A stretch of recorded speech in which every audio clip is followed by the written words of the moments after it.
Good morning, everybody. I was getting instructions from my boss here this morning about a couple of things, so sorry. First of all, we want to welcome you here this morning. This is great. We've got a great day ahead of us, and we're excited to be hosting you with our partners. I'm Nathan Green. I'm the Vice Chancellor of Government Community Relations for Vanderbilt University. It's my pleasure to welcome you to Nashville, for those of you that are coming from outside our great city, for the Vanderbilt Quantum Forum. It's great to see so many leaders from academia, industry, and government here with us today. You know, this forum reflects something we believe strongly at Vanderbilt, that the most important challenges and opportunities ahead of us are best addressed when we bring people from different fields and industries. And really, that's what today is really all about. Quantum technology is no longer a distant concept. It's an emerging field with real implications for how we approach energy, security, healthcare, and economic competitiveness. And just as importantly, it raises important questions about how we prepare our workforce and how we ensure regions like the Southeast United States, and in particular Tennessee, are positioned to lead.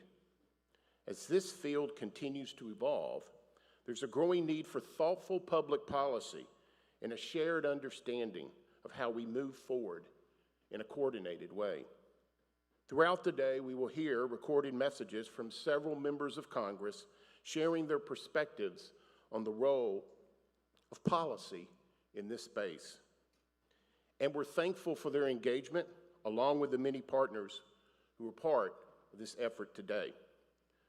We are incredibly grateful to the sponsors who made today possible, including our platinum sponsor, IonQ, our gold sponsor, Quantinium, our Silver Plus sponsor, EPB of Chattanooga, and our bronze sponsors, the Tennessee Valley Authority and Oak Ridge National Laboratory. Let's give them a round of applause and appreciation. You know, efforts like this can only happen with that kind of collaboration. At Vanderbilt, we see our role as creating opportunities for that kind of collaboration, connecting researchers, policymakers, and industry leaders in a way that move innovation forward.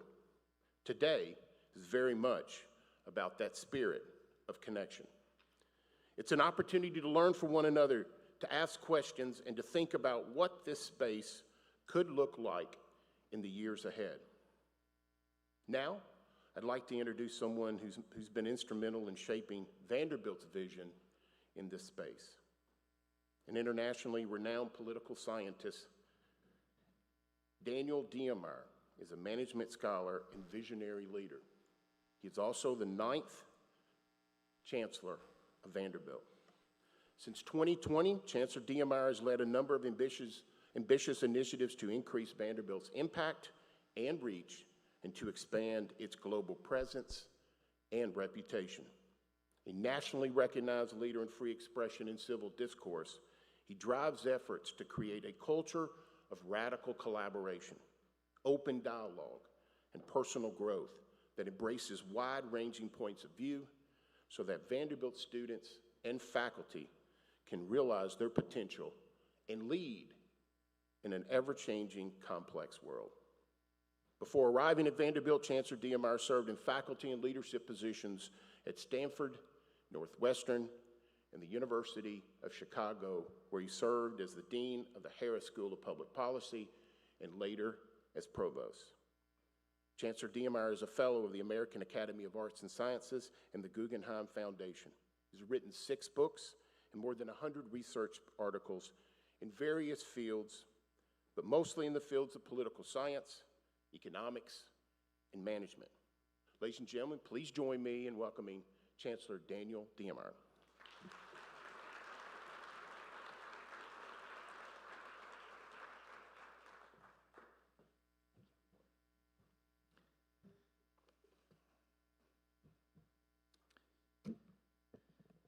Well, thank you, Nathan, and good morning, everyone. It's my pleasure to welcome you all to this timely and important gathering right here in Nashville. Vanderbilt is proud to host this forum, which aims to give all of us a deeper understanding of quantum and its emerging impact. This conversation really is a natural manifestation of both who Vanderbilt is and what we do.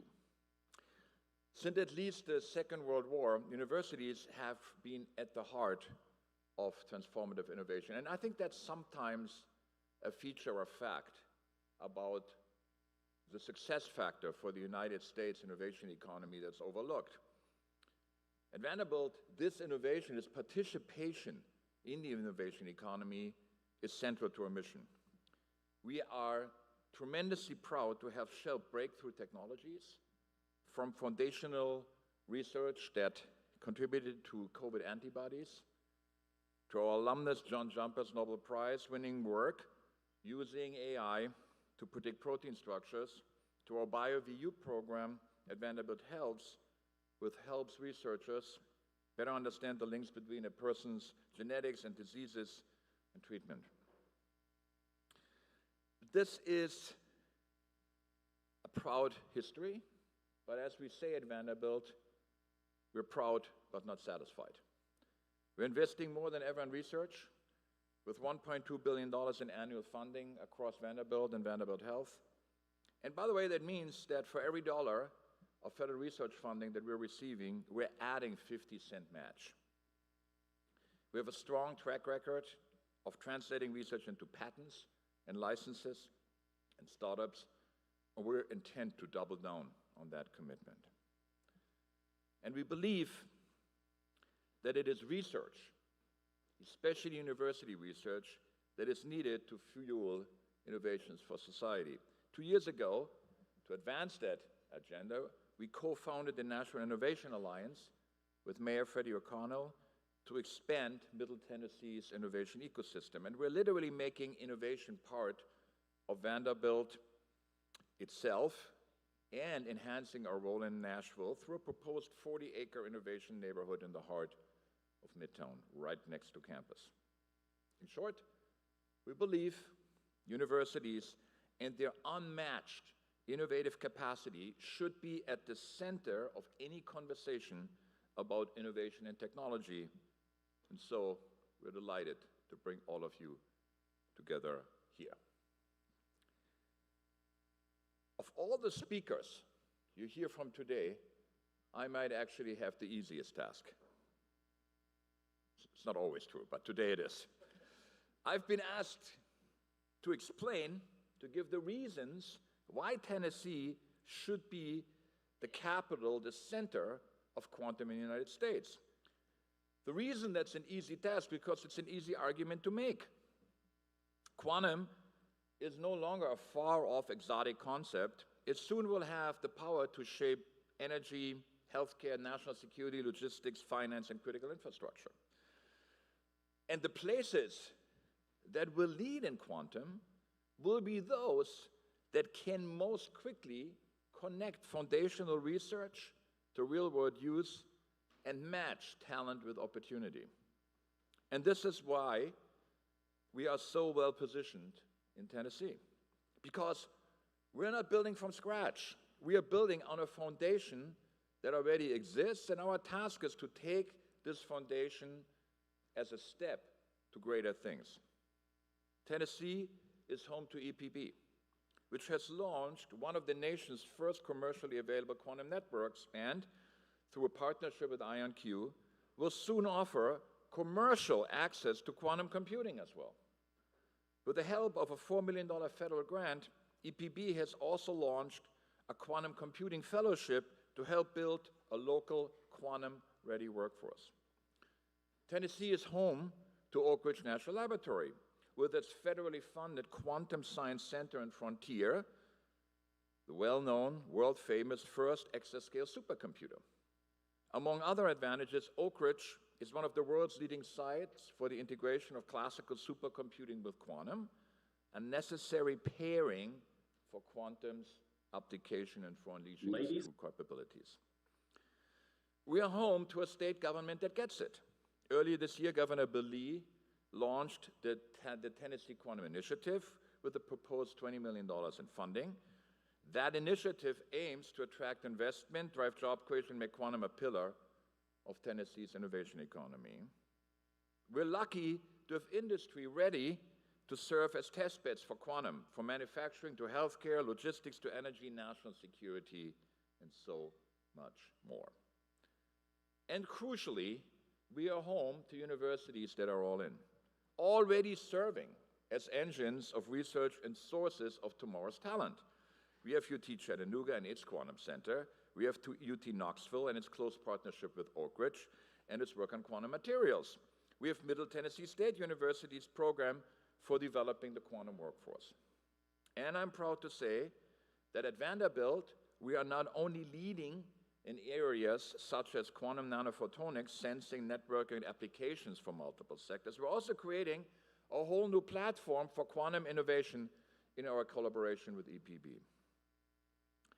Put these pieces together, and you quickly see that in Tennessee, we have already what other states are still building, a quantum ecosystem.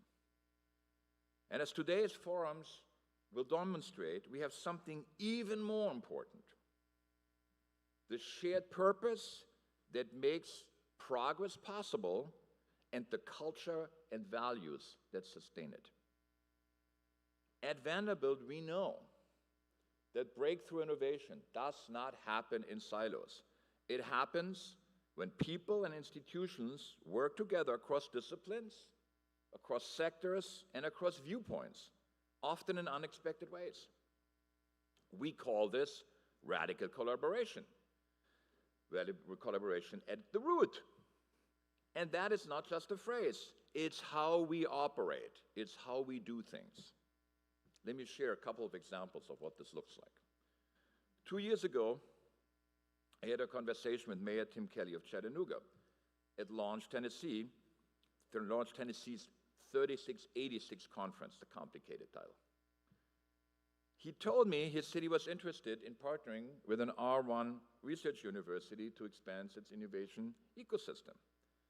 I was then put in touch with David Wade at EPB, and together we discussed if Vanderbilt would like to be a partner on a quantum technology campus. It took us about a quantum second to say yes. Not a nanosecond, right? Because we knew the possibilities for discovery and innovation were immense. But moving forward wasn't quite as simple as shaking hands. There were regulations to navigate and stakeholders to bring on board. It required a team effort involving Tennessee's congressional delegations, state and federal leaders, and community partners, all unified in a shared belief that Tennessee should be a quantum leader. Finally, last December, we announced plans for the Institute for Quantum Innovation, IQI, a new quantum campus for research, innovation, and graduate-level education. It will be a bridge between research and commercialization, between the university and industry, between students and employers, between the promise of quantum and the needs and opportunities of Tennessee. Our quantum campus is the product of radical collaboration. This summit is also radical collaboration brought to life. Your presence here reflects the spirit of working together, and that spirit is one of the state's greatest strengths. So let's do even more of it. At Vanderbilt, we have a saying: we're proud but not satisfied. If Tennessee really wants to be America's quantum capital, we cannot stand still. We need to harness our momentum and accelerate it. In our conversations today, let's look for opportunities to remove the barriers and boundaries that impede progress. Let's uncover the unexpected places where the right partnerships can make the difference between being a state with quantum aspirations or being the state that others emulate. Let's deepen collaboration among universities and industry, among government and partners at all levels, among researchers and entrepreneurs, among those building these technologies, and those who will put them to work. Let's inform our strategies with the insights and experience of everyone in the room. And let's have the courage to think even bigger as we build our state's quantum ecosystem. Economically, quantum is projected to create tens of billions of dollars in value over the coming decades. Let's get there first. Here, right here in Nashville, we have a way to think about our lovely city. We think that the defining metaphor for Nashville is the band. People with big dreams bring their talents together, playing different instruments, knowing different things, and create something far greater than they could have created alone. Let's build Tennessee's leadership in quantum the same way. At Vanderbilt, we're ready to play our part. Notice the metaphor here? Yeah, still in it.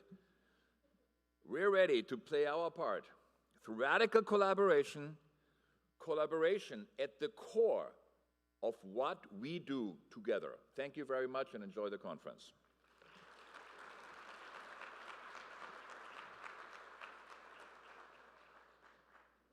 Ladies and gentlemen, we are now pleased to share a special message from Congressman Chuck Fleischmann. Good morning. I'm Congressman Chuck Fleischmann, and I represent Tennessee's 3rd Congressional District, including the Oak Ridge Reservation. I've also had the privilege to serve as chairman of the House Appropriations Subcommittee on Energy and Water Development, which funds the Department of Energy and its system of 17 national laboratories. I'm honored to join you for Vanderbilt's Quantum Forum. We are at a pivotal moment in technological innovation. Advances in quantum are rapidly shaping the future of national security, economic competitiveness, and American scientific leadership. That is why I have consistently supported strong federal investment at our national laboratories and research universities. Here in Tennessee, we are uniquely positioned to lead. I'm proud to say that the city of Chattanooga is one of the chief contributors to that leadership. Oak Ridge National Laboratory remains one of the premier research institutions in the world, home to cutting-edge, high-performance computing and energy research. Additionally, Vanderbilt University's expanding strength in quantum science, combined with EPB Chattanooga's advanced fiber and quantum infrastructure, has created a powerful innovation ecosystem here in our state. This is exactly the model we need in America. Federal investment, national laboratory expertise, research universities, and industry all working together. The work that ORNL and EPB have done together has proven the viability of quantum techniques for securely and efficiently transferring information through the nation's power grid. Public-private partnerships are essential to this progress, and research universities like Vanderbilt are building the workforce that will power the next generation of innovation. Quantum technology will shape the future of energy resilience, advanced manufacturing, cybersecurity, artificial intelligence, healthcare, and national defense. That future is reliant on the role of education and workforce development. Research universities like Vanderbilt University are helping train the next generation of scientists and engineers who will lead the quantum economy. Students working in quantum science and engineering today will become the entrepreneurs, researchers, and national security leaders of tomorrow. Ensuring that the United States has the talent and expertise to lead in these emerging fields is absolutely essential. We are in global competition. Nations like China and Russia are investing aggressively in advanced technologies. The United States must not only keep pace, but we must also lead. Leadership in these technologies will determine who sets the standards for the next generation of digital infrastructure. The national security implications of quantum technology cannot be overstated. Quantum computing threatens to render current encryption standards obsolete, while quantum key distributing offers a path to communications that are in principle physically impossible to intercept without detection. Our adversaries understand this, they're investing accordingly, and they are patient. We must match that urgency, and forums like this are a critical part of how America sharpens its quantum edge. The healthcare implications alone should capture the attention of every policymaker in Washington. Quantum sensors are already demonstrating the ability to detect neurological activity and cardiac signals with a resolution that classical devices simply cannot match. Quantum computing holds the potential to model protein folding and molecular interactions at a scale that could cut the timeline from drug discovery from decades to years. While quantum is talked about as a matter of national competitiveness, it is also a matter of public health. That is why sustained federal investment matters. Strategic funding for our national laboratories and support for collaborative initiatives like the Institute for Quantum Innovation will position Tennessee and the United States to be at the forefront of this technological revolution. It is why forums like today's are so important. Bringing together researchers, policymakers, industry leaders, and students fosters the collaboration necessary to move quantum technologies forward. Innovation happens when great minds come together to share ideas. I want to commend Vanderbilt, EPB, Oak Ridge National Laboratory, and all of the partners involved in this effort. What you're building here is not just a research program, but a foundation for American leadership in the 21st century. Thank you for the opportunity to participate. I look forward to continuing to support your important work and ensuring that Tennessee remains a leader in quantum innovation and advanced technology.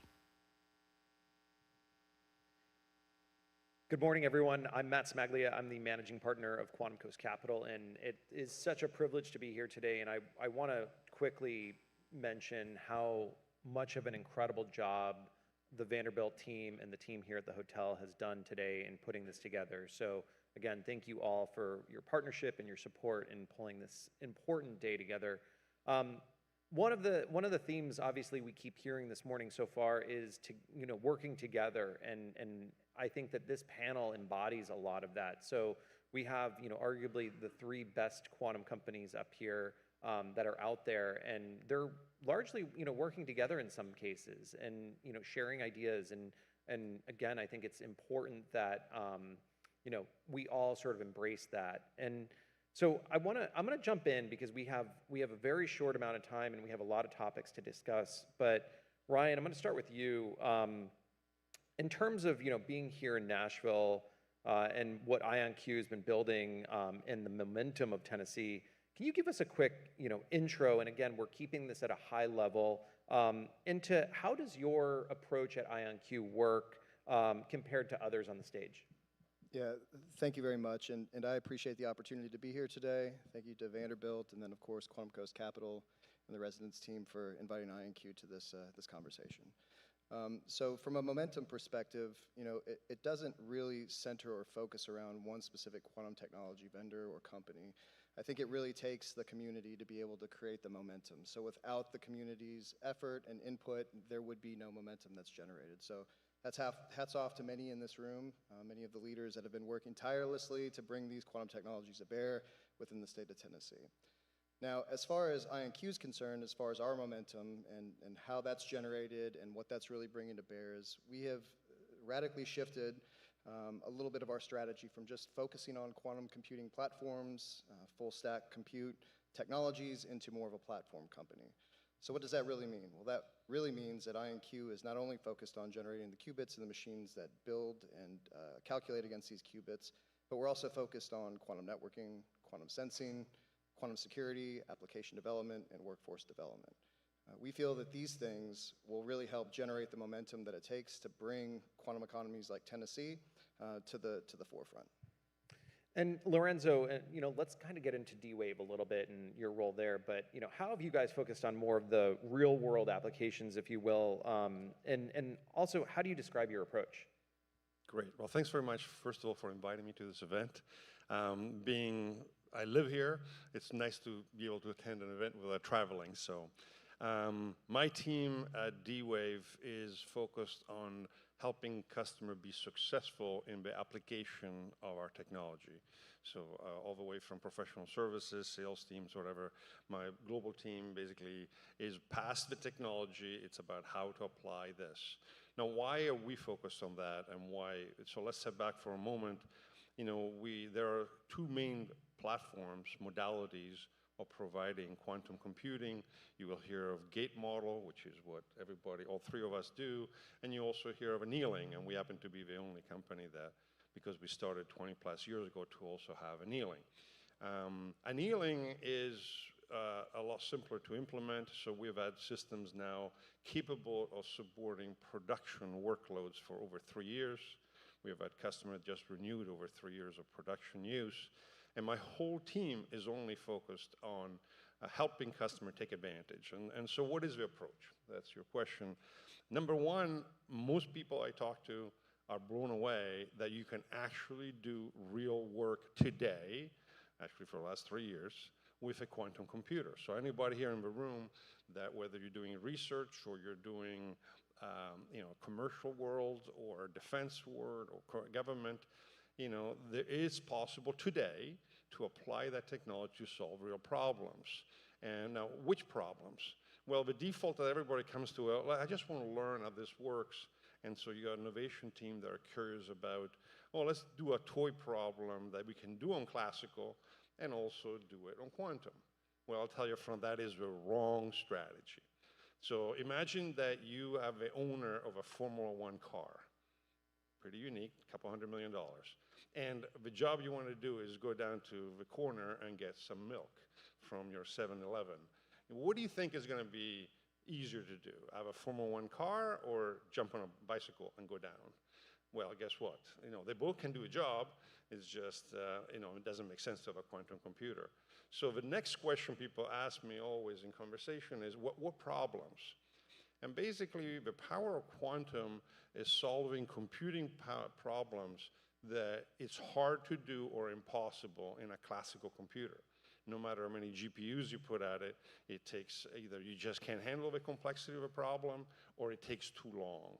So my whole focus of a team is to figure out the class of problems that are in that area of challenge. Because at the very bottom, the simple problems you can solve it with many computing capabilities.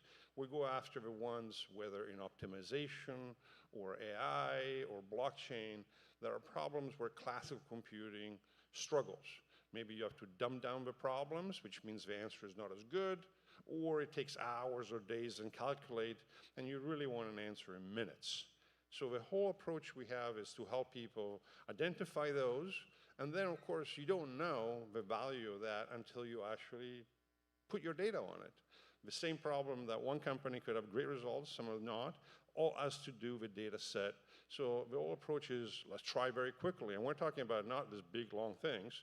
In about 3 months, we can take your problem, formulate with you, with your experts, and then figure out practically, is this a problem that quantum can help you? And we're finding over and over, it's amazing how many problems come to us across different industry. We'll talk later on. It is ready today, and people are going to production today. Thank you for that. So Jenny, at Quantinuum, you guys take on a little bit of a full stack approach. And I want to talk a little bit about how should people really understand how you guys are different?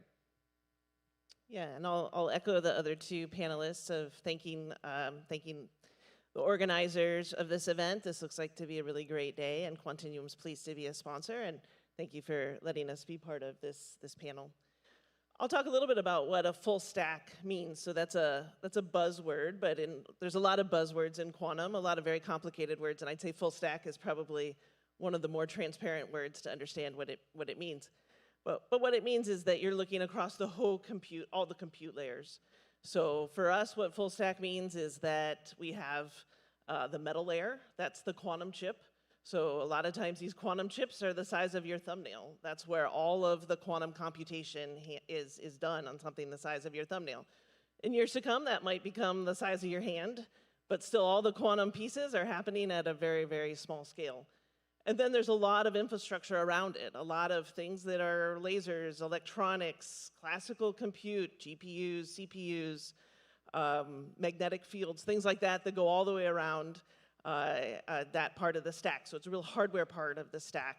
Then as you move up the stack, it's how do you control all of that hardware? Controlling all that hardware is very critical to get those qubits to do the computation that you're looking for them to do. Then as you move up the stack, how do you actually compile a circuit? Just like you have compilers in classical computing, you have to take these instructions, these circuits, these algorithms that are submitted by the users and actually turn them into things that control the qubits. As you continue to move up the stack, how do you optimize those circuits that you put in? Not every circuit that comes in is going to be perfectly optimized to run on the hardware that you're putting it on. So there has to be a layer that takes that circuit information in, optimizes it, but doesn't mess with it, doesn't ruin the things that the circuit needs to do. And then as you continue to move up the stack, what's the applications that you want to run on it? So those could be already mentioned yet this morning: finance, chemistry, material science. So how do you generate those algorithms? How do you generate those circuits? And helping users to say, I want to solve this problem in chemistry. Well, how do I generate the circuit that's going to do that problem? And then having the architecture that goes all the way down to the metal layer of how to perform that application. So that's what full stack means. That's what full stack means to Quantinuum. And I think the advantage of being full stack is that you have this opportunity to make everything work as a symphony. And that was mentioned by the first speaker, that making a quantum computer work, you have to have all these pieces work together, just like a symphony. You have to have all the violins and the pianos and the oboes and all of those work together. And so as a full stack company, you have that opportunity to be that orchestrator and get everything to work together. You also have the opportunity that the hardware people know what's coming from the algorithms, from the use cases. They know what's important. And likewise, the algorithm people know what the hardware advances are going to be, so they can work together in concert. Now, this isn't to mean that third parties, people, in this case, outside of Quantinuum, can't come onto the platform and develop. We actually want that, encourage that. We want people to come on and use our platform and have the same experience of developing great algorithms and great codes, regardless if you have a Quantinuum badge or some other badge.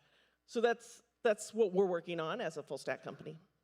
So I'm gonna double down a little bit on some of this, and for some of the people in the audience that are just getting introduced to quantum, I always kind of think about it from my mom's perspective. It's hard some days for her to figure out how to open up Candy Crush on her iPhone. But I want to figure out a way, and Jenny, maybe you could help me. How can you explain quantum computing in its simplest form?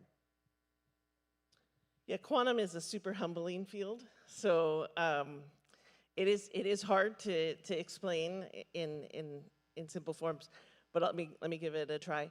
So there's 3 quantum principles that go into a quantum computer. There's superposition, interference, and entanglement.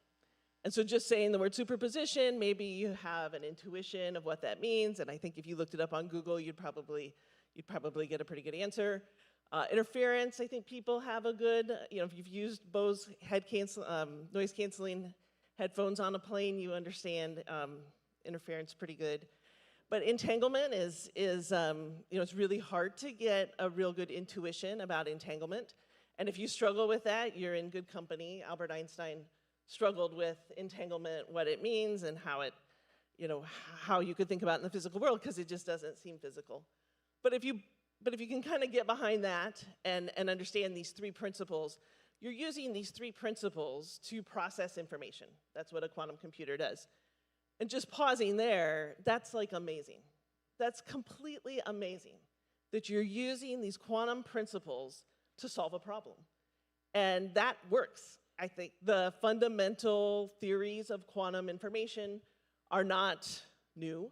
They're decades old, but only in the last decade, and really even towards the latter half of this last decade, have we been able to fundamentally prove out a lot of these principles in quantum information. And I'd say the good news is that everything that we're seeing in our hardware matches the theoretical expectations. So that's really good. But thinking more about this quantum computer, what can you do with it? Well, what you can do is there's some problems that when you apply these quantum principles of superposition, interference, and entanglement, you can process that information more efficiently than it can be done on a classical computer. So you shouldn't think of it, though, that every problem could be done better on a quantum computer than a classical computer. There's a certain set of problems that can. And sometimes there's some good intuition about what those problems are, and sometimes there's not good intuition. You have to dig into it, and that was your point. You have to dig into it and really try to understand the advantage. Also, I think we want to make sure that everybody understands that quantum computers won't replace classical computers. There will always be a role for classical computing, both side by side with a quantum computer at the application layer, and then even in the stack, classical computers are integral to running a quantum computer. So I don't know, Matt, if any of that helps. It certainly does. In fact, my mom is texting me as we're on here, so she's probably watching the live feed.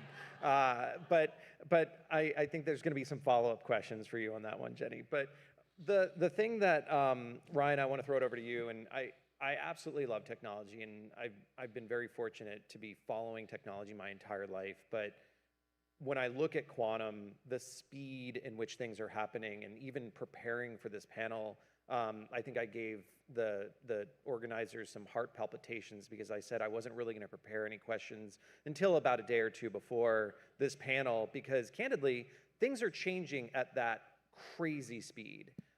Ryan, in the last year, what have you seen in terms of organizations embracing quantum and how they're planning on adopting it for their workflows? Yeah, that's a good question, and definitely an important one.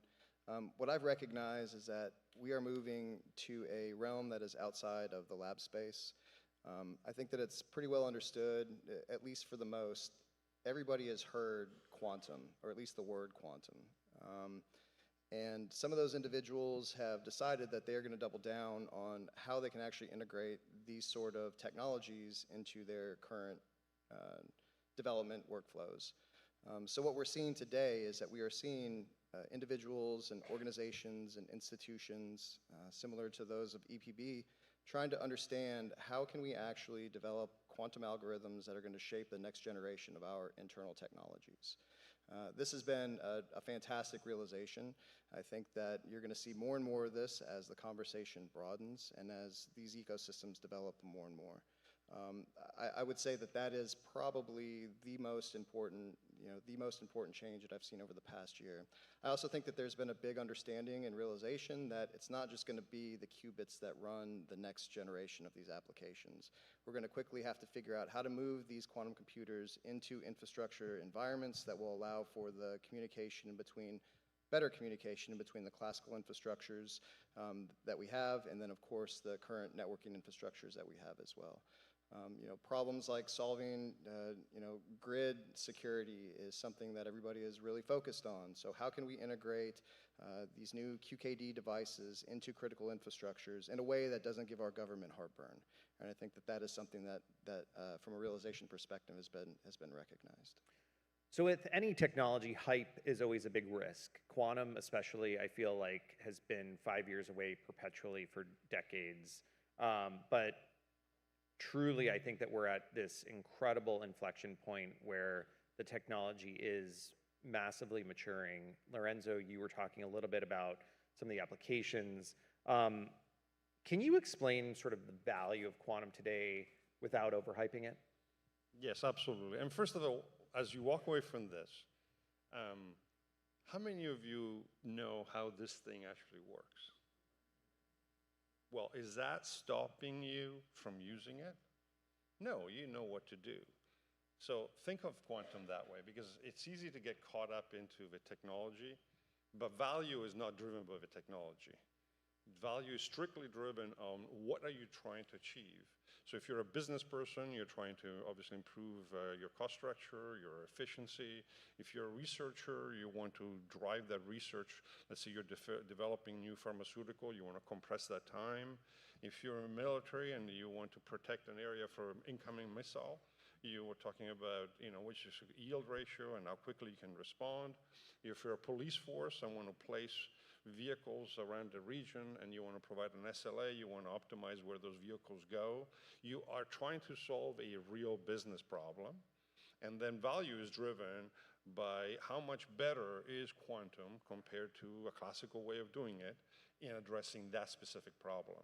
So whether it turns into dollars if you're a commercial company, or whether it gets, the research process you're doing. I'm not talking about quantum research. I'm talking applied to, let's say, developing genome, tools and so on, or you are in the military and you have a mission. Does this tool help you get better? And don't get distracted too much by the hype or what the technology is. Okay, it's a big box and gives you an answer. The question is, the value is in the answer. Can this tool help you a better answer faster? And the answer is absolutely yes, for the right problems. And the technology is ready from folks like us to help you do that. So bring the problem and bring us your most challenging problems, and let's put it through the test. As was discussed, it's not going to solve all the problems.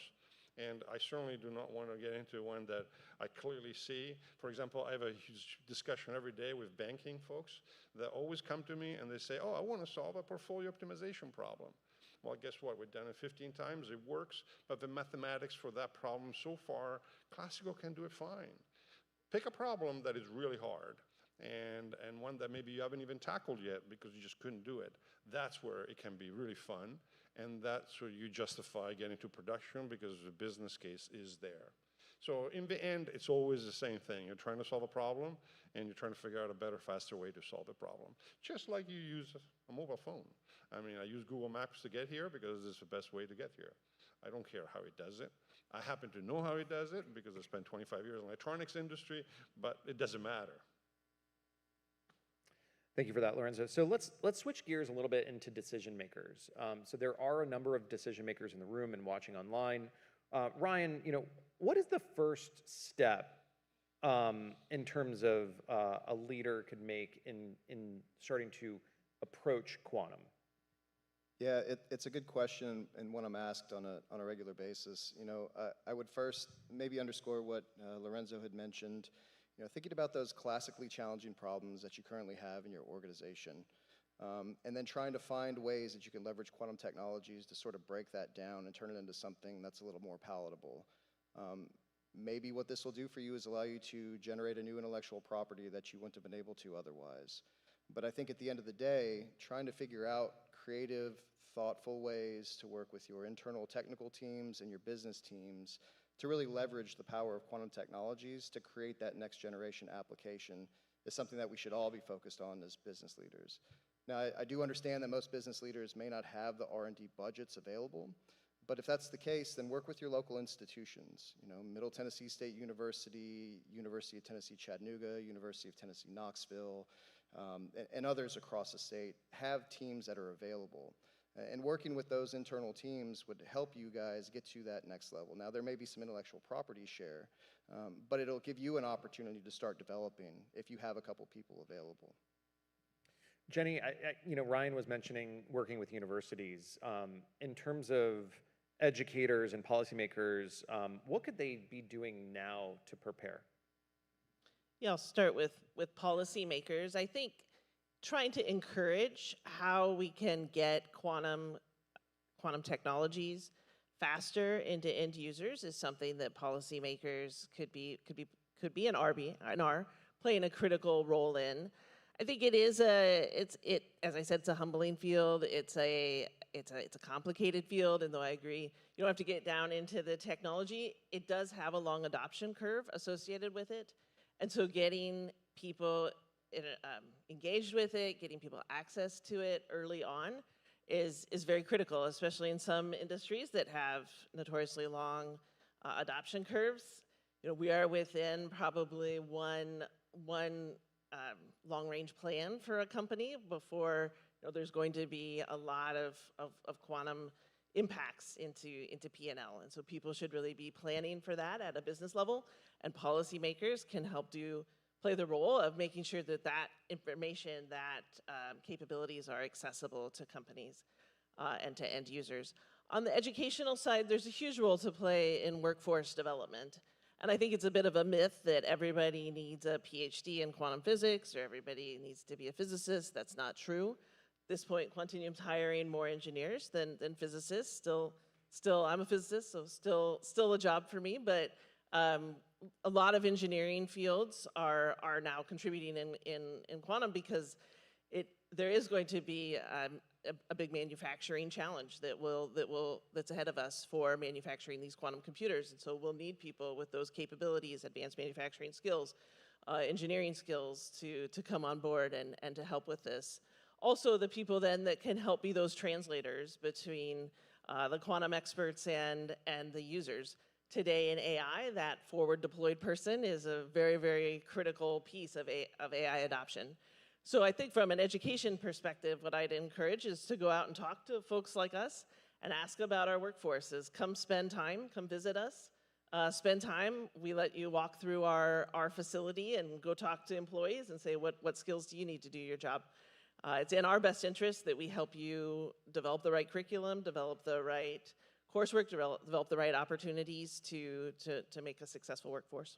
That's so spot on. I mean, workforce is such an important component to quantum right now, and I'm excited for the panel later this afternoon where we're going to hear about how Palm Beach State College is building a workforce development around quantum and at a college level. And it, again, to Jenny's point, it doesn't necessarily have to be at the PhD or, sort of postdoc level, but it is all areas of quantum that this industry really does need people to start understanding and being part of the ecosystem.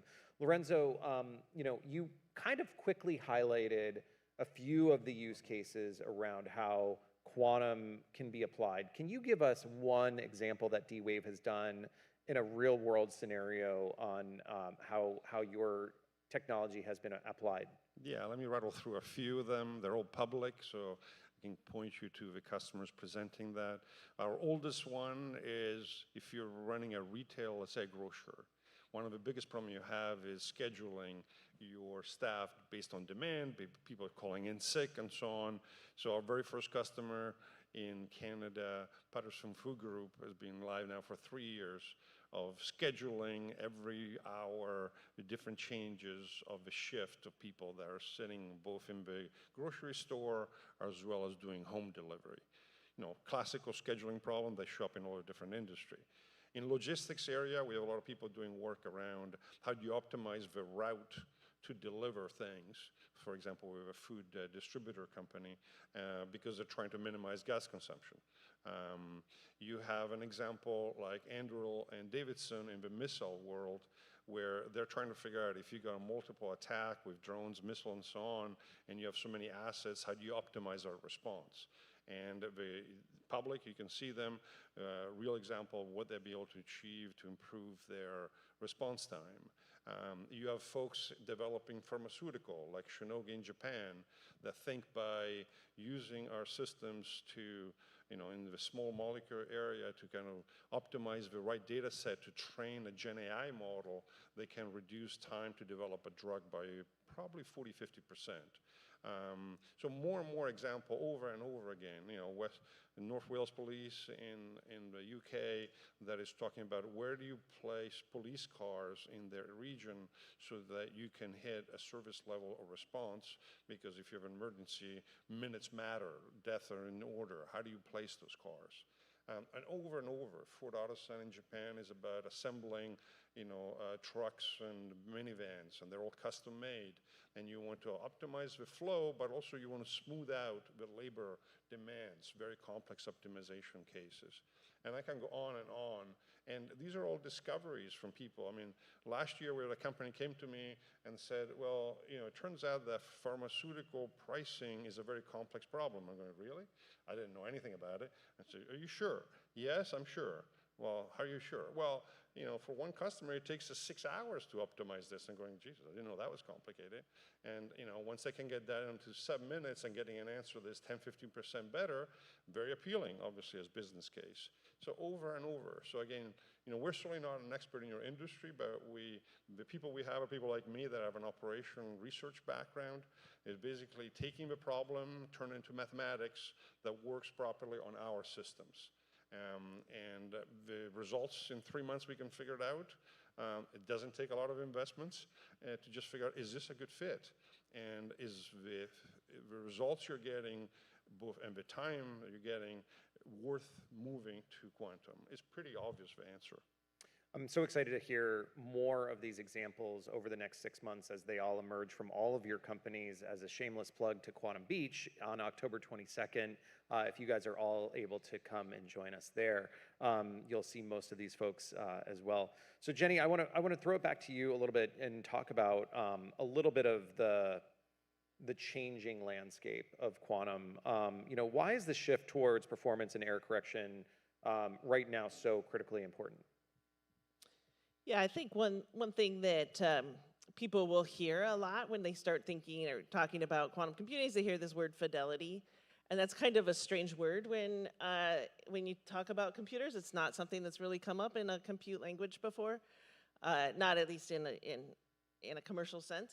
And so this whole idea of fidelity, what does it mean? And the thing about these qubits is that they have to be isolated from their environment. Storing that quantum information is really delicate information.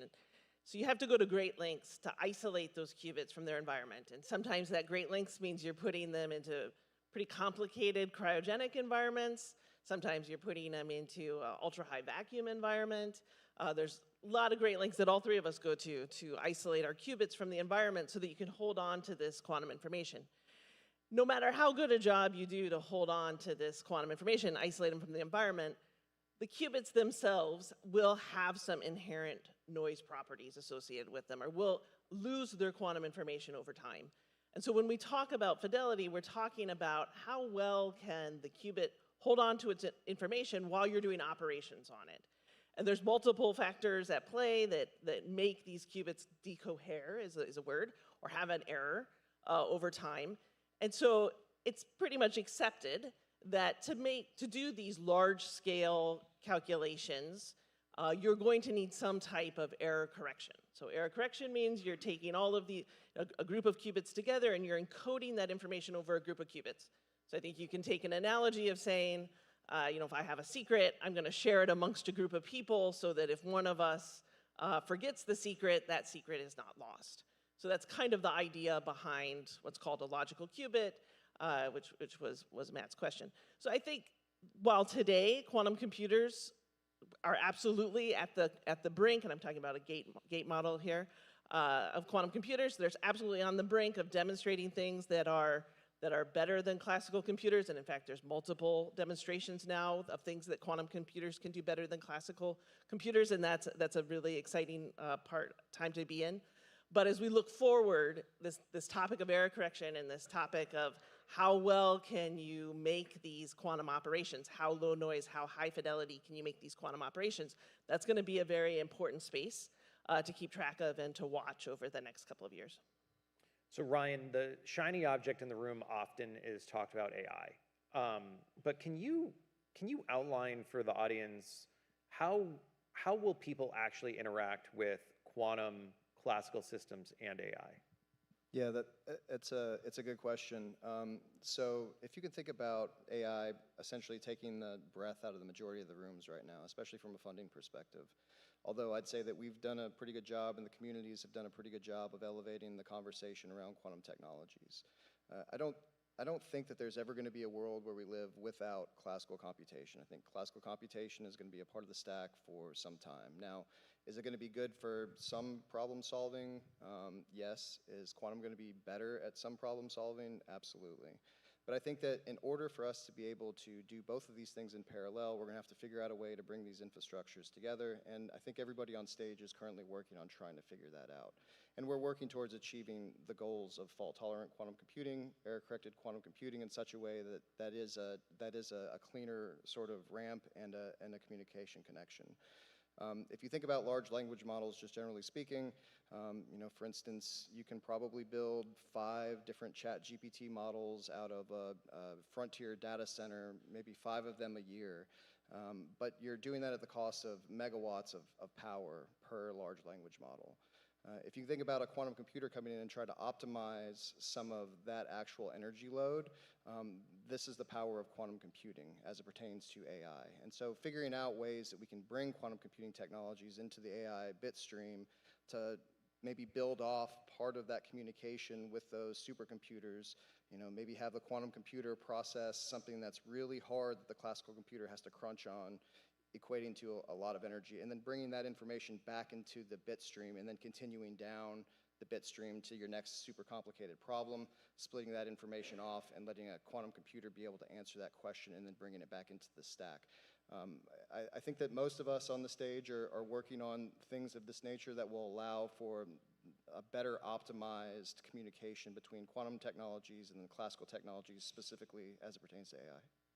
So Lorenzo, you've been really great in highlighting some of the use cases, and Jenny and Ryan have also, what is the biggest sign for you right now that this ecosystem is maturing? Well, I think the obvious sign is the conversation is moving away from the technology, which of course there's a lot of research and developments going on, lots of PhDs, but now the conversation is moving to companies coming, hey, I got this class of problem that if you can solve it is very meaningful, let's try. And so it's getting into the application side. It goes back to the speaker from Vanderbilt talking about where the opportunity is, which is the application of the technology to solve problems in very different ways. Like going back to the example, Gen AI is an interesting one. Shonogi came to us and says, hey, this is how we want to apply Gen AI to the drug discovery problems, and we have a problem here, and we think, annealing is a good fit, let's try. And a year later, now we're going to production with that. Now, sometimes it works, sometimes it doesn't, but that's where the innovation is now, the applications, and that explodes. Think about it, I go back, I was in Silicon Valley when the internet first came out, and yeah, it was a cool technology, but for a long time, the only example was the FedEx tracking thing. That was the only application. And we're kind of the same stage here, where the technology is now ready from people like us. Ready enough to apply it, but obviously we don't know. We don't have a business problems and so on. So now it's going into the applied work, both with companies, with universities, and training people how to apply that. That's where it's evolving. And it's a natural, I've gone through this now 3 different waves, and it's an exciting time to jump on. And of course, who's first is, it's not just a small improvement, it is, a little punt here, but it's a quantum improvement that we're seeing in terms of results. So it's time to jump in now, because whoever is first is going to have an advantage. So I have a few last couple questions as we close out this, this panel. Ryan, I'm going to throw it over to you. What is quantum becoming? Yeah, so quantum is becoming essential to not only economies across the globe, but also national security as well. I think that is probably the most important thing. Our allied nation states are working very hard to try to bring these quantum technologies to bear, and our adversaries are working just as hard to do the same thing. I think that there's a lot at stake at the end of the day, and making sure that the United States and its allied countries are leading this effort is very important. I also do believe, if we bring it back to the local level, quantum is becoming something that every industry vertical is going to have to figure out how to adopt. I think if we look at what happened with artificial intelligence, there were many organizations that were late to the game, and they are struggling to catch up. And that is something today that we have the opportunity to avoid by adopting quantum technologies. I think that you're seeing across the state of Tennessee and then across the nation that there are many that are already trying to figure this out, and I think we need to continue that momentum, but in a public-private partnership manner. We certainly can't do it without government. Government can't do it without industry, and then we can't do it without institutions and organizations' adoption of these technologies. And Lorenzo, what is quantum not going to be? Well, first of all, I always ask, when can I buy a quantum computer for your wrist? I'll tell you that's probably a little further down the road. It's also amazing how many people that the word quantum scares a lot of people. And it's amazing the inbounds we got on the website of, is this a black hole in another universe? No, it's not that. And I think though, the message that you get from all 3 of us is, it's not that quantum will replace This is about a new capability that is combined with everything else. So whether you're trying to combine a an HPC supercomputer full of GPUs, like our folks at Jülich are doing in Germany, 20,000 GPUs with our quantum computer, or in any other use, whether a gate or annealing, it's just they're tools to solve specific compute problems, and orchestrating the combination of them is the secret sauce that is specific to your business. So essentially you're saying, though, that people should start buying more quantum computers from all of your companies. Or by access, which is a lot cheaper. So Jenny, I'm going to end it on you. And again, you guys have all been phenomenal, so thank you. But what should truly the audience care about right now? Yeah, I said it a little bit before, but let me say it a little bit more clearly, that I think if you're in a business, university, everybody makes a long-range plan. And sometimes those are 5 years, some of those are 10-year plans. But you're now within a long-range planning cycle of when there's going to be a lot of new quantum technologies coming on the market. And if you come from an industry that has a long adoption curve, I came from the aerospace industry, and for good reason, they have a long adoption curve because they have safety critical equipment. But you have to start looking at these technologies and how are they going to play a role in your P&L? Are they going to contribute more profit? Are they going to make net new business for you? Are they going to contribute to lower costs going forward? You have to start looking at this from a business, whether your business is education, whether your business is in the government, whether your business is in the private sector. You have to be looking about how these technologies are going to disrupt your business.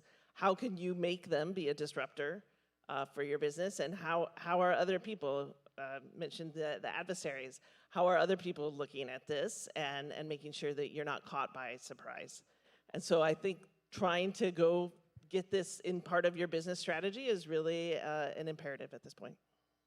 Everyone, thank you so much for your time on this panel today, and I'm excited for the next one. Thank you.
All right, good morning, everyone.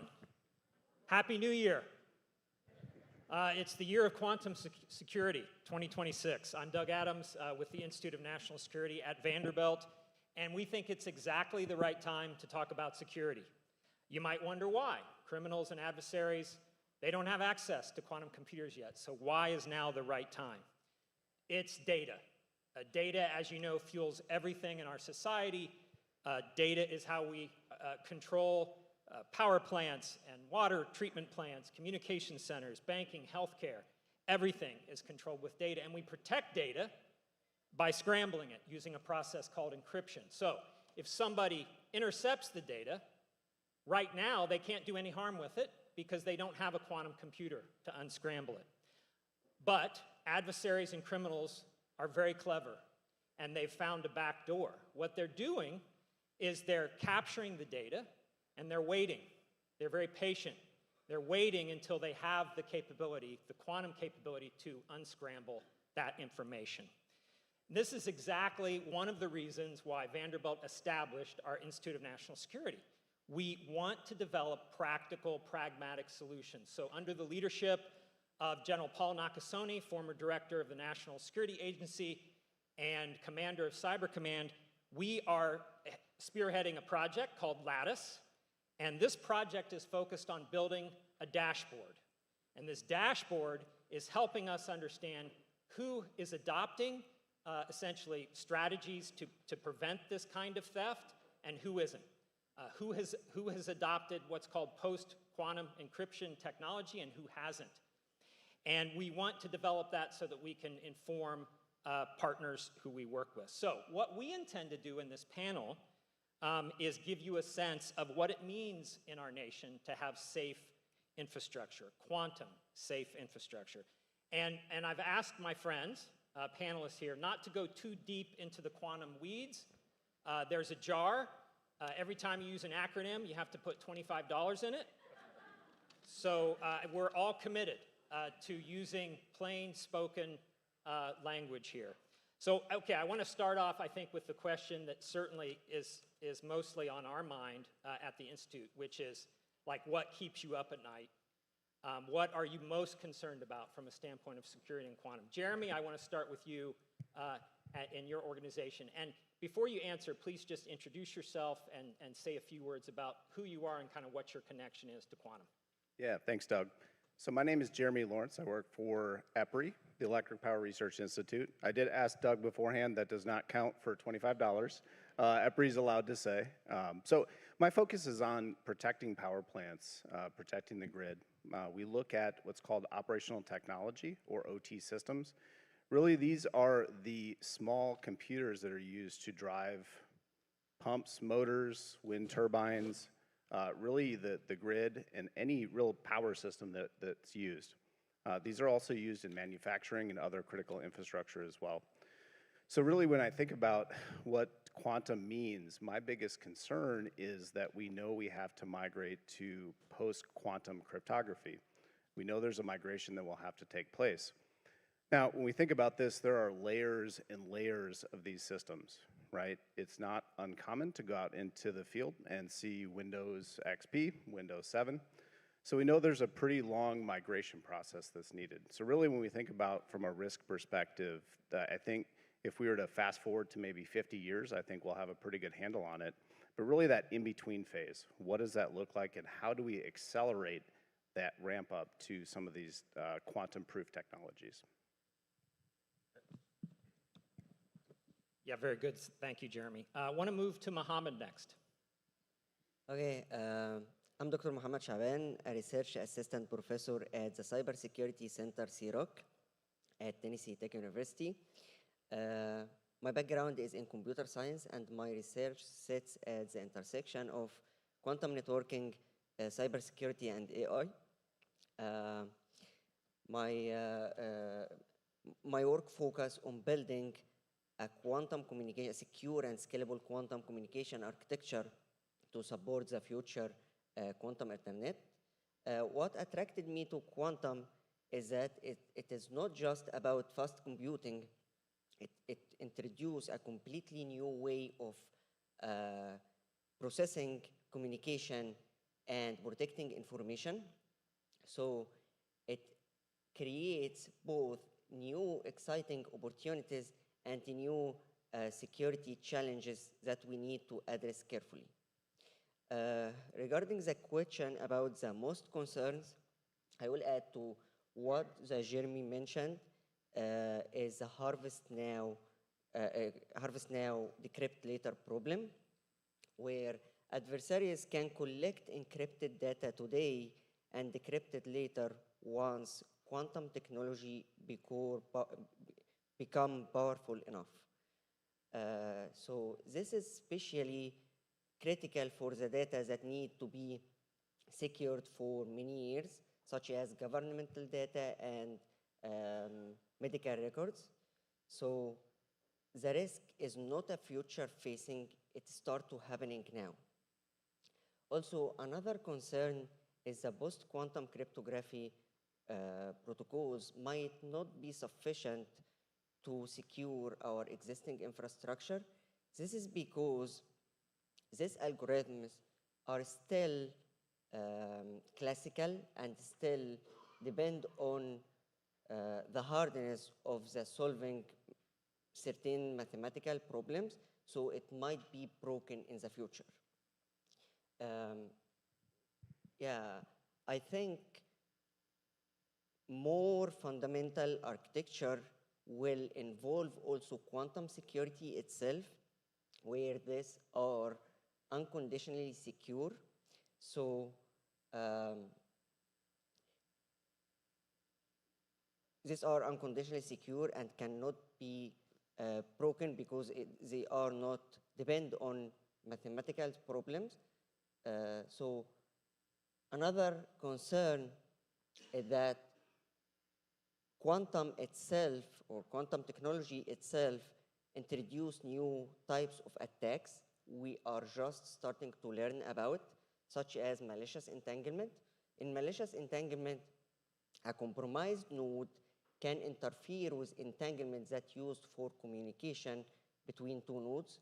So this can result in man-in-the-middle denial of service or even other types of attacks. So I don't think we will be able to discover all vulnerabilities up front. Just like in classical security, many issues will become or will only appear during deployment. So the challenge is not defending against well-known risks, but also building systems that can detect, adapt, and respond for new types of attacks as they appear. Thank you, Mohammed. Yeah, thanks very much. Corey, would like to go to you. So we heard earlier about, you don't need to understand quantum to use it. It's like our cell phone. So I would hazard to guess everybody in this room has a cell phone. So I guess what I'd like to understand is how exclusive will quantum technology be? Is everybody going to have a quantum computer in their pocket? Would that be best? How much risk is there when maybe it's more exclusive, when only a handful of organizations have it? Please introduce yourself first, but interested in your point on kind of the democratization of quantum. Yeah, thank you, Doug. I appreciate that. It's a pleasure to be here.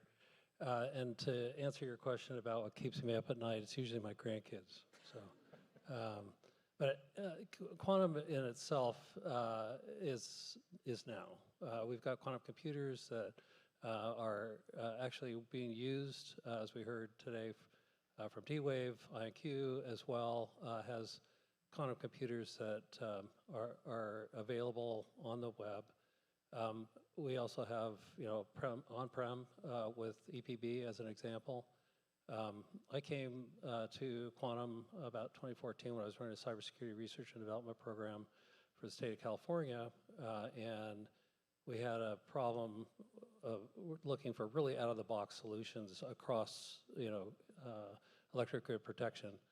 And the network, the SCADA protection of communication was really, we couldn't figure it out. So anyway, we found this thing called quantum protected networks, which we thought was really important and totally out of the box back then. since then, it's become more mature. EPB has it installed today. Lots of universities have it as well. And that is a critical infrastructure that we need to continue to put forward. Do I think quantum computers will be in our pocket? Maybe well after I'm gone. But I do think we're going to see more and more quantum computers being applied to really critical and hard problems. It'll take internet-like capabilities to bring a quantum internet together, to tying those computers together. We'll need quantum networks to do that, utilizing quantum entanglement, so that any quantum device can talk to each other utilizing that type of technology. So Corey, I guess you're saying that you might be able to return the favor with the grandkids then, because they'll have to worry about the fact that everybody has a quantum computer in their pocket. Yeah, I've read Quantum for Babies to them. I started to pick up a little bit of it once I was actually trying to teach them. Great. Jeremy, want to speak to this issue of kind of the exclusivity of the technology and what your concerns are about that? Yeah, so I think for me, it's less about when you'll have a quantum computer in your pocket. I think it's more about access. So when we think about cloud computing, cloud storage, things like that, I think really probably the next phase will be more prevalent access to quantum compute capability. So really when we start thinking about this, I heard we mentioned a little bit about the steal now, decrypt later mentality, right? So the idea is that attackers can suck up all of this data, but they can't really see it, right? It's just mixed ones and zeros that they can't read. Well, one of the risks with quantum computing is they're able to decrypt this really quickly.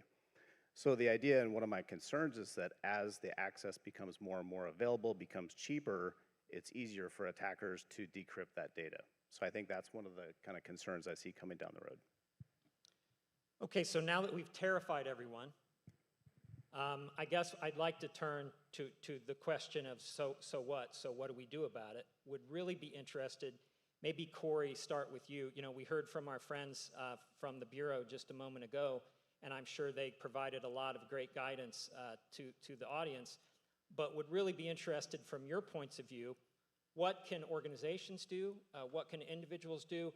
My analogy is everybody should be turning their phone off every night, right? And turn it back on in the morning. Why? Because attackers store a lot of these attacks in the cache memory, and you can dump that if you just turn your phone off. So what are the strategies that organizations and groups can use to kind of defend against the kind of the security risks associated with, harvest now, decrypt later?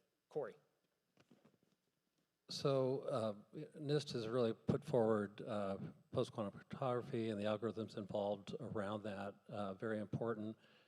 It's also very important that our employees, our workforce, understands the criticality of what quantum will do, what quantum can do today. So to bring up your workforce to a level that's understanding quantum is really important.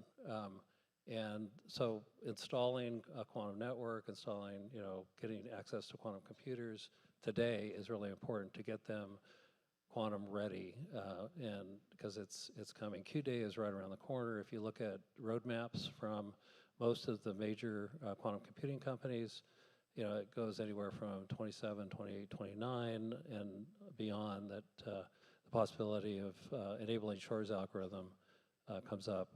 IonQ has one of the world's leading roadmaps. You can see it on our website. We're looking at, in the near future, being able to enable quantum computers that have the capability to enable Shor's algorithm. That's Q-Day. So to let our workforce understand that, to let our management know that, as a nation to know that, I think it's really important that it's coming. It's very close. Yeah, thanks, Corey. Mohammed, you talked a minute ago about the things that keep you up at night, that you're concerned about, but there's a other side to the coin. It's a double-edged sword. So what are the opportunities to use quantum, our digital defenders, the people defending our data? What are the opportunities to use quantum for good from a standpoint of security? Yeah, First, yeah, quantum is double-edged sword, as you mentioned. Yeah, the risk is real, as large quantum computers can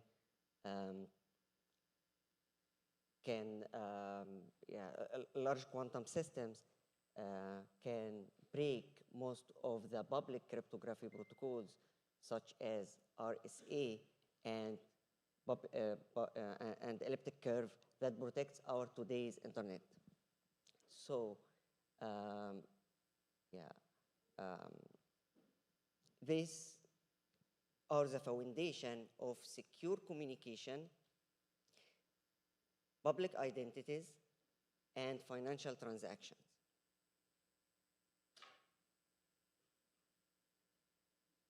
Yeah. Okay. Okay. Yeah, very good, very good. So we heard this morning from Chancellor Diermeyer. He talked a lot about partnerships. Clearly, that's, I think, a huge competitive advantage for the state of Tennessee because we're great at building partnerships.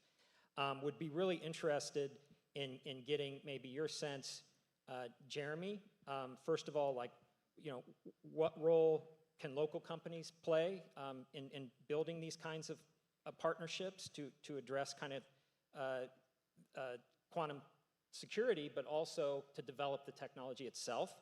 And of course, Corey would be very interested in your thoughts too. So Jeremy, we'll start with you. Yeah, so great question. I think couple-fold. So one is, from a security perspective, we want to know what challenges you're seeing, right? The actual expertise on the systems, there's a lot of differences in different types of systems, especially when we start looking at critical infrastructure, manufacturing, things like that.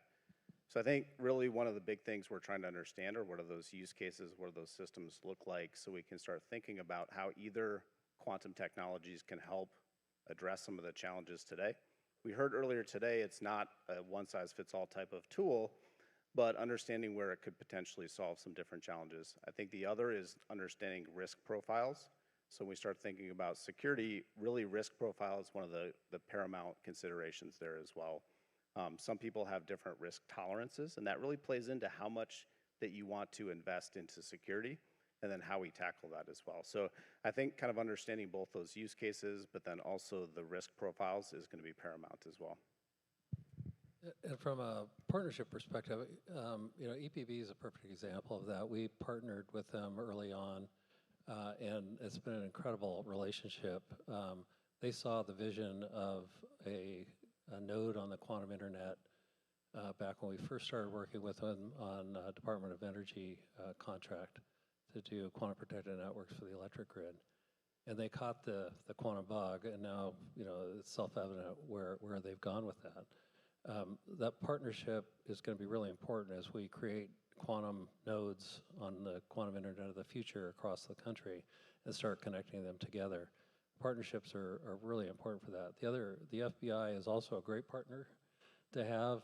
Take him up on his offer to talk with them and get more up to speed on the security issues related to quantum and the potential for Q-Day coming up.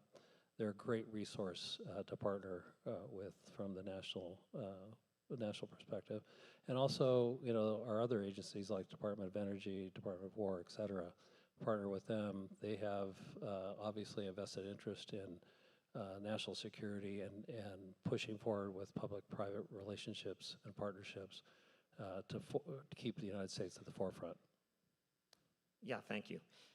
Corey, you made me think of the fact that in Tennessee there's a great deal of investment from industry overseas, and it's incredible to see, for instance, in manufacturing and healthcare and other areas, there's just a lot of interest in putting you know, kind of nodes in your business here in Tennessee, right, to take advantage of the workforce, to take advantage of the affordability of our energy and other resources. So I'm really interested to know, like, to what extent are you all working globally with partners? Because I think, as General Nakasone often tells me, right, it's no longer enough that we have two large oceans and a northern and southern friendly border to protect us, because we're all connected. And so that connection is an advantage, but it also leads to a greater kind of threat landscape. So how are you partnering globally to address issues like, say, the security-related concerns here?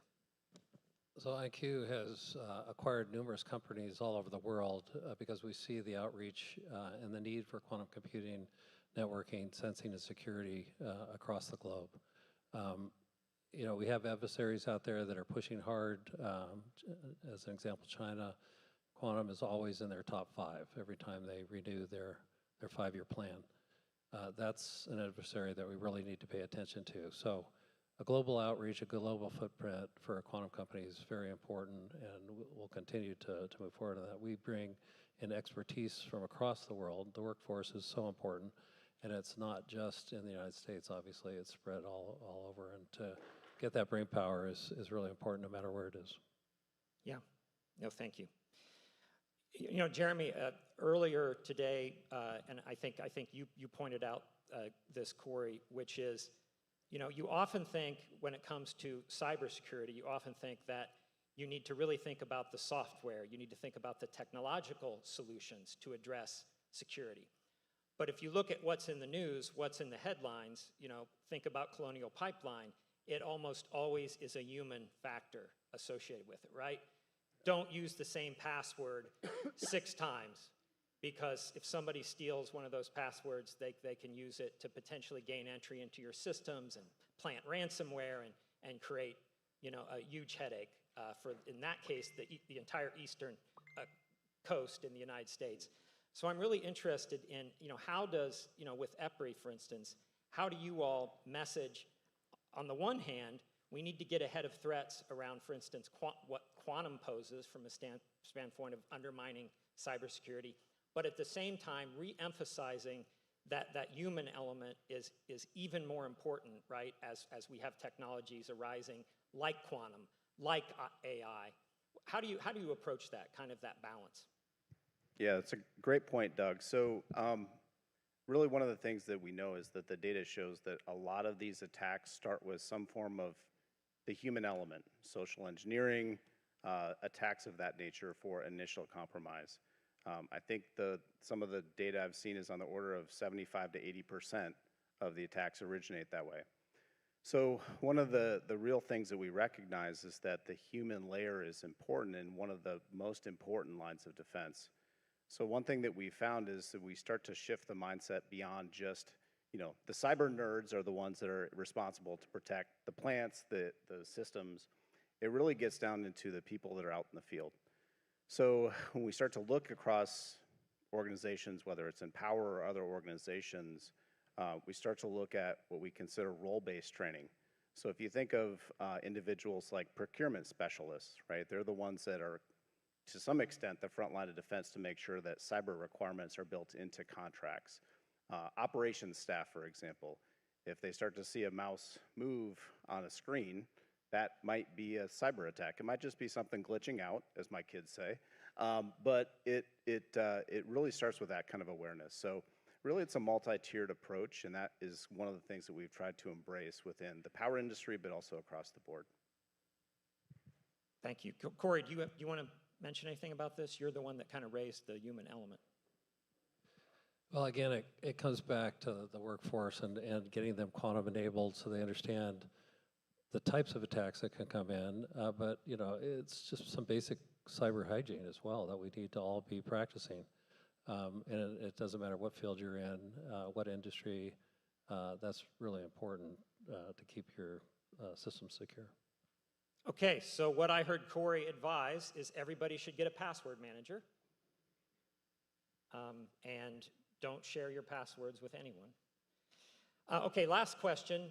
Going to use moderator's privilege here. I want to ask a question about, again, partnership, but specifically, right, we heard earlier about, I think Nashville used to be known, or it maybe is still known as kind of the Athens of the South, when it comes to just all the academic institutions that are kind of in close proximity to Middle Tennessee.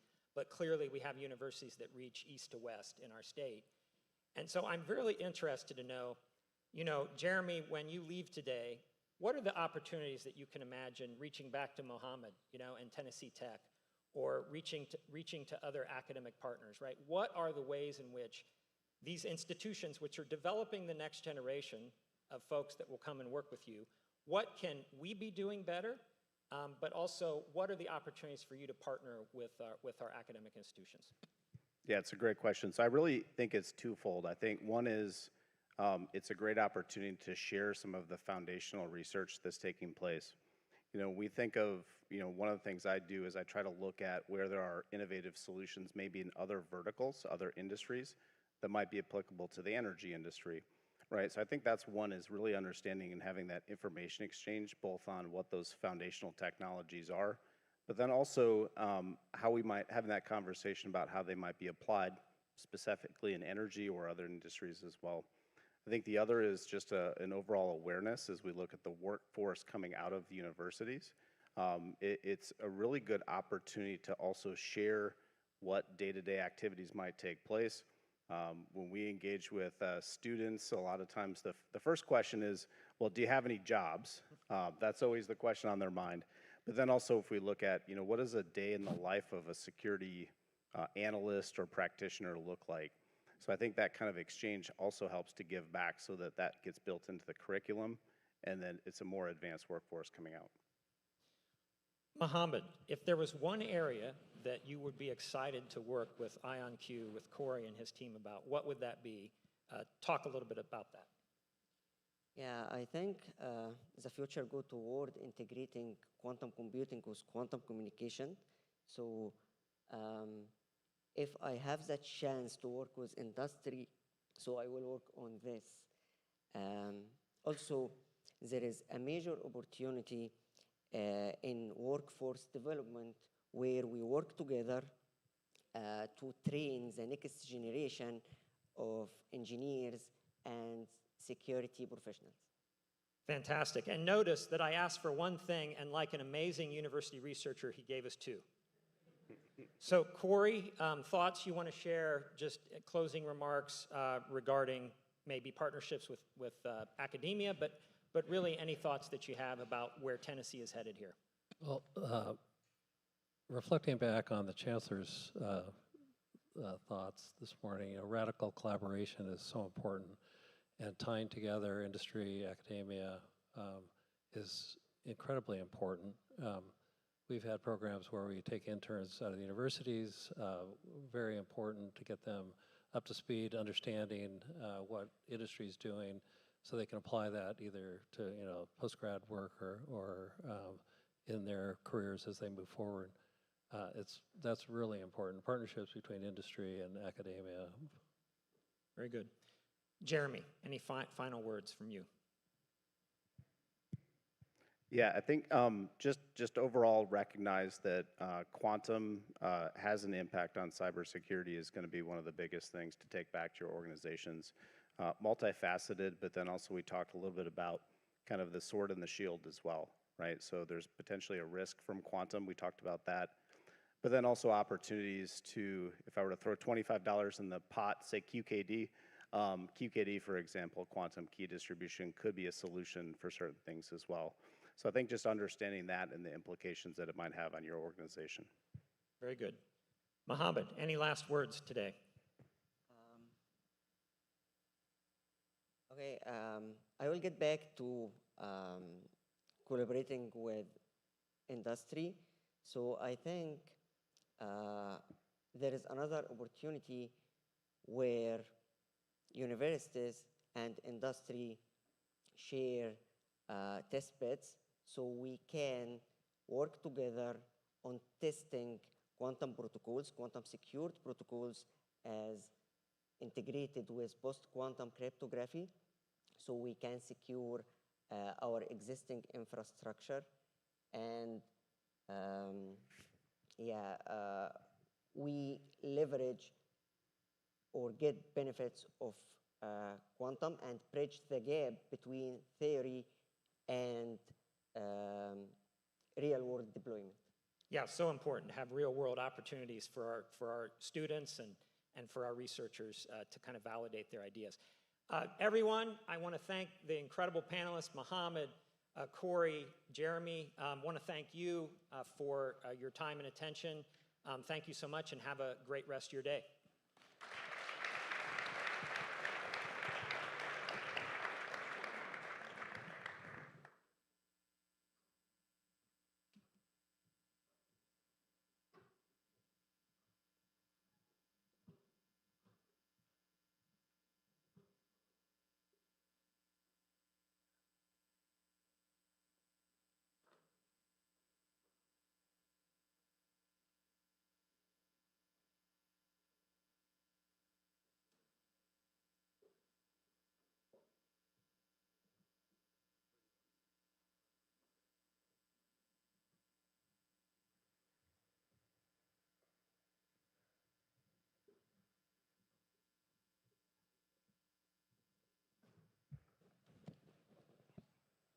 Good morning, everyone.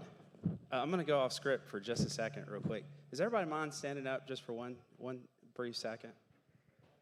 Just get the jitteries going, you know? We're the only thing standing between you and lunch right now, so I just wanted you to be able to stretch for a second and everybody can have a seat now. So,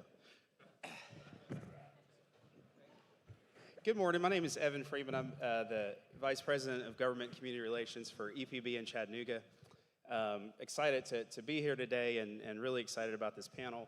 We're going to talk a little bit about quantum networking and you know, with the promise that quantum technology has and the capabilities, that the potential of those capabilities are pretty impressive. But there's things that are going on right now that are real world demonstrations that we'll get into, and then also talk about sort of the future of where quantum networking will take us.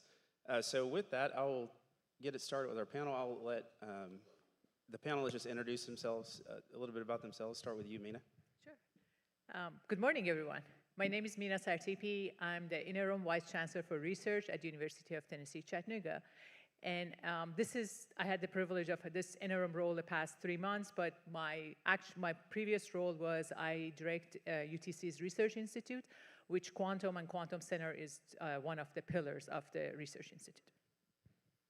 Great, Corey McClellan. Everybody knows you already, it's okay. Hey, good morning. Patrick Swingle, Manager Quantum Systems at EPB. Pleasure to be here. Cool, great. Well, Corey, we'll get started with you. Can you walk us through some of those different type of quantum networks and the applications behind them that exist today?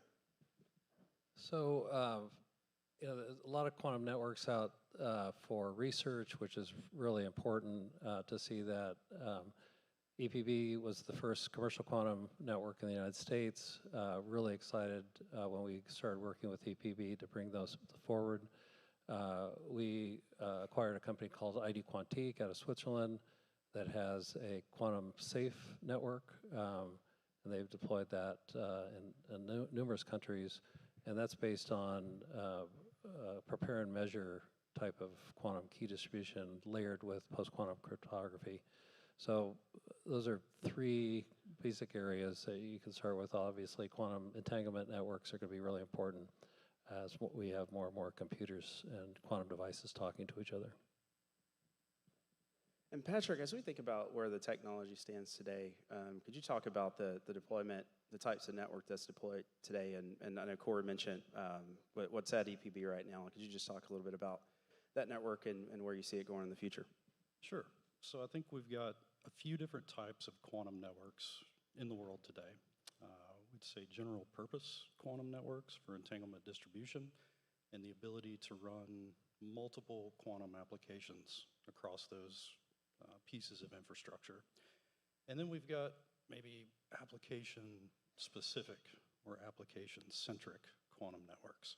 Networks that are built purposefully for QKD or synchronization or perhaps network timing. Beyond those smaller, more simplistic networks that don't use as much infrastructure, as more resources, the general purpose utility scale quantum networks that are popping up, those, as we see right now, are smaller. They're city-sized networks, similar to EPB's.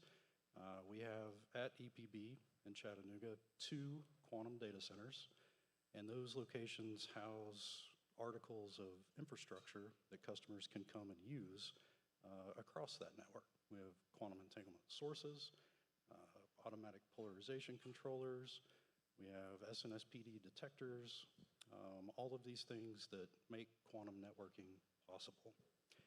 And attached to those 2 data centers, we have 10 scalable quantum nodes or user nodes where people can come, they can put their equipment physically in these locations, and they can connect to quantum network and distribute qubits, polarization entangled qubits, or photonic qubits across the fiber optic infrastructure in those nodes. So we see that, and we see those networks popping up all across America. We've got some in DC, some in New York, we've got one in Chicago, It sounds like Chicago may be growing theirs a little bit, and EPB plans to grow ours. As those networks grow, sooner or later, they will converge. And we've got some pretty significant challenges ahead of us on the engineering front for what those networks look like when they merge and converge with each other. Are we all speaking the same language for timing? Are we all speaking the same language for detection capability and efficiency? And some of those are the things that we'll have to figure out along the way. As those networks get larger and grow, there are still some engineering challenges ahead of us on that front as well. We'll have to figure out not only the quantum side of things, how to have quantum memories to make our signals go further, but what does the infrastructure to house that quantum equipment look like? I believe we stand in a very, very good position in Tennessee to help define what that infrastructure shapes like, looks like, walks like, talks like, et cetera. So yeah, I think that's maybe the short version. We can definitely go into more detail at another time. Yeah, we'll keep going. Thanks, Patrick.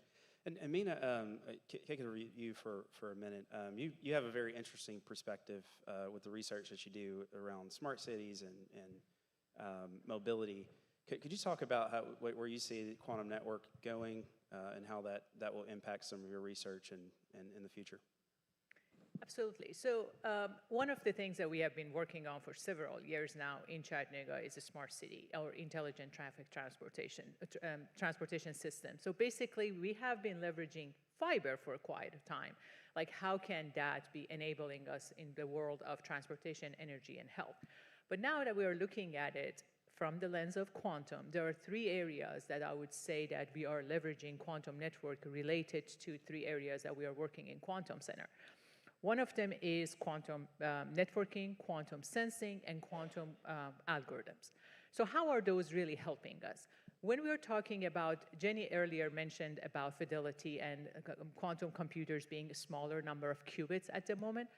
When we are talking about smart cities, when we are talking about transportation, energy, and really not looking at them as silos, we're talking about large amount of data that needs to be processed in real time. When we're talking about real-time digital twins of our environment and how can we truly make our environment smarter, we need to be able to process these.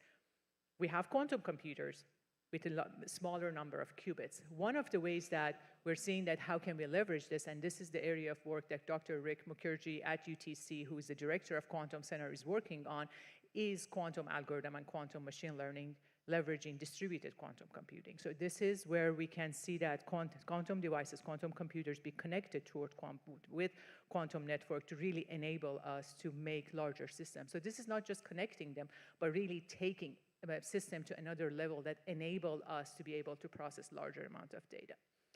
But the other thing that we have heard the panel before and also from FBI is the security side.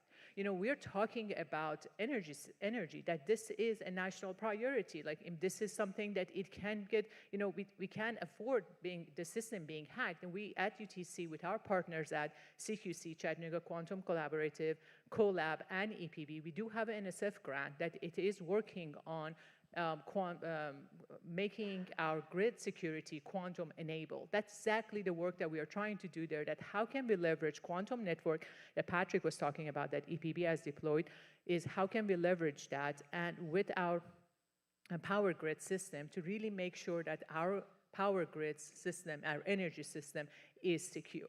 And from the quantum computing one, we do have a project with TVA. It is, again, working on grid optimization. So that's another application that we're working on there. The last one is quantum sensing. You know, we can't have a smart city if we can't sense it, right? Like, the first thing is to get an observation of that system. And sensor is bringing it. Currently, we have a lot of sensors. Like, you know, we have, like, you know, Nashville is one of the cities that we work with them, and Chattanooga has the largest test bed for transportation. But Nashville, we are also working with City of Nashville in that LiDARs, cameras. There are many different types of sensors, which are they're good. But quantum sensing will take it to another level. It's an unmatched level of precision and accuracy and resiliency that the quantum sensing can bring. But again, with the same lens, when you look at it, you can have an isolated device that senses the environment, but you also, quantum network, what it will enable us is now you will be able to distribute this, and now you're even making that more precise, more accurate. And that is where we are seeing it in different applications. It can be for underground monitoring. It can be when you want to do a construction to really understand what's going on underground. Quantum LiDAR exists. Traditional LiDAR exists. Quantum LiDAR is another thing. One of the other topics that Department of Transportation, U.S. Department of Transportation is interested in is what if GPS is hacked? What if GPS doesn't work? Like, what are we going to do in that case? And that would take us to another level of the sensing that we can be using for position and timing that would be quantum-based. And you bring up a lot of good areas and potential use cases, that quantum will be a solution for in the future. And this is a question for either of you. Reflecting on who's in the crowd today, and I know we have academia and some industry and things like that. If I'm a company that's listening right now and they're saying, okay, this sounds great, what can networking do for me today? Could y'all talk about maybe some applications that potentially could be used for industry today? So the most obvious is security. That use case with quantum key distribution, post-quantum cryptography, is kind of the leading use case for quantum networks today.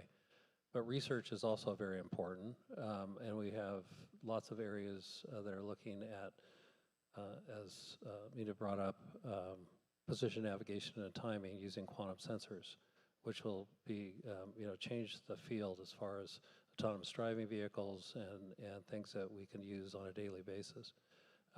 With quantum atomic clocks, they can have picosecond level fidelity, which allows for centimeter versus meter level of positioning, which would make a big difference as you're driving down the freeway to make sure you were in the same lane or the right lane. So there's a number of things coming up that quantum sensing will enable utilizing both clocks and other types of sensors. I think on the security front, we're seeing that now, not tomorrow, but today. There have been a number of businesses, a number of organizations that have come to EPB with aspirations to build things in Chattanooga. We've got NDAs, so we can't talk about all of those things. But the one thing that keeps recurring, the thing that keeps coming up, is people want to come to Chattanooga because of our quantum ready service. They also want quantum applications as a service, and most of that interest is currently centered around quantum secured communications. You'll use a few different interchangeable words there, QKD, quantum secured communications, but it is security over their network connections to multiple business locations within our service territory, or to uplink connectivity to their location from EPB. That coupled with a key management solution and entropy as a service, I think all of a sudden quantum enters a world that we're here now and ready for this application to take root and take hold. So EPB is exploring that as fast as we can. We have multiple vendors coming out as part of the NSF grant that Mina mentioned, and we are evaluating their equipment. We are also designing our architectures and deployment models for how that goes across a fiber distribution network. And now we offer quantum secured communications as a service. I mentioned several of the applications, but one of the things I would, again, back to the type of work that we are doing in the smart city is really the communication part, because we have been leveraging fiber. Fiber was the reason that we were able to actually start up what we were doing in the transportation. And but another thing that we are seeing, because we're seeing the need for the connectivity for transportation to really make our streets safer. And now we are adding another layer of potential attack there, because if we are relying on the information that we need to receive from the system, from the vehicles, then really making sure that that line is secure, that's another application from the quantum network that we are looking at. and your question was about industry, sorry. Like that's actually where we do have several industry partnerships there, because like with the quantum networking with the application in the transportation and connected vehicles. Yeah, thank you for that. You know, the state of Tennessee, you know, and we have several folks in the room that I recognize from across the state. As Tennessee grows, aims to grow the quantum industry here, and the research capabilities and the technology capabilities itself. As we do that, you know, there's been a lot of collaboration and conversations going on. What do y'all think is differentiating Tennessee right now in its approach to growing the quantum technology, and where do you see, you know, just some of the gaps that need to be filled to get us ultimately to where we need to be? You know, we have heard about, like, you know, we all love EPB because that's how we actually got the first network in Tennessee, in Chattanooga, but obviously with that in Tennessee. And there are 3 nodes in Tennessee, right? Actually, like I think there's one that EPB has, there's one that INQ has, and there's one that UTC has. And that has enabled a lot of research in terms of quantum network, because the way that quantum world works is not like a traditional communication. We can't have long distance communications yet. And these nodes in Chattanooga has enabled us to really work on repeater-ready quantum networks. And that has been a true partnership, and ORNL is another partner, and I know that like there has been several publications with UTC, ORNL, EPB, and INQ related to that. So, but you know, it has been great, and we are hearing about it, and almost every panel has referred to that, but we can't stay, right? Like, how is that gonna be evolving? And I think that's where we are gonna see that how Tennessee can lead, like building these, still is R&D with a big D, smaller R, but it still is R&D to really enable these long distance networks. How can we make them repeater ready? We has been tested in a shorter distance, and we are, as we grow, how can we add more nodes to that?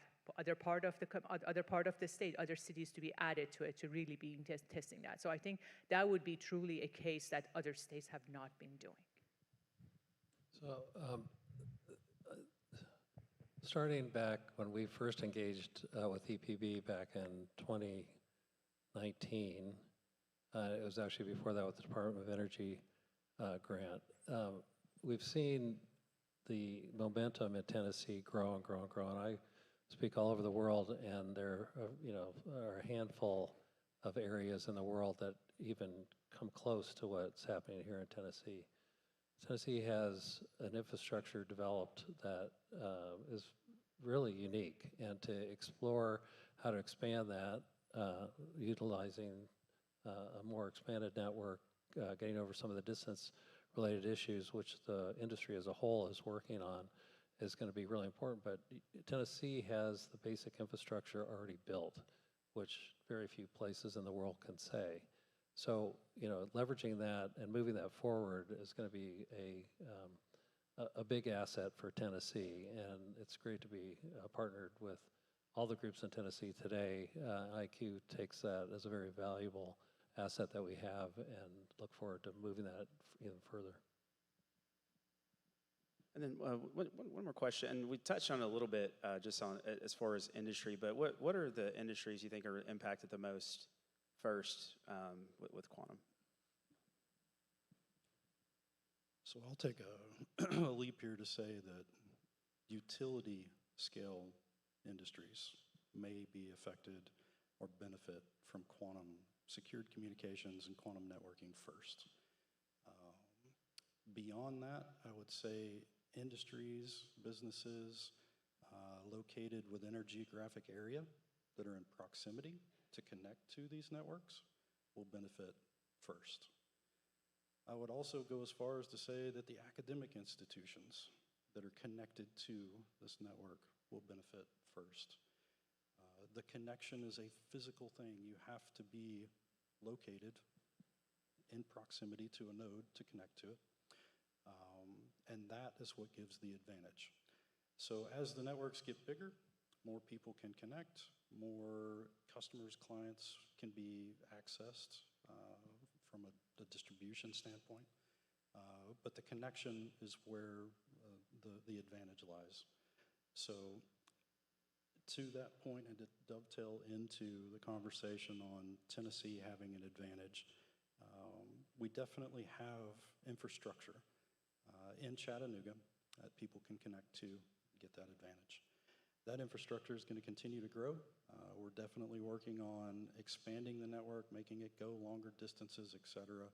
And part of that advantage that's here in Tennessee is the ability to leverage what we already know, what we already have massive experience in commercial distribution networks and utility infrastructure, and help define some of those decisions that need to be made on what this infrastructure looks like. I mentioned it before, but how many of you know how big a quantum memory is? When we have to design a door to move that thing into a building through, how big should the door be? What kind of power feeds will it take? What kind of network connectivity or fiber type will it take? All of those are things that we have to define and figure out a way, and we have the ability to here in Tennessee, iron out those decisions on the engineering front and work together in collaboration with IonQ, UTC, EPB, all of us, and figure out how to make something as a model here in Tennessee that can be deployed regionally or nationally to build out networks across the nation.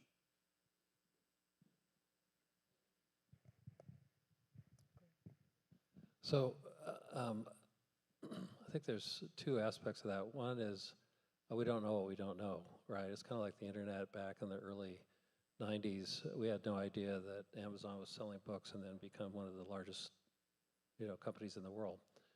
It's the same way today. Building the infrastructure out is going to be really important, but we don't know what applications are going to be the killer app for quantum yet. But we're in a place that's very exciting because it's coming. Quantum is now, and that will just the momentum will just continue to move forward because the infrastructure that's being built out will allow access to the new apps, new quantum apps of the future. One thing I would say is, depending on the type of quantum research, quantum deployment that we're talking about, they are at a different readiness, right? Like quantum sensing is more ready today, versus I think quantum algorithm is not. Like that's something that we are working on. So in terms of industry partnership and what is the interest from the industry, I think we do see PNT, LiDARs, and those are the types that are going to be sooner available because the more research has been done on them. But in terms of one thing I do want to mention that, I did mention that the number of qubits is small, but Rick Mukherjee actually has a paper that those of you that are in computer science, the salesman travel, like that's basically 101 computer science project that everybody works on it, like optimization, routing optimization. And that's one that he has worked on that project, that even with 1 qubit, you can get improvement over traditional, conventional way of doing it. While yes, we are still the fidelity, error control coding, and all of that are needed to get us to where we are today with traditional, but still isn't the existing one would enable us to, in terms of the industry and in terms of the interest from the industry, there are things that we can do with them. Another project that Quantum Center at UTC is working on is with Lufthansa, like gate optimization. So those are really the type of real world application that we are going to be seeing in terms of quantum algorithms and quantum machine learning. Thank you for that. Is there as we come to a close on the panel, do y'all have any parting comments or any remarks that come to mind? I would say quantum is a big world. We need we need a lot of partners to really work on. This is a new area. It's not actually a new area, right? But it is. We are seeing that it's not theoretical anymore. I think that's where it has been. It's more like Einstein called it the spooky science, right? Like it's not any, but we are seeing that. And how can we all partner together to really make this out of the lab to the real world? I think that's where we are going to be seeing it. So partnering with your local organization like Arco Lab, that they have that accelerator program in the world of quantum, I think that's where we are going to be seeing. And obviously, we at UTC are very appreciative to the partnership we have with EPB. So quantum is now. Start learning, get your workforce up to speed on what quantum is. There's access through the cloud today to quantum computing. Application development in the quantum space is going to be really important. We can't find enough quantum application developers, so from that perspective, universities and academia in general, from kindergarten up, really need to be in tune with quantum and start to understand it. It'll take a workforce from technicians all the way to PhD quantum physicists and everybody in between to make this quantum economy grow, and it's here. So let's get moving. So along those lines of it takes a village and economic and workforce development, et cetera, being a part of this, if you're in business and you want to do business better and you want to learn more about how quantum can help you do business better, I think we have an event coming up October 1st in Chattanooga. If you want to write down an acronym, it's QIB, Quantum in Business. It is a summit that we will have there focused on business. How do businesses adapt to quantum? How do they learn more about it? How do they become more engaged? How do they consume and use it and benefit from it? So keep that in mind and on your radar. October 1st, QIB. Thank you.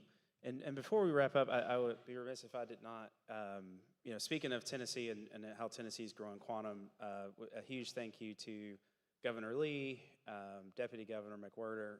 I know Brayton and Nathan, I saw them earlier. They've been doing tremendous work at ECD and really trying to pull together the state and put a plan together. And of course, Speaker Sexton and Senator Watson for all they've been doing as far as getting funding for quantum this year. And so we're really excited about that and really look forward to continuing to work with everyone. But with that, we'd like to thank our panelists for taking the time today. And y'all did a great job. Thanks. Okay, so now is a time to break for lunch. Lunch is right through the doors back here. You feel welcome to serve yourself and come back in and eat, and then we'll reconvene at 1 o'clock. Thank you.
I'm United States Senator Bill Hagerty.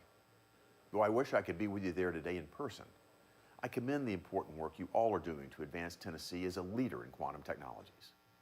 We're at a moment where quantum science, advanced computing, energy systems, and economic growth are converging in ways we've never seen. Bringing together leaders who understand that intersection is exactly what this moment requires, especially for Tennessee. Tennessee has something special. With the world-class research at Oak Ridge National Lab, the leadership of our university system, especially here at Vanderbilt, my alma mater, a strong industrial base, and a skilled and reliable workforce. With this combination of advantages, we have the foundation to lead the country in quantum research, development, and deployment. Under Governor Lee's leadership, the state has launched the Tennessee Quantum Initiative.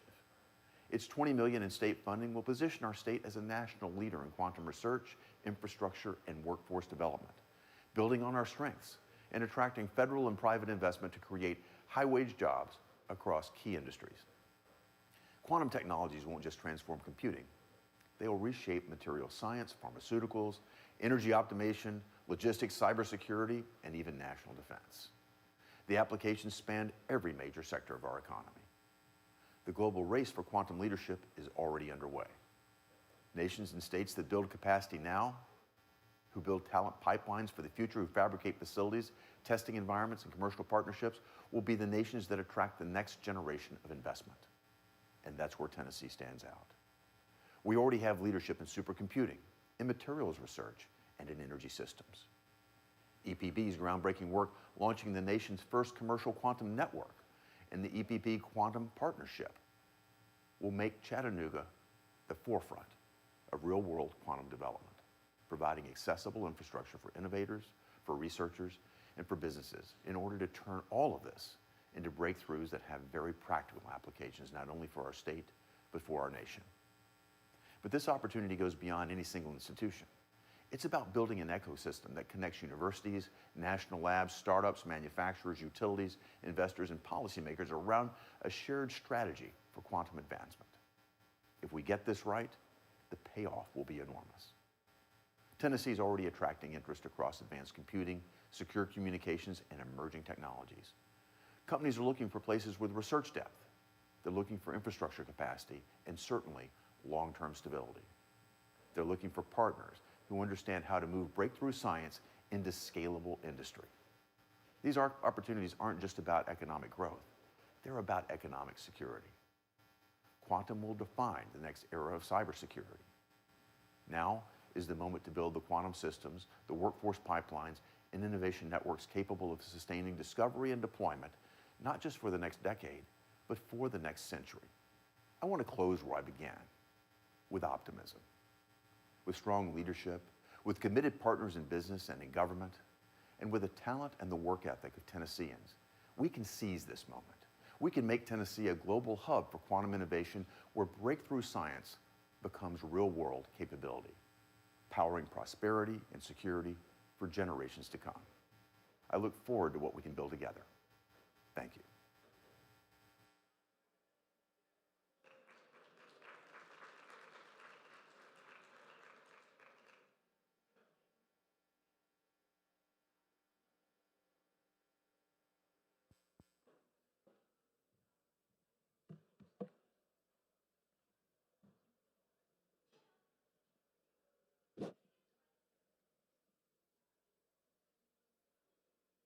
Well, I think people are still eating, but the majority of people are here, so we can go ahead and get started with this presentation.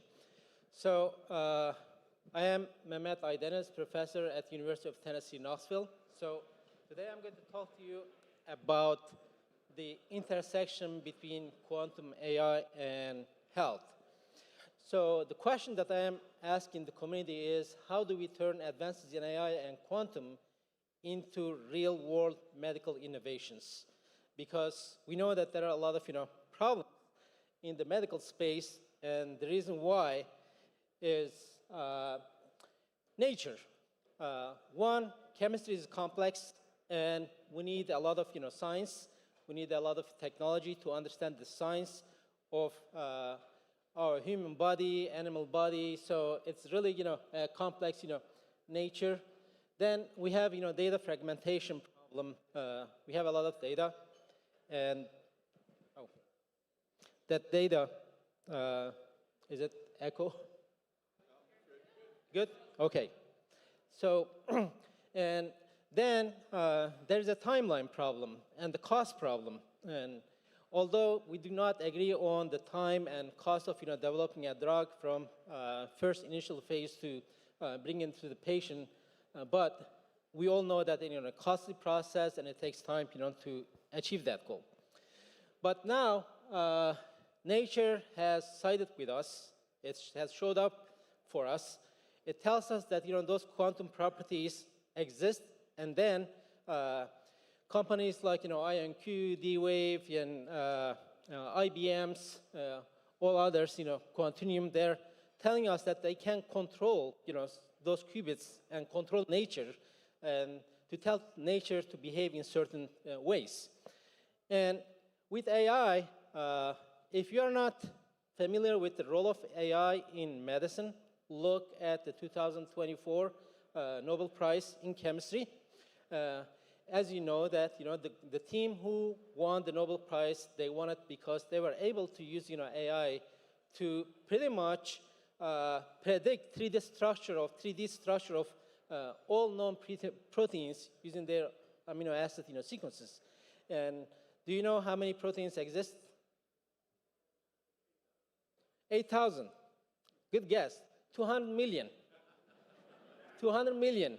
Yes, can you imagine, knowing the 3D structure of all of these, proteins, and the opportunity that, that's presented to the scientists and medical community, right? So when we bring quantum and AI together, we will be able to achieve some of the problems that we were not able to achieve, some of the solutions that we were not able to achieve in the past, because quantum will allow us to simulate the nature, and AI will allow us, to speed up the process. So when we talk about, AI and quantum being the force multipliers, they are in different ways. Earlier during the panel, Ryan from IonQ talked to us about, the importance of using quantum to reduce the energy cost of, data centers, right? And AI can also help quantum. It can help quantum in different ways. It can, design better qubits and higher fidelity gates. And then all of this, AI can accelerate, our goal of, achieving, fault tolerance, quantum computers. So we need to explore the interconnection between AI and quantum, and we know that a lot of, people in the room are working on that, problem. And kind of exploring the opportunities, exploiting the opportunities, features of quantum technologies and AI to move us forward towards fault-tolerant quantum. When we look at the applications of quantum in medical space, in healthcare space, there are numerous. So we talk about molecular simulation. When we can look at quantum machine learning, get better pictures of the diseases and maybe develop better simulations and identify diseases in early stages so that we can really tackle those problems. So for example, if you look at quantum MRI, based on recent research, the MRI can use quantum hyperpolarization to really increase signal strength by 100,000 fold. So there are a lot of opportunities in this space, and we just need to keep asking the right questions. We need to keep engaging with the right people. So when we look at early indicators, what you see is that those successes come through collaborations. So AstraZeneca, IonQ, and AWS, for example, have collaborated, and through their collaborations, the hardware-software collaboration, and they were able to achieve speed up the drug discovery time by 20 times folds. So, and also we know that Cleveland Clinic and its collaboration with IBM, they have been able to really simulate a small molecule with about 300 atoms, which is They did it, through a hybrid quantum and classical, computing, method, but it's, promising. Well, what we see is that, a lot of people are investing in the space. Nobody's, sitting quietly. And Amgen, Quantinuum, for example, they have, partnerships. So Eli Lilly recently, acquired a company called, Creo, which does, quantum chemistry. But there are a lot of, people investing in this space, and the reason why is because, it's promising. And according to, some estimates, compound annual growth rate for quantum healthcare is, ranges between 35% at the lower end to 42.5%, depending on who you talk to, right? So, so what we see is that, from quantum simulations to, to the patient, it's a journey, and it's going to take some time. And if you want to speed up the process, we need to invest. We need to invest in, workforce. We need to invest in building ecosystems. We need to invest in creating partnerships that will really amplify the impact and speed up the process. Well, when we look at the history of, how we do work currently, what we see in the quantum ecosystem is, the risk of innovation deficit, which is basically we pay attention, like, we hug the tree, we forget about the forest, right? So this is the ecosystem that we are building, and then we need everybody to work with each other, to collaborate with each other, if you want to generate, impact, and if you want to speed up the process. Because we all work in silos because of, our cultures, our norms, our ways of, working together in academia or in industry. So we need to bring everybody to the ecosystem.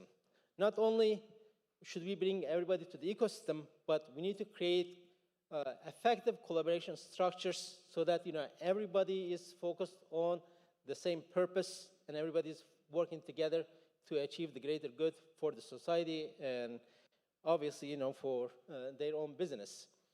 So history has told us that, when we bring everybody together, things happen, great things happen, and we learned that, from the Human Genome Project, and we can do the same, for quantum. So right now, we are here at phase 1, and it will take, all of us work together to reach phase 3 of to observe real impact of quantum technologies for stakeholders. So that is really a journey, like I said, and it will take the whole village to get there. And we need the investment. The government needs to invest. Well, what we see is, NSF is investing, but we also, if you want the impact in medical field, NIH also needs to invest in the space. And businesses need to invest, hospitals and quantum companies and government, universities, they all need to, work together and talk to each other. And adoption is one of the biggest barriers right now. And the reason why adoption is a barrier is because of quantum literacy. So companies, if they want to capture value in this space or help co-create the value with different partners, they need to develop, quantum literacy among their staff, starting, from C-level. And also we need to, build the workforce that's needed for us to really, bring in new technologies to solve new problems. And right now, what we have seen, what we have observed from literature is that, the science is there. What we need is, engineers, we need technology, we need people who can really take, what we have observed in nature and turn those observations into technologies that can solve, problems for different communities. Thank you very much, and I think I'm out of my time, so I want to respect everybody's time, and so I'm done. Thank you.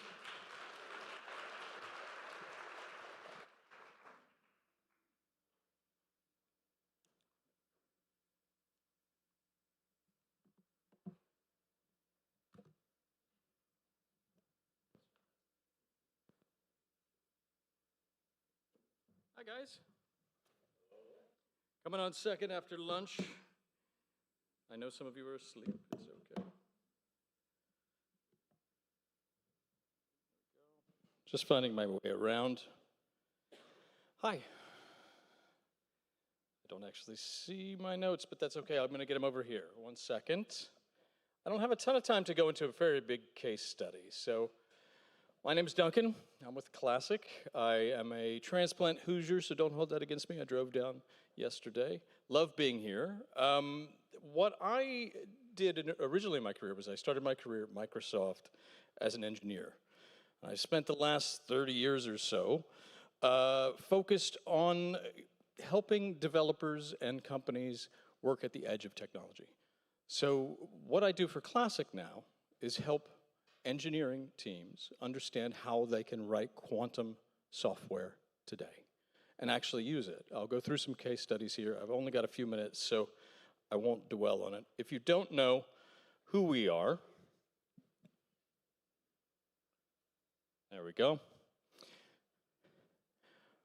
Classic is the leading enterprise quantum software engineering platform. So if you want to write quantum software, there are a number of SDKs, free ways to you can brute force it any way you want. But the easy way to do it is our platform. I'm not going to do a sales pitch here. But first, we enable teams to define quantum algorithms at a high level with AI assistance, and then focus on the problem, not the circuit creation. Second, we automatically synthesize that, help you visualize it, and then execute it on any hardware or simulator that is out there. We work with all of our great partners here that you heard from today, and so that you can keep that IP and keep that software as things evolve, and we know this is evolving very quickly. Catch up with me later for more about the actual platform, but what I want to talk about today and what surprised me when I got into this space is how many folks are actually using this stuff right now. We've got teams like Citi, right? These folks are using for portfolio optimization tests today. SoftBank for quantum chemistry. We've got BMW learning how to make cooling their engines a little faster. Quantum AI. We've got quantum chemistry. And I'll talk about Comcast and a specific problem. So let me make it a little more concrete. We've been working with Comcast along with AMD and our great partners over at IonQ on network optimization. So what they did was take a very specific problem. When parts of the network fail or degrade, how do you reroute traffic in a way that keeps performance high and avoids cascading issues? So it's essentially a little tiny map of a network there, these nodes, connections, and traffic flowing between them. It looks tiny there, but at Comcast, you're dealing with tens of thousands of nodes and routing combinations that quickly grow into many millions and beyond. Now imagine that something fails or goes down for maintenance. Links degrade, nodes go down, congestion builds. At its core, it's called a computational optimization problem. It just means the number of possible configurations grows exponentially. So traditionally, classical optimization methods are great at this. We've been doing this for dozens of years, over 2 decades. But they start to break down when you get into very large numbers. I won't go into the math here, and there are those in the room who can. So essentially, the number of possible routing combinations explodes, and you end up relying on these heuristic approximations, which is good. But there are solutions left on the table that you may not even know. So you're leaving these better solutions out there undiscovered. This is what's cool, is these guys aren't waiting for quantum advantage. They're using this to discover new methodologies. The advantage to them is the things they didn't think about or the things they didn't know and the volume at which they can discover new methods. So in this case, the team modeled the problem simply just classically, the way that you would today. Sorry. I do know how to operate this, I swear. There we go. On the classical side, they're using HPC systems, taking in the current state of the network, defining what degraded, what's constrained, and what they're trying to optimize for. Latency, resilience, some balance of both, and so on. Then they're using our platform to automatically model this stuff and optimize it for the back end. In this case, AMD simulators and IonQ QPUs. Then they feed that back in a loop to their systems. This is a hybrid workflow working today, discovering new ways to optimize. And it's not about the speed. It's not that this is better or worse than the rest. It's about exposing new methodologies faster than they could before.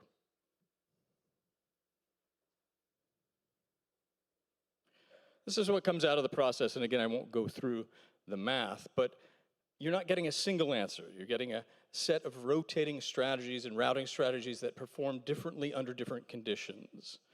And the team demonstrated here that the ability is to identify more resilient routing strategies under failure scenarios while balancing those constraints they had and discovering new ones as they go.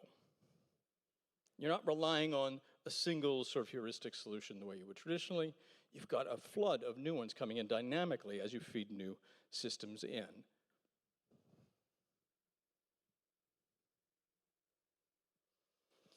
So this diagram here, some of you may have seen it. This is from IBM Research. It's out there on the internet. Happy to share it with you as well. The timelines are shrinking. This is about quantum-centric supercomputing architectures working now. You can see the date there is today, 2006. Classical HPC systems, specialized hardware, and quantum processors all working together in a hybrid workflow. If you're in telecom, this applies directly to traffic engineering, network resilience, and planning under these dynamic conditions I talked about. But if you're not in telecom, the pattern's the important part. Any system where you're trying to optimize across a very large number of possible configurations under constraints, supply chains, energy grids, financial portfolios, scheduling, logistics, you name it. In pharma, like you just heard, this can look like exploring those molecular configurations, drug interactions, all the use cases you just saw. In finance, portfolio construction, risk modeling, you name it. The takeaway is that it's not about the specific case. It's about building those algorithms and discovering new methodologies better and faster than you could before. Now, today, not waiting for when this math goes faster on a quantum computer. That's not the advantage that people are taking advantage of today. It's about discovering new approaches. So this hybrid quantum classical approach can expand your solution space. You're able to explore new things. You're able to use the infrastructure you have now. That doesn't mean you shouldn't buy a quantum computer if you need one, but you don't actually have to.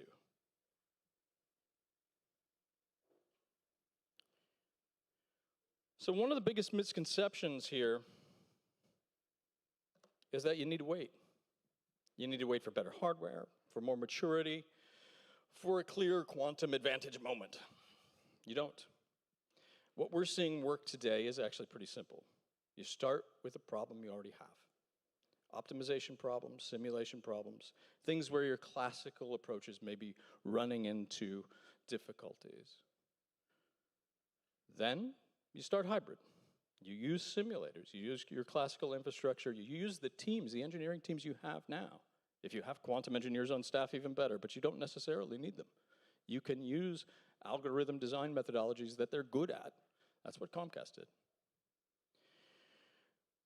Third, I recommend you keep this small and focused. That doesn't mean keep it simple. You should be solving, like you heard earlier this morning, very hard problems. Not toy problems, not experiments. These are things that you actually need to get value out of. But keep it focused. Teams that are successful right now are not spinning up massive programs and getting everybody into quantum. They're running targeted projects with small groups, innovation groups, or targeted groups that are specifically focused on, say, this combinatorial optimization problem. So you have the infrastructure and the cloud platforms today to get this done. And of course, I'm happy to talk about how to get the engineering platform there. That's something we provide. Finally, build internal understanding, not deep quantum expertise necessarily, though that helps, but what you need is quantum strategy and somebody who understands how quantum might work for your domain, and you can build that today. There are groups like mine who can help with knowledge transfer and training, certification, all that sort of thing. That's really the shift. It's not about waiting for some breakthrough. It's not about waiting until somebody announces advantage. It's about building it. It's about starting to build capability, strategy, and IP today. What's the value? Well, you saw far-reaching some of the values that we're going to get as a society. But right now, you could be building registrable IP that is yours. You could be the people who are building the next breakthrough for your organizations. And it's a lot easier than you think. That is all the time I have. I'm over. I'm so sorry. Get a hold of me today when you meet me outside. Happy to talk to you anytime. Classic.io if you want to take a look at our platform. Thank you. And thanks to Vanderbilt.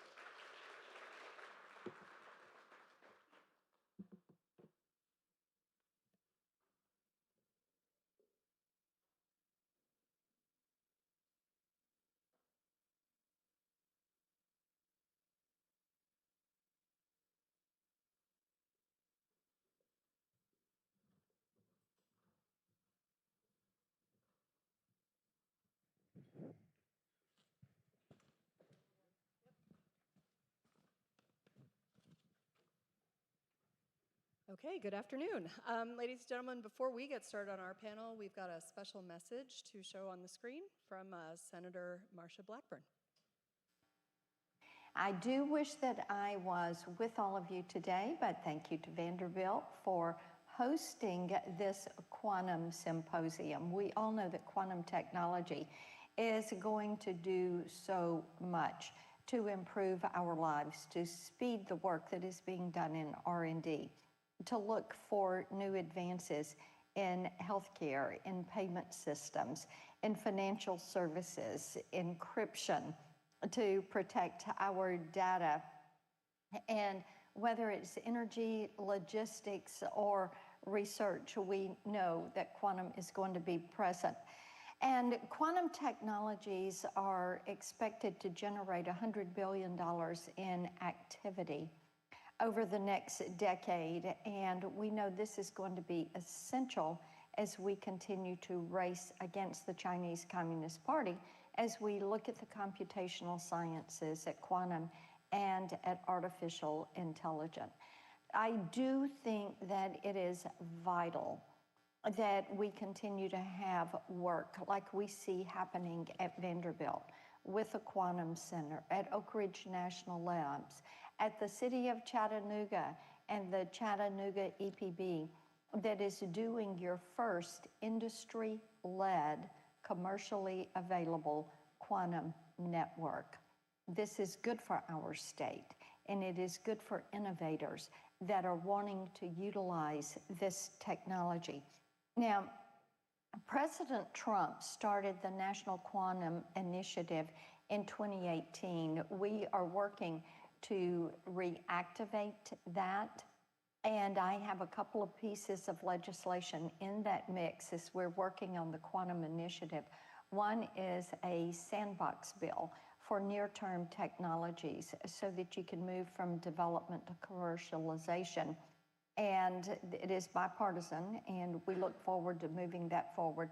The next is the Advancing Quantum Manufacturing Bill. This is looking at the USA Manufacturing Institute and doing a quantum institute inside of that as we review how to utilize quantum technologies with advanced manufacturing concepts to achieve effectiveness and efficiency.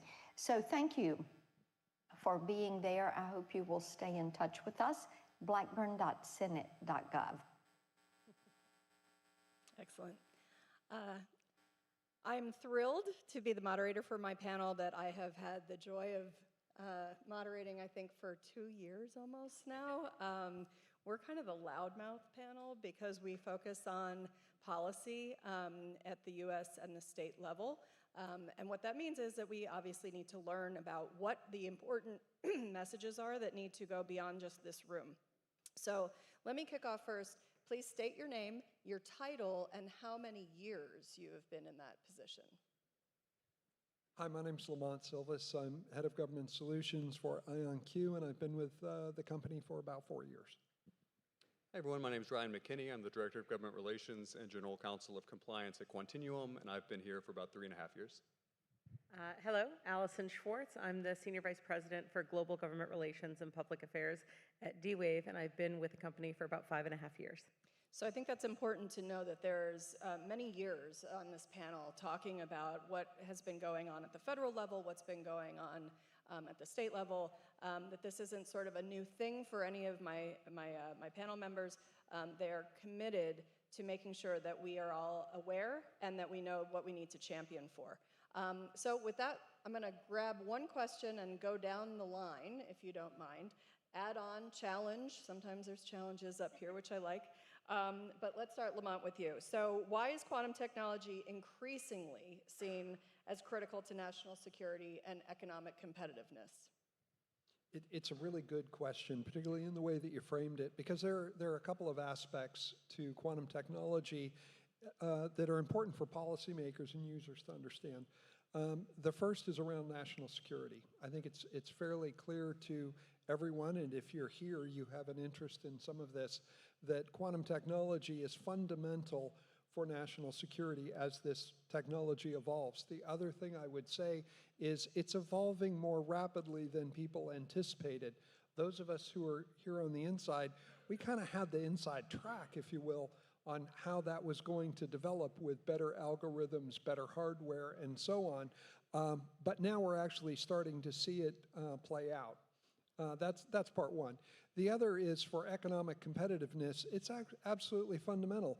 We're going to talk, I think, in a few minutes here about jobs and what it means. So a lot of attention on job loss related to AI, and we could have a debate about whether, how much of that's actually happening.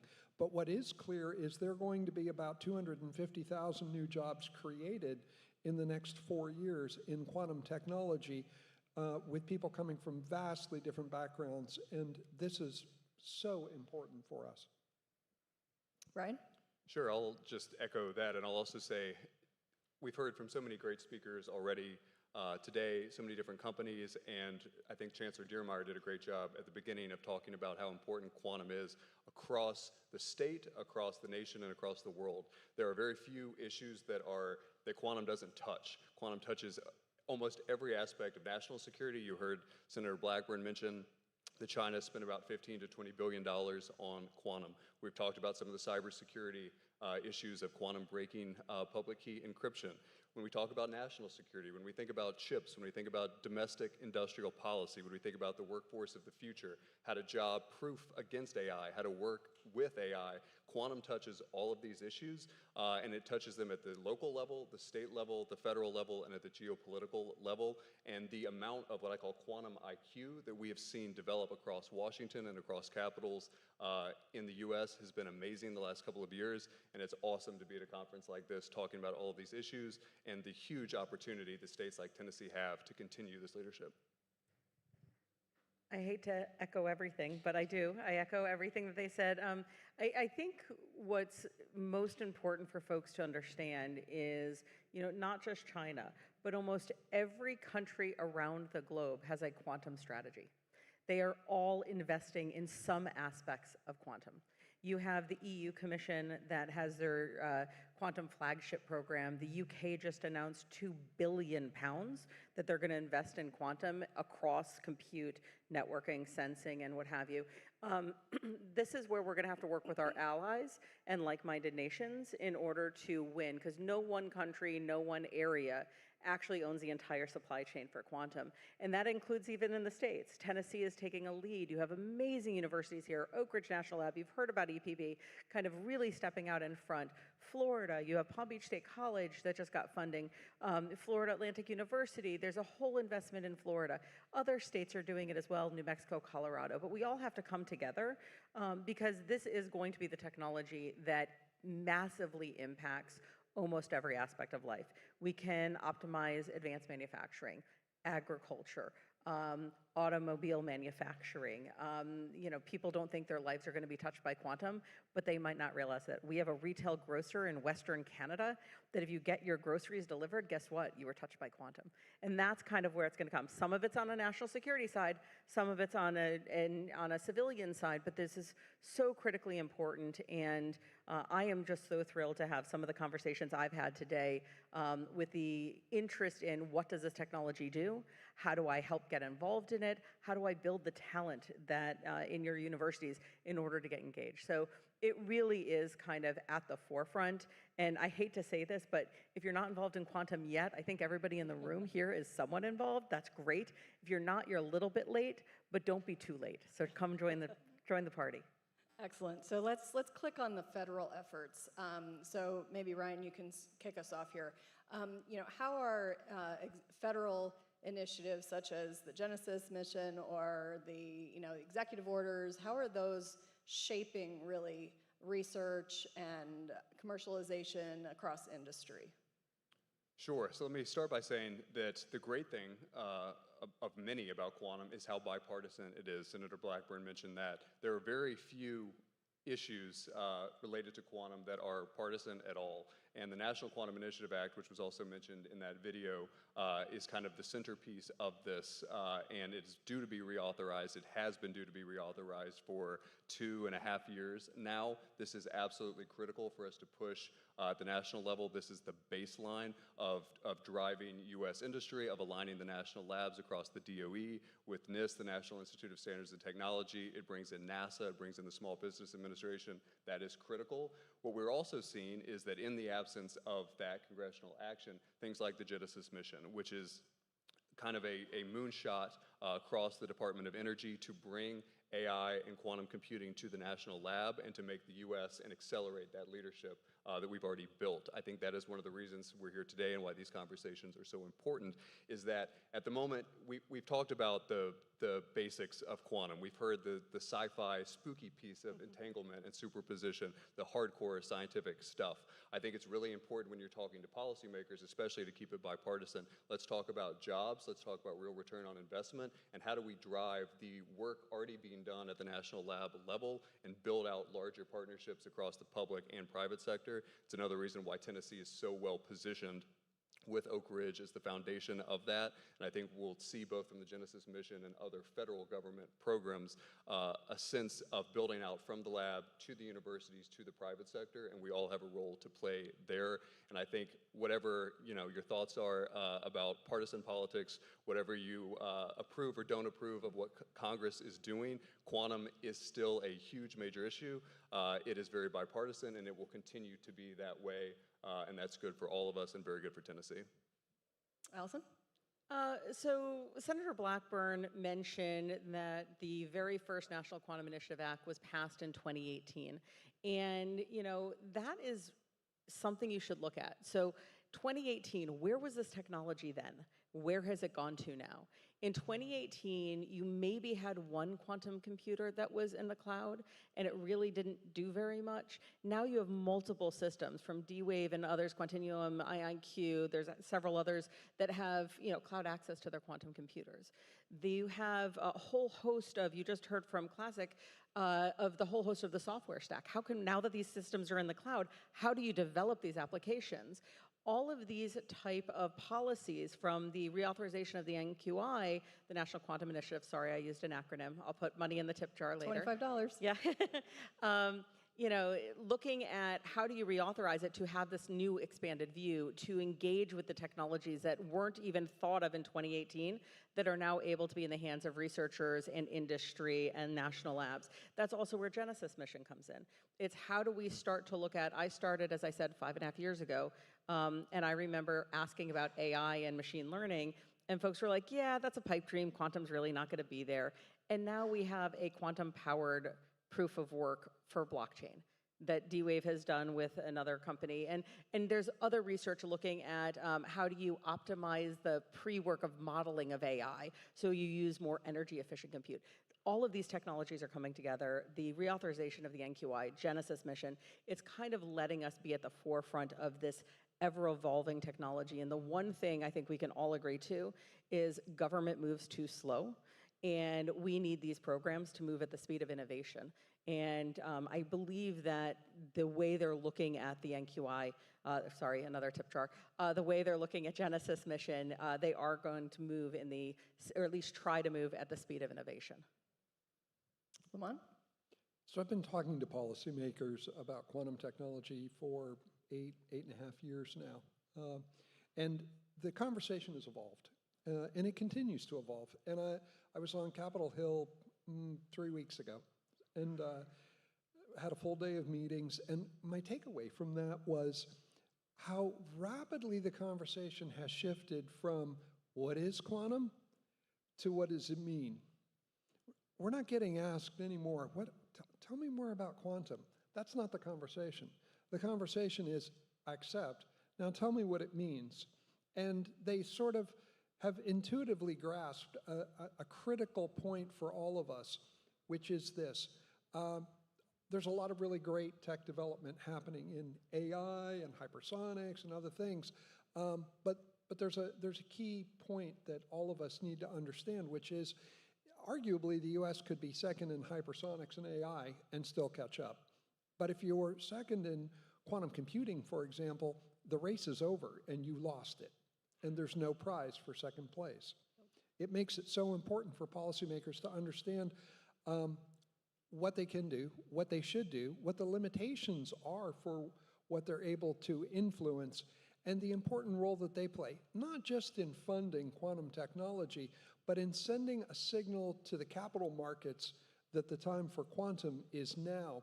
And one of the points I often make is, for every dollar that the US government invests in quantum, not in basic research, which is important, but in purchasing quantum technology, it creates a follow-on effect of raising additional capital for the development of this key technology. So you buy a quantum computer for $10 million. What you've really done is enable that company to go out and raise $1 billion in the capital markets for the next generation of quantum computer. And when that happens, taxpayers don't have to fund it. I think that's a great point. I like the speed of innovation, and I believe the chancellor started us off this morning by saying, I accept in a quantum second. But let's just say you're in a utopia. What role can the state government play, and how quickly is it needed to accelerate the quantum ecosystem? So I think because state governments can actually move faster than federal, this is where the states can really lead. Senator Blackburn mentioned her bill, the Quantum Sandbox. I would make the charge that every state should create their own quantum sandbox. They should look at what are the industries that are in their state, what are the problem sets that are too complex for them, work with the universities, work with industry, and develop those technologies, the proof of concepts, those applications to address those. And that can be, in this area alone, you're looking at transportation and logistics, advanced manufacturing. If you look kind of towards Western Tennessee, there's pharmaceuticals, there is agriculture, there's a variety of these different ones. And you can pull industry together, and where the states can move faster is actually funding those proof of concepts just to prove out the ROI. Then those industries can decide, okay, I just realized we spent X number of dollars, but my return on investment was 5-fold. Now I will go and procure, develop, and actually put that into production. You know, D-Wave has found we have several applications that are in production today around the globe, but this is where states can actually lean in, and especially the localities working with those universities and bringing in industry through public-private partnerships. Right? I was going to say, it's really fun to work with state policymakers and state legislators because there's an agility that doesn't always exist at the federal level, and using a state's comparative advantages is really easy on quantum. As we mentioned, there's very few industries that don't touch quantum. There's very few areas in a state that cannot benefit from quantum, whether you're talking about agriculture, logistics and optimization, advanced manufacturing, driving AI, more efficient data centers. All of that can be affected and promoted in a positive manner by quantum, and I think that is something that really excites state policymakers. I think the most important thing to do, especially at this still early stage of quantum's technological development, is build ecosystems, and for states to send demand signals and use their budgets to push money towards state universities to be this kind of clearinghouse, the hub to drive quantum innovation. That also sends, again, demand signals to industry in a state. And again, Tennessee, I think, is so well positioned across all of these most key near-term use applications for quantum to come build out your use cases on a quantum system, whether that's on premises, whether that's through the cloud, whether that's partnering with national labs, build out that proof of concept ROI, and then that drives further workforce development. It creates this, this really virtuous cycle of a student is attracted to the state to go to a state university to get a degree in quantum algorithm development or cryogenics or photonics or all of these different cottage industries that come from quantum. They do a fellowship at the national lab, then they get a job at a quantum computing company like ours, or they get a job at a company, because we're in Tennessee, like FedEx, building optimization algorithms. All of that can stay within a state. That's such an easy, it's not easy, but it's such a simple way to sell quantum to state legislators, and state policy can move very fast. And that's also supplemented by everything happening at the federal level as well. So I think that speed element is so, so important. Munt? What we're really talking about as we describe all of this is a flywheel effect. Yes. States have the ability to create a flywheel for quantum technology or any advanced technology that the federal government candidly struggles with for a lot of good reasons. There are certain limitations to what a federal government can do that states don't have. And so they do a fantastic job of that. So we've talked about like workforce development a little bit, and obviously this wonderful conference with Vanderbilt. What if we need to create these jobs, 250,000 you mentioned that we're seeing coming off of AI that will need to go towards quantum, and it's so important to scale. What is the role that the academic institutions can play now in getting these people available for your companies? And is that just the university and the college level, or I think somebody said even kindergarten earlier today? You know, what are your opinions about lower, middle, and high schools? I'm curious to hear all of your thoughts. So I'll start with this and then turn it over to my friends here. Such an important role that universities play. The general accepted premise here is that we're going to need about 250,000 people in the next 4 years that have not yet been hired in quantum technology. So here's a statistic that I frequently use, which is 330 million Americans. How many do you think we graduate every year that are US citizens with a PhD in quantum physics? Call it out if you think you know. 8? 13, okay. Okay, so the average, and I was curious, right? So I looked into this. The average over the last 10 years is 48 people. 48. Of the 48, let's assume half are going to stay in academia. That leaves 24 that are available to move into industry and fill these jobs. 24 people, 250,000. Obviously, they're not all going to be quantum physicists. We need a lot of different roles, and universities have an important function here in doing things like going to consumer product companies and saying, you know what, this technology is coming. Here are areas and use cases that we think are impactful for you. What are the kinds of roles that you're going to need to fill? And let's build programs together to make that happen. Right? Yeah, I'll dig in a little bit more there, but yeah, I think obviously because quantum is so complicated, it's easy to say, well, I could never work in that field. I don't have a PhD. I'm not a math or science person. That couldn't be further from the truth. All of us, do we all hire a lot of quantum PhDs? 100%. Do we need more of them? Yes, please, send them our way if you know them.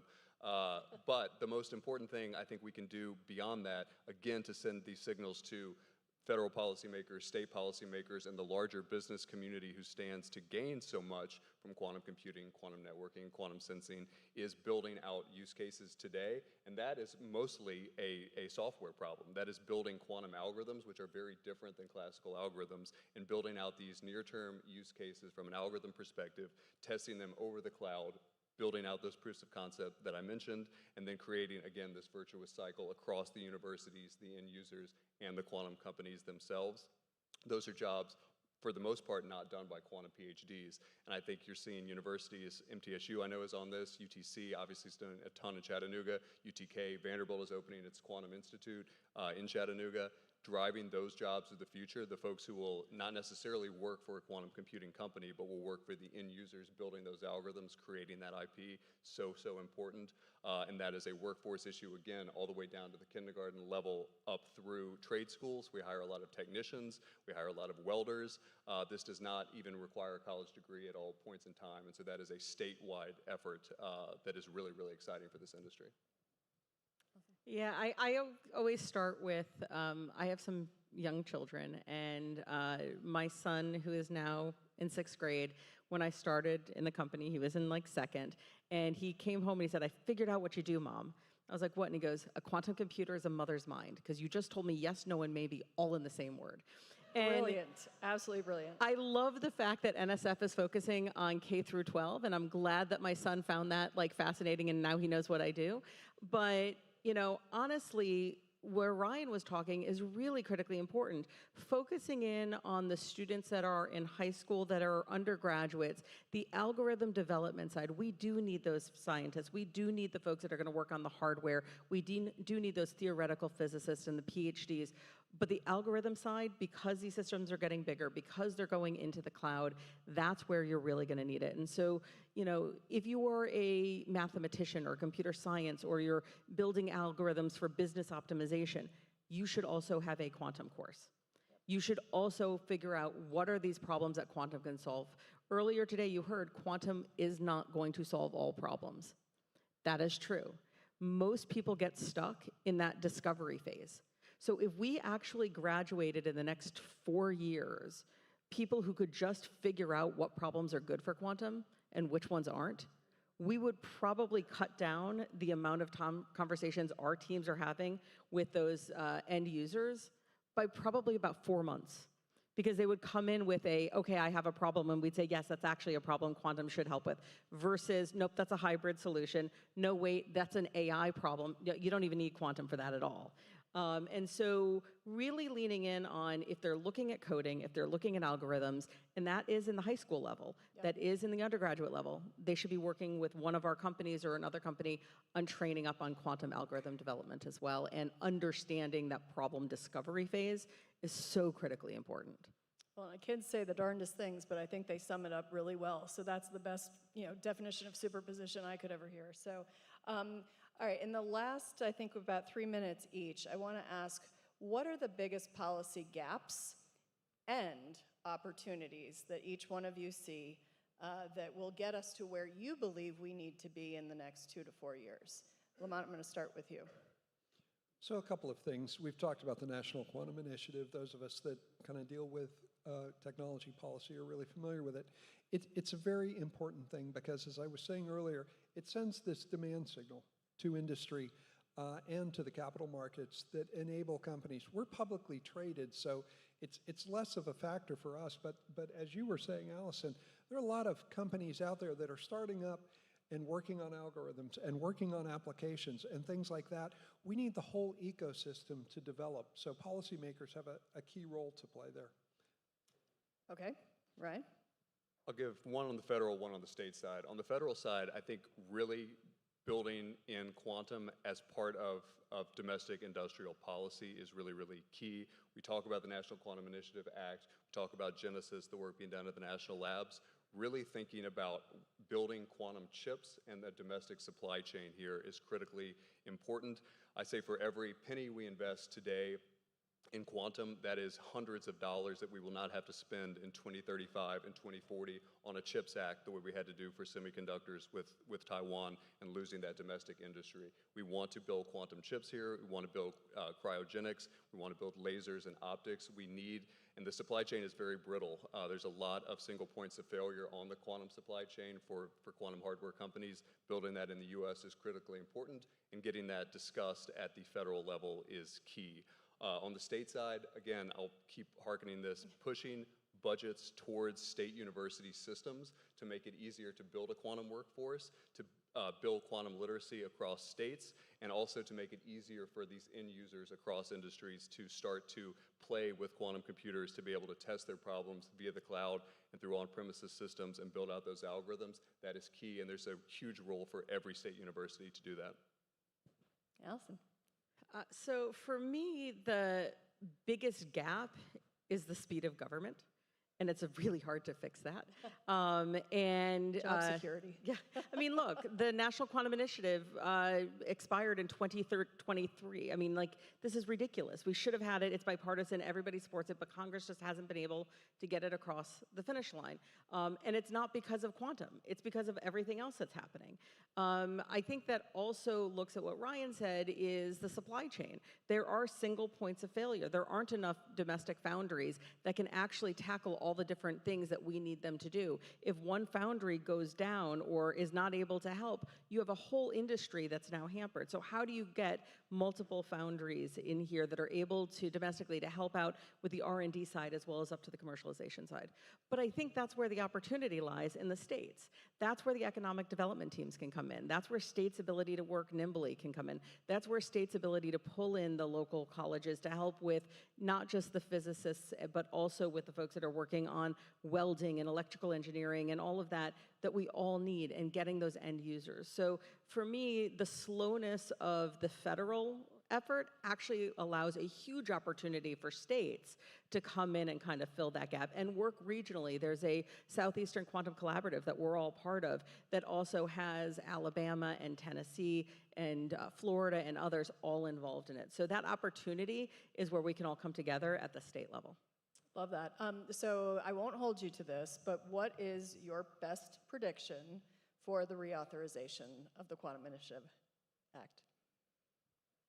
Come back to me on August 1st. If it doesn't move out of one chamber by August 1st, then it probably won't move this year. And we're waiting. The Senate is supposed to mark it up on Tuesday. Senate committee, Yep. not even the full, and then the House is supposed to introduce it, but given election year and all the stuff, it has to get to at least through one of the chambers by August 1st. I'm nervous. I'm nervous because we are going into midterm election year, and again, the problem is not that it's not bipartisan. The problem is not that people don't support it. The problem is just quantum is not on anyone's #1 place other than ours agenda. So please call your congressperson, call your senator, push this. This is critically important. It's going to touch all of us. We need to get this legislation passed. So are you thinking 26? Or are you? I agree with Allison. If it's not moved on August 1, it's going to be difficult. Okay, Lamont. If it passes this year, I'm buying the drinks. Oh, nice. Okay, I think that's a great drop the mic moment, okay? Anyway, thank you to everyone for listening. We could honestly be here for hours on end. I enjoy so much everybody here on this panel, but we have been saying the same thing now for quite some time. And Ryan, you said it best. It's critical, critical, critical that we get the word out, because if it doesn't get reauthorized, we're gonna be slow to the game. There's right? still appropriations process, but the appropriations process federally is also slow. So Yes. states don't have that problem, Yeah. just saying. There you go. Thank you very much. Thank you, everyone.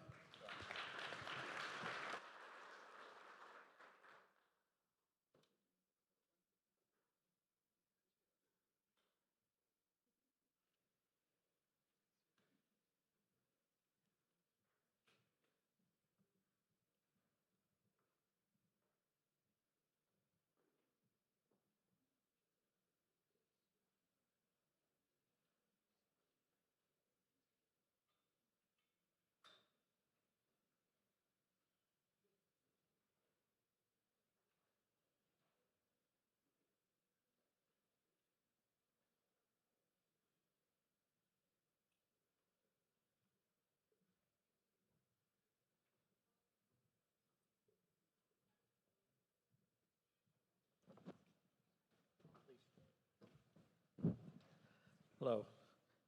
So welcome to the panel on quantum and energy. So I will not even introduce them. Why don't you introduce them in 3 lines, yourselves and what you do for your day job? Okay. I'm Teja Kurganti. I'm the Director for Computational Sciences and Engineering Division at Oak Ridge National Lab.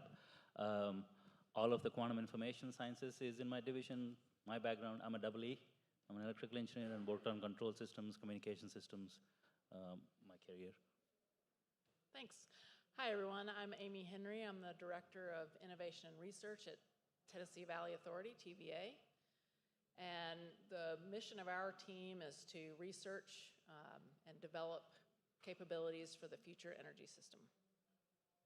Hi, I'm Nora Bauer. I'm a scientist at IonQ, specializing in energy use cases. My background is in physics and quantum algorithms. And I'm Shekhar Bansali. I'm the chair of ECE at Vanderbilt University, and I'm monitoring the panel. So, shameless plug for ECE. Anybody who's an ECE, nothing would work without electrical engineers. Right? Well, you can't spell geek without a double E. There you go. So, I'll start with you, Teja. How do you see quantum technologies and improve efficiencies in resilience and energy systems? I mean, there were a lot of speakers today, and I think I'm probably going to rehash some of it. You know, I see it in two different ways, right? So there are foundational technologies that we can use quantum for, you know, discovering next generation material, using quantum simulations, materials for batteries, 2D materials, materials for power electronics, but also thinking about molten salts and things like that. So that's one major where you're actually using quantum computing to actually understand the quantum mechanics of these materials so that we have next generation materials. The next is applied R&D, right? Which is, it's straddling at the science and engineering realm, you know, at that line. You can think of quantum networking, which can improve resilience, quantum key distribution. How can we take some of these technologies that are closer in the engineering space, bring them into electric grid for select links, for example, and then use that as a trust anchor so that we can actually have security and resilience built into the grid, right? So that's one aspect. You know, I can also see quantum sensing, you know, for position, navigation, timing. How do you bring in accurate timing, particularly in GPS-denied environments? It can provide quite a bit of wide area monitoring kind of applications can depend on these things. So there's wide variety of things that you can bring in. The key is how do we select these early adopters? How do you select these technologies with a narrow use case so that you demonstrate high value, right? Amy? Yeah, and I can add to that a little bit from a less technical perspective. I agree with everything that you said, lots of potential out there. But the way that I look at it is really through TVA's lens as an integrated system. So TVA does provide electricity, and we're the energy system along with our 153 local power company distributors. But we also have other aspects of our mission, which are environmental stewardship. Managing the river is one part of that, and economic development. So we're really excited about the potential of quantum technologies from all of those aspects. So we've talked a lot here today about the economic development potential, the ability to make Tennessee and this region competitive with quantum technologies. So we're behind that, interested in promoting that. And then the potential for the optimization of systems is really exciting in the energy industry. If you think of our scale and our complexity, it's a place where rapid optimization could really have the potential to improve the way we operate our systems in real time and forecast and plan those systems. Nora? Yeah, there's been a lot of discussion today about the potential for solving problems that are combinatorial in nature, and I think that's an important factor of what quantum can do for us. It can search spaces that are exponentially larger and do it more efficiently than classical can. And I think that these are going to solve solutions such as network reconfiguration, maintenance scheduling, those sorts of problems. But there's also a lot of potential in sort of niche areas that are also going to be adjacent to energy. For example, as the field develops, it's becoming increasingly obvious that we're going to need quantum for research such as in high temperature superconductivity, which would revolutionize energy transmission. So quantum simulation is very useful there. And there's other applications in quantum machine learning, quantum data augmentation, trying to train these AI models, such as, for example, for the smart grids, that quantum will have a large key impact in. So there's the main combinatorial thrust, but then there's also these other niche areas that are going to have a tremendous energy impact. As was mentioned also, we have battery materials and other quantum simulation topics. So as we look forward, right, I mean, one thing everybody agrees on is the amount of energy that we will need. We won't have enough of it. And so the other big thing, at least in Tennessee, is nuclear, right? You're looking at nuclear energy as the classical reactors. You're getting small modular reactor, small mobile reactors, SMRs. You also have nuclear being talked about as a propulsion system to if you're trying to go to Mars and power space systems. So when you think of these new technologies, energy generation technologies coming in, what do you think are the roles that quantum could play in advancing all of these next generation technologies? As Nora was mentioning, quantum chemistry, these are, quantum computers are really good at solving phenomena that are inherently quantum, right? Molten salts have huge applications using quantum simulations in the near term. We could do molten salts for tritium breeding for fusion, or molten salts for cooling in fission kind of applications. Quantum mechanical simulations for these applications are very within reach, right? One way we could use is, you don't need to wait for a fault-tolerant quantum computer to be realized before you start this. That's too late, right? You missed the boat by a long shot. How can we take existing computers, classical computers? Oak Ridge builds supercomputers, so I'm not going to say quantum is going to replace classical computing. Classical computers are really good at doing a lot of simulations, but they get to the limits when you're trying to look at quantum chemistry and quantum materials, right, for the next generation materials. So build your large simulations, embed what is your quantum mechanical behavior in using a quantum computer into those simulations, something called hybrid quantum classical computing, right? These frameworks can help accelerate applications like fusion and in the future, fission. I mean, fission and fusion, right? Yes, on the quantum application to figure out the materials and the molten salts and all of the things that the advanced nuclear and fusion will need. And also, could we use quantum algorithms to figure out the best siting locations for those new nuclear plants within the portfolio of the generation system? Where do we want to locate them, given the need for the power, the safety requirements, the cooling requirements, all of those variables that come into the thinking when you're trying to place a new generator on the ground. Additionally, quantum security. If we have more nuclear plants that need to be secure, we want to make sure that we've got the right security and fail-safe encryption methods for all of those sites. Yeah, I'd like to echo what was said about early adoption, because there's two factors that really lead into these sorts of fusion and fission and next generation energy technologies. One is that these experiments are expensive. And so the best of our computational efforts need to go into simulating them, simulating experiments, so that we know which ones are worth pursuing in the real world. And further, they are increasingly complex and are generally somewhat quantum in nature, or fluid dynamics, things that are very complicated, and we really need the best of our computational powers, which is, in this case, for quantum simulation, quantum computing, to be able to tackle these problems.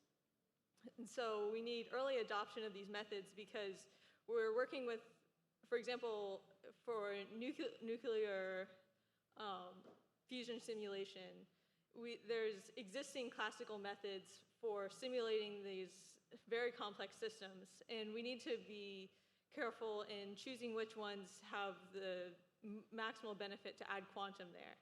And that's why we need early adoption, is because even if we're working with 100 qubits today, 1,000 in the near future, we need to understand what mechanisms in the existing pipelines we most need quantum. And we need to start developing the algorithms and pipelines today that will be used when we have fault tolerance. So as you march forward down this road, right, you need the skills, you need the technical talent, you need economies of scale, right? You, like we were listening to earlier, need a regulatory framework. Where, from your vantage points right now, do you see key barriers? Technical? Let's start with technical first. You want to take it? We'll go backwards. Nora, you want to start? Where do you see the major technical bottlenecks in trying to get quantum mainstream? I would say that one of the main issues that we see is that we want to integrate quantum into an existing pipeline, but the job that quantum's doing isn't already necessarily in all the pipelines. For example, if we're doing decision-making via dynamic network configuration, it's not like there's something where an 100-qubit quantum computer, plug and play, can take the place of classical. So part of what needs to be done and just takes time is developing new pipelines that include quantum and can include quantum in the regime of tens of qubits that we have today, but will be applicable for thousands of qubits that we have tomorrow. All right. Nora? Go ahead. Go ahead. I mean, it's a paradigm shift, right? You know, I tell people, your cell phone is not an alternative, it's not a better cardless phone, right? It's a complete paradigm shift what cell phone did it. I don't know if there are young people, they probably don't know what a cardless phone is, right? It's a paradigm shift on what you can do with it and how it changes the culture. So how do we understand those requirements and see where can we apply quantum for? So that understanding that use case driven requirements is the first step, right? You know, you bring that in. But purely technology-wise, I mean, we still have a lot of things that we take for granted. There are some wonderful papers that talk about these things.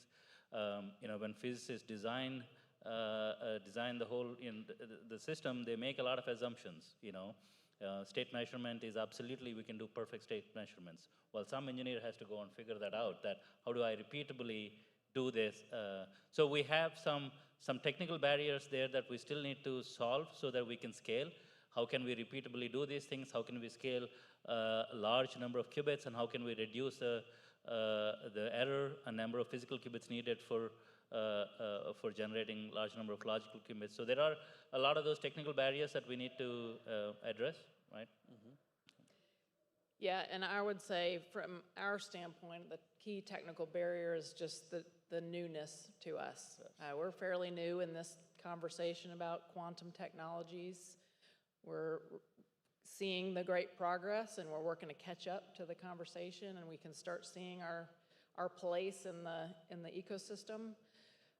But we're still learning and still getting familiar with it. So just being able to explain, okay, there are quantum technologies out there. How does it relate to you and your job? And I love the comment earlier that this is not something that we want just our IT folks to, or our cybersecurity folks to engage in. This is gonna involve all departments at TVA. We're setting up a new multidisciplinary group where we're involving communications and government relations and you know, all across our disciplines, so that there will be a common understanding of what does quantum mean? How should I be talking about it in my job? So just learning and being able to relate it back to specific jobs and roles is sort of a barrier now, but I think it's going to be an easy one to get beyond, especially due to the spirit of collaboration that's in this industry. I really appreciate all the different organizations, companies, academic institutions being willing to reach out to new participants like us and bring us along. You know, it's a high learning curve for us, but I think we're going to get there. So do you see any major economic or regulatory hurdles as you scale quantum? I'll start with you, Teja, because you're at Oak Ridge, right? I mean, it's going to take a lot of money, right? So there is that. I mean, I can't speak much about regulatory barriers for quantum, but there is a standards and adoption issues. Those, how do we're already starting to see that NIST is heavily involved in post-quantum cryptography and things like that. So how do we make sure that there is a standardized approach as the industry, is evolving, as we're building these quantum components, be it for networking, sensing, or computing, they're not performance portable across platforms, right? So you have software kits that worked on different kind of qubit technologies. How can I interoperate across these technologies? How can I build heterogeneous systems? These are all things that we need to think of in the future. Right now, they're developing as unitary technologies. And to me, when we start understanding interoperability across these platforms, you hit that hockey stick of adoption, right? Right. So I see that as the kind of in the regulatory framework. I can't think of any economic barriers. It's a lot of funding. We've seen a lot of numbers this morning. A lot of funding is flowing in the private industry into this. You've seen the earlier panel, people talked about Genesis mission. The focus of Genesis mission includes convergence of HPC, high performance computing, quantum and artificial intelligence, right? So this is a high priority for for DOE and being executed through that mission. Amy? I'll take that from a little different perspective. Not a barrier per se, but as more quantum computing is evolving, TVA would like to understand the energy requirements of that. We are now working hard to supply the data center industry, the artificial intelligence industry. We would do the same for the quantum industry. It's all going to run on electricity. So how do we understand what the forecast of that energy demand is and work hard to meet that? Nora? I'd say that for smaller companies that are wanting to get involved in quantum, one of the barriers is that there isn't necessarily part of the budget that's best to take out of to put into quantum. I mean, usually it comes down to IT or something like that. And it's because quantum isn't necessarily something that we're just replacing plug and play from their classical pipeline. So there's a lot of good work that's being done in making this more affordable. For example, the cloud access makes it so you don't have to buy a quantum computer. You can buy time and develop your algorithms and use cases there. And I think things like that are going to be really important for getting all companies involved, not just the ones that can buy a quantum computer, because a lot of places, even that have the best potential quantum benefits, can't necessarily make that kind of investment. So I'll follow up with you, Nora, for one second. It's like, our grid is already strained, right? I mean, we have a really old grid. We are trying to put data centers, and that requires a massive grid upgrade. Now you add quantum to the mix. Do you see that as a challenge to scale up the infrastructure at a speed at which the technology is being adopted? In the context of already there being data centers and that being a heavy investment, I mean, I think that quantum is somewhat, it's harder to become familiar with because the algorithms that we're working on are sometimes a little bit off into the future. So right now, if you want to become engaged with AI, it's slightly easier on-ramp, but I'd say that the investment in quantum is going to take a lot in terms of education, as well as these smaller on-ramps, such as pay for minute, hour cloud pricing. Amy, this should have been your wheelhouse, right? You put in the transmission lines, so you think you can take care of the power that the country needs at the speed at which we need the power? Yes, but I think we need to collaborate to understand what that's going to look like. So where are these going to be? How much power will they draw? How does that fit into the overall demand in the region? And is there you might know this, Teja, is there a regulatory framework? So let's say if I want to set up a big data center or a big quantum computer next somewhere, Do I have to get any regulatory approval, or I can just go stick one up, like at least for quantum computing? I don't think there is any regulatory approvals needed. But your question, scale, Oak Ridge, we're working very closely with DARPA, right, on an initiative called Quantum Benchmarking Initiative, QBI. The goal of this initiative, is relevant to this question, is to understand, can we scale to 1 million qubits, and what does it take, right? Can we take a technology and understand, can we scale? I mean, these are the kind of things DARPA does, right? So we've been working with them, pretty large program. One of the, there are three aspects to this when you think of scale, is take a qubit technology, you got, a dozen different kinds of qubit technologies. How do they scale? Like physically, the physics of that technology, will it scale to 1 million qubits? What does that even mean, right? And the second is to understand, for a quantum computer, there's a lot of classical stuff that needs to also scale along with the computer, right?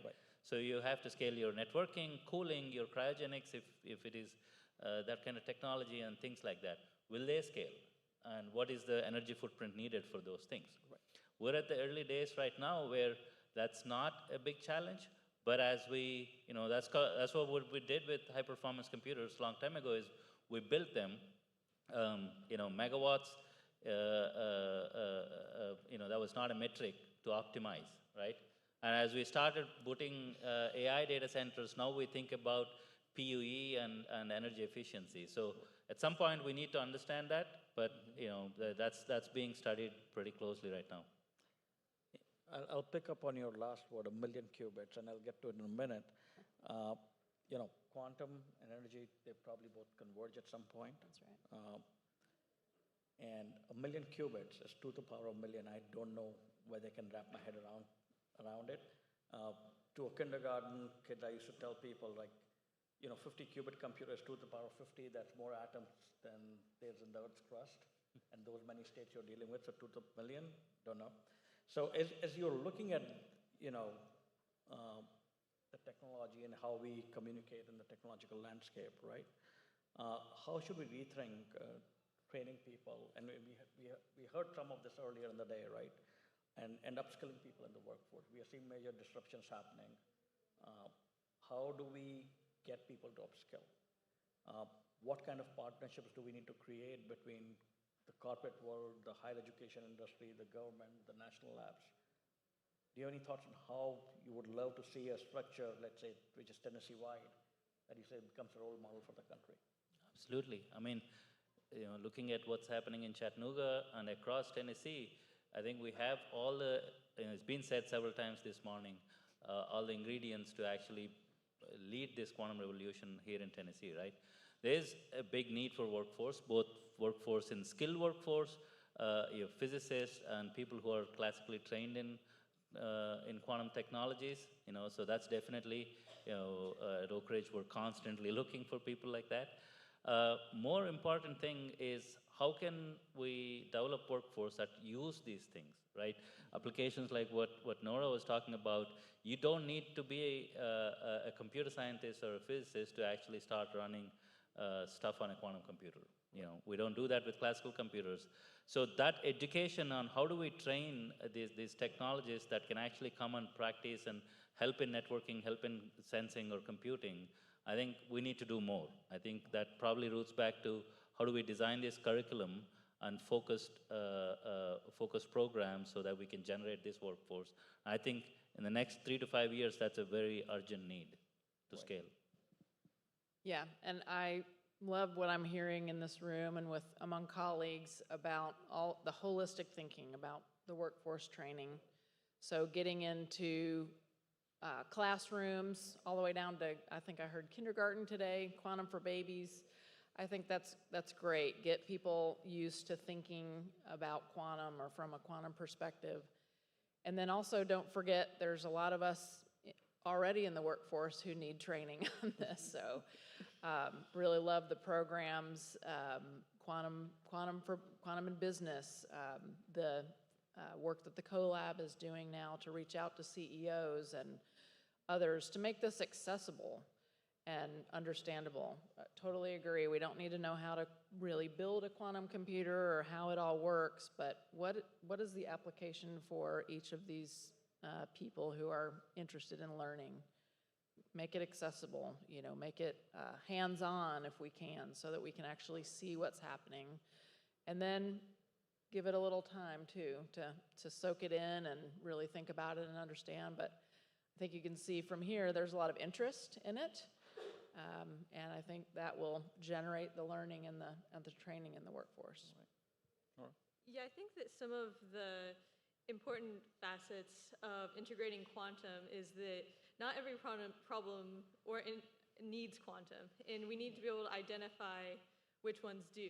And when it comes to, for example, quantum and energy, there aren't people with PhDs in quantum and energy. It's usually, even at the high level, it's usually there's quantum people, there's energy people, and it's important that they cross-collaborate because you really need a mix of both to truly understand the existing pipelines and then be able to identify which parts are going to be helped by quantum and then actually implementing those. So I think that something that's really important is this cross-collaboration between quantum and industry professionals that know everything that there is to know about their respective industries so that we can make the best effort with quantum.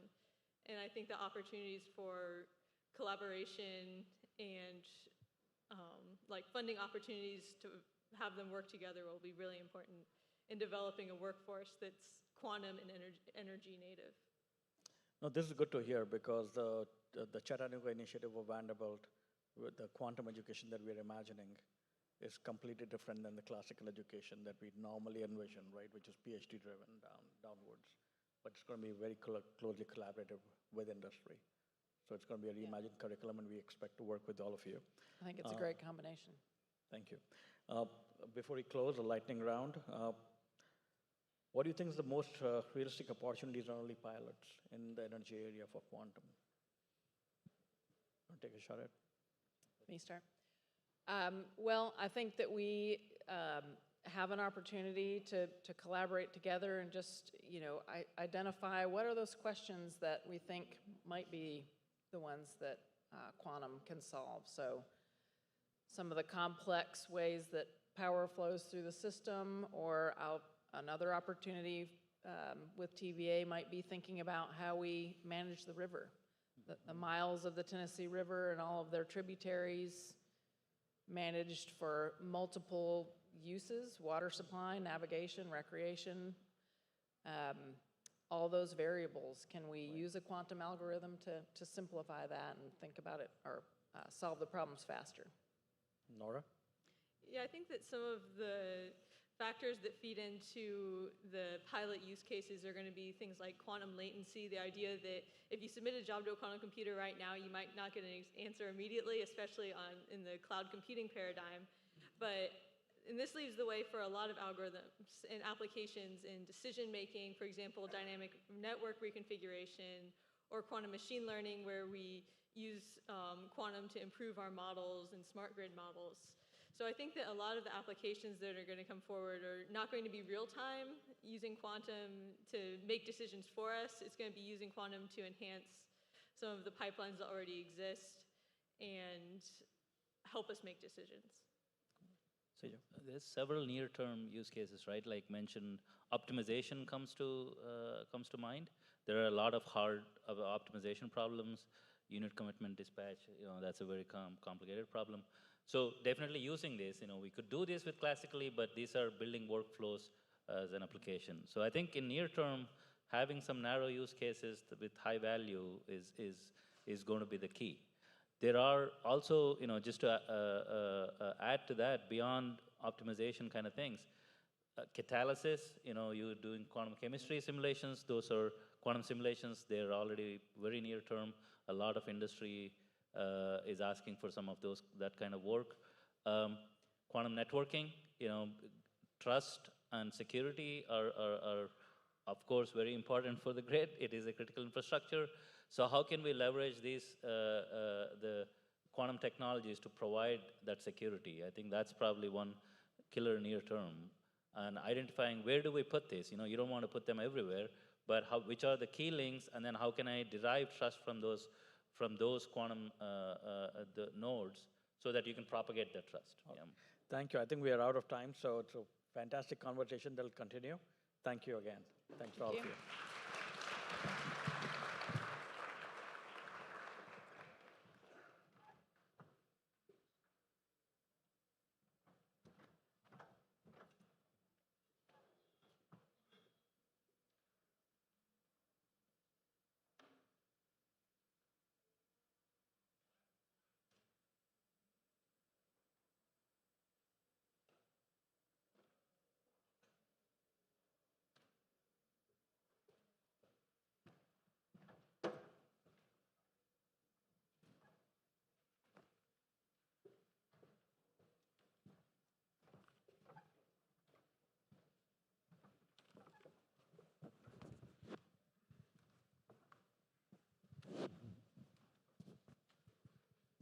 All right, I'm sorry you'll have to listen to me one more time, but we've got a great distinguished panel here to discuss economic development and the quantum economy. I know we've been alluding all day long to Tennessee and the opportunity it has to lean into quantum ecosystem and building that, and there's been a ton of amazing news that have come out the last really 6 months, especially in this current legislative session. And so we'll dive into all of those topics today, and so we'll start with some introductions. Mr. Speaker, you want to start? Oh, yeah. Cameron Sexton, Speaker of Tennessee House, live in Crossville, and been in the House for 16 years and Speaker for 7.5. Good afternoon. Josh Brown, CEO of the Tennessee Chamber of Commerce, lifetime Tennessean. Spent quite a bit of time in corporate world before joining the Chamber about 16 months ago. Glad to be here.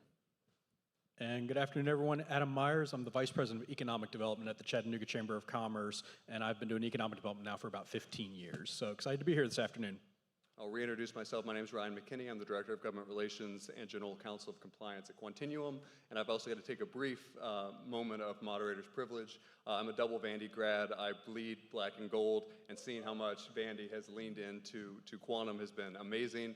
Just a huge thanks to Vice Chancellor Green, Chancellor Diermeyer, and the whole team. This has been a great event, and we're very, very thrilled to be here and looking forward to this panel. So we'll jump in. So Governor Bill Lee recently proposed $43 million in the 2026 state budget to support the Tennessee quantum ecosystem. So from each of your perspectives, why is now the right time for Tennessee to lean into quantum, and how do you see the state really taking advantage of this new technology? Mr. Speaker. Yeah, thank you. Look, I think it's a great investment. It's what the future holds. You know, I think we're prepared with our energy capacity, with the different national headquarters that are here and what it could bring, also with Oak Ridge National Labs, and also with NASA in Huntsville as well. And so you kind of have this nice little corridor that will link everything together. So I think we're primed. I think it allows Tennessee to compete on the international stage. You know, we've been trying to compete in Oak Ridge and in Tennessee with Los Alamos and Research Triangle. We've invested more money.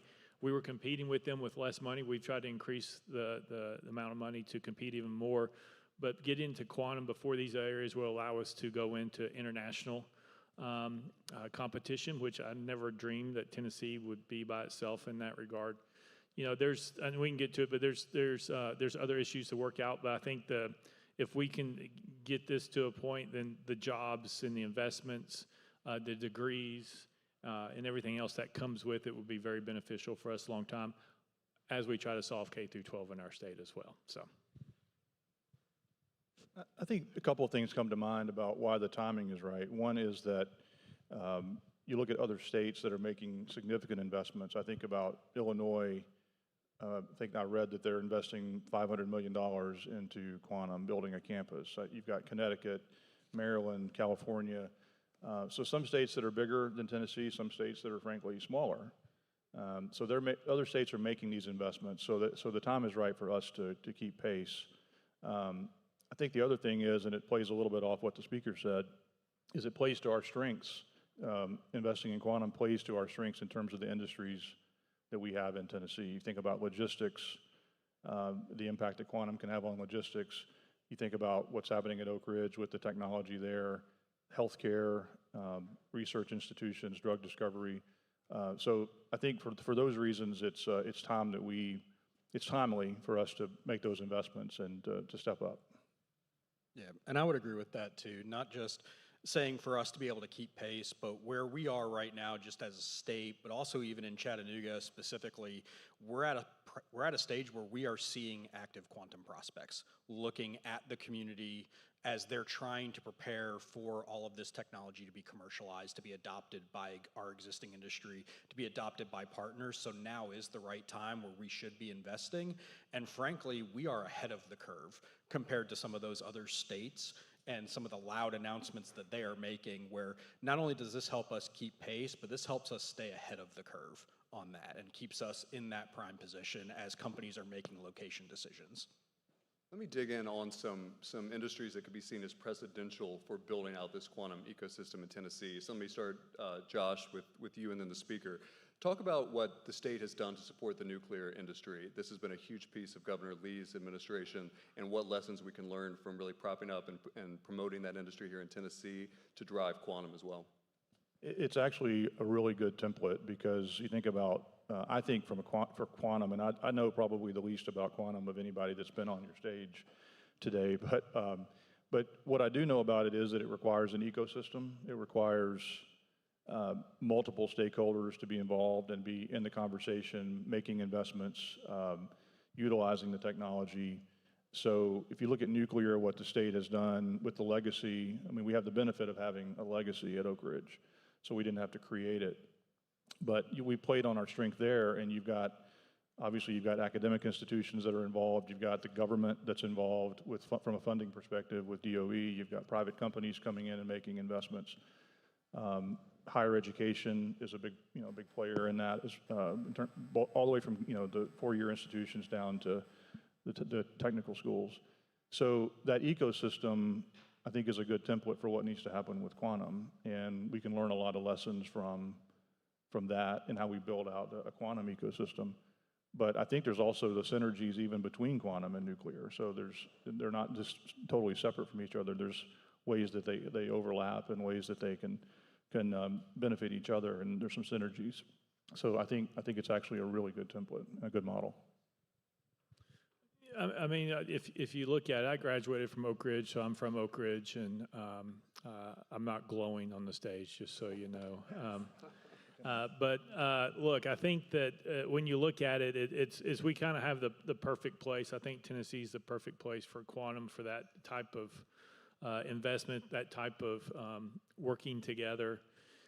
Governor Lee has done a great job. We've recruited a lot of different new nuclear businesses into Oak Ridge, and it's thriving, and there's more and more coming and looking to come to Tennessee as far as energy and other things, and you couple that with what Oak Ridge National Labs has done over the years. The governor has also invested in small modular nuclear reactors, and we hope to be the first state to get the permit to build the first one. We think we're pretty close to that over on the Clinch River in Oak Ridge. We put in, I think, to build 3. TVA gives us the capability as well, but it gives us the capability to handle a lot of other things in addition to quantum. So I think it becomes very attractive when you have a state that's a low cost of living state, low regulation state, one that wants to allow businesses to thrive and grow. Unfortunately, the bigger states, that's not really what they're wanting to do anymore. They're driving businesses out due to some policies that they have. And so we're going to continue to try to make our state very attractive. And in this regard, too, I mean, it's like we have everything, whether it's middle to east to west, to get this solved. I think the other thing is when you talk to the higher education institutions, they're all very agreeable to start putting in engineering programs, software programs, different degrees that will go into what quantum is, and not just be like 1 3-hour class, but to actually be a degree. You have the community colleges and the technical schools who are looking at the software programmers, which is different from quantum than what they're looking at trying to expand their programs. And so what you have in Tennessee that's uniquely different is it's everybody's working together to try to solve this problem, to make Tennessee the place where we can have this opportunity first, knowing of what it will bring, what research it will bring. And I know this wasn't quantum, but this is just something I did 2 years ago. I was over in California. I made it out alive. It's okay. And they took me to a pharmaceutical company's research facility. and they had all these different compounds that they were going back and retesting, and they were looking at, well, this is what it was tested for this time, right? And it didn't work, and so they just kind of discarded it and moved on because it didn't do. What they can do with quantum, if you go into that regard, or even supercomputers, they can now run these simulations over all these previous drugs that they developed and see what will work, what it will work with. And so the revolutionary aspect of what quantum will bring to our state in healthcare and logistics and energy. For example, here at Vanderbilt, if you're looking at ALS, right, and what they're doing here at Vanderbilt is transformational for those people. Having quantum aspect here that can build up on that to allow that to happen, it allows us to do things that we never thought we could ever do. And it's exciting that you have people, regardless of party affiliation, regardless of what their thoughts are, all trying to come together to build something out that would be very beneficial for us for the long time. Absolutely. Let's dive in deeper on that, the role of state policy in building out this quantum ecosystem that we have been talking about today. So Speaker Sexton, I'll stick with you. I want to start with the state, the political side, and then we'll go to the business community with our other two speakers. But Speaker Sexton, how should state leaders, both elected and non-elected leaders, think about strategic investments like quantum networking compared to more traditional economic development tools as we grow out this quantum ecosystem here in Tennessee? Yeah, I mean, look, I think it's an interesting concept. When I talk to my local officials back in Crossville, I try not to intervene unless they ask. I don't want to make them think I'm trying to tell them what to do. But I think what the investment is you try to invest in something because you know it's going to work or you have an opportunity for return on your investment. A lot of times what happens locally is they invest in property to hope to bring somebody, but they don't have the workforce, they don't have this, they don't have this, and so they think they need to invest in the property, and the return is 30 years, right? You see it in rural communities. We're going to buy this 50-acre piece of property for $1 million, and it's like, well, why don't you just put that into your school system, right? Why don't you put that in K through 12 education? Why don't you try to improve education? So I think the investment from the state is the willingness to work together with the locals in the state, the willingness of understanding that we want to keep regulation low, that we want to continue to be creative and allow that to happen. We want to put the investment in. You've seen the state of Tennessee do a lot of public to private partnerships. That's the new part that we're going to. We're trying not to just make it one-sided. We want to be a partner, but we also want to incentivize others to contribute. And then everybody has a stake in the game. And so I think that's where you've seen the state move. That's where Governor Lee has done a great job in moving us into the next realm of developing that. At the same time of not losing sight of how important it is in education, and that's why we've invested a lot of money and a lot of time in making sure that we have the workforce. It'd be great to bring in all this quantum, but if you don't have the workers here, if we don't have the education system here, if we don't have the tools that you need to be successful, we could spend $100 million and we're not going to get there. So it's a big picture where we all have to work together, understanding what we want to do in the future, and I think that's what's been doing. Absolutely. Let me go to Adam and Josh on the business side of things. How can the business community support and leverage the state policy to bring more quantum companies to Tennessee? And also, how do we think about this larger, I call it the quantum cottage industries of all these supply chain companies that will be involved in benefiting from quantum? You know, I think from a business standpoint, especially working with our existing industries, it's really helping connect the dots for them with what can quantum computing, what can these technologies do for their business use cases right now.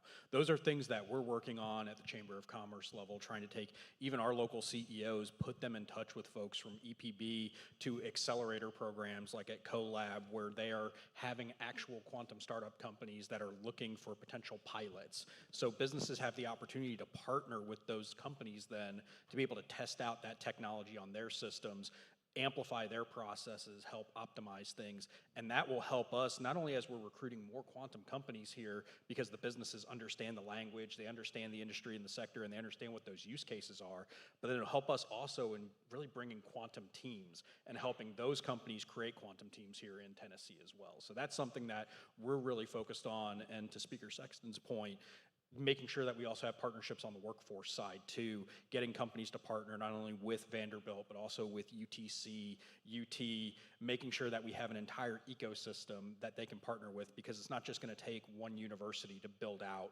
that workforce. It's going to take all of us working together. Yeah, just to play off a little bit of what Adam was saying, I think the role that a business organization can play, especially a statewide business organization, is really the role of convener. He said connecting the dots. The thought I've had around this is that we've got members across the state from end to end in multiple different sectors of the economy. So, and we've got a committee structure internally that different companies will be on for depending on what their area of interest is. So I think the job for us is to be more intentional about thinking about which of those industries, which of those individual companies might have the most interest or opportunity to leverage quantum. And then, so not only bringing it to their attention, maybe they're not even aware of the opportunity. Maybe they're not aware of what's happening in Chattanooga. Maybe they're not aware that MTSU is working on this or that Vanderbilt's working on this. So kind of connecting them, convening those conversations. But the second thing that we can do, and it's, I think, pretty important, is advocacy. It's being a business voice to the folks in government and making sure that they're educated. And this is really the rank and file members of the legislature and folks within the agencies and so forth. And even to a degree, even our congressional delegation, advocating for why this is important, why these dollars are important, why these investments, prioritizing this, because Speaker knows better than anybody that every budget year you've got priorities, there's competing priorities, and so this has to be elevated to a level that is appreciated and understood as being of value to the business community. We're here talking about Tennessee and Tennessee's role in building out the quantum economy. There's a lot of folks here from across the country and from across the world. And so I got to give a brief Tennessee history lesson, and then I wanted to dive in on this. But Lamar Alexander, who was a state governor, state senator, or U.S. Senator, and Secretary of Education, and just a Tennessee political hero.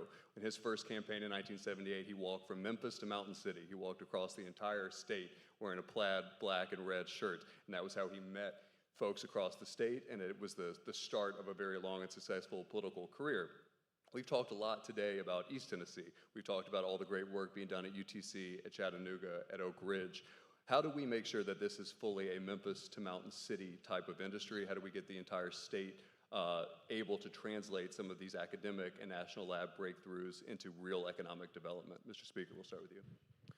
Yeah, look, I think we're very blessed that our state's very unique and each grand division is unique in and of itself. But the biggest problem we have is how far it takes, how much time it goes from east to west. Like, you can be in Mountain City and get to Memphis, but you can get to Canada shorter if you go from Mountain City to Canada. And so that creates some logistical problems, right? Especially if you're trying to spread out fiber or cable or whatever, it becomes very problematic. Look, I think the investment comes, but each section has different things, different elements. In one area, maybe you're having to focus on education. In another area, if you're in Memphis, you're focusing on crime. You don't want to go to Memphis if high crime rate, right? And so that's the driver. So you have to be willing to take on all the different issues, knowing that at the end, you're trying to get to where we need to go. I think also understanding, though, is you can't do it all at once. And so there has to be an understanding with the city and the county mayors and elected officials and the businesses and everybody else. Is if it starts in Chattanooga and Knoxville and Middle Tennessee, that's where it just starts. It doesn't mean that's where it ends. And you need to have those conversations and people be willing to understand this is where we need to start it because this is where it is, and then we'll move out from there and try to use the resources that we have and not being short-sighted, because we hear it all the time. I get it all the time. Like, I'm just telling you, it's the funniest thing being speaker when I travel.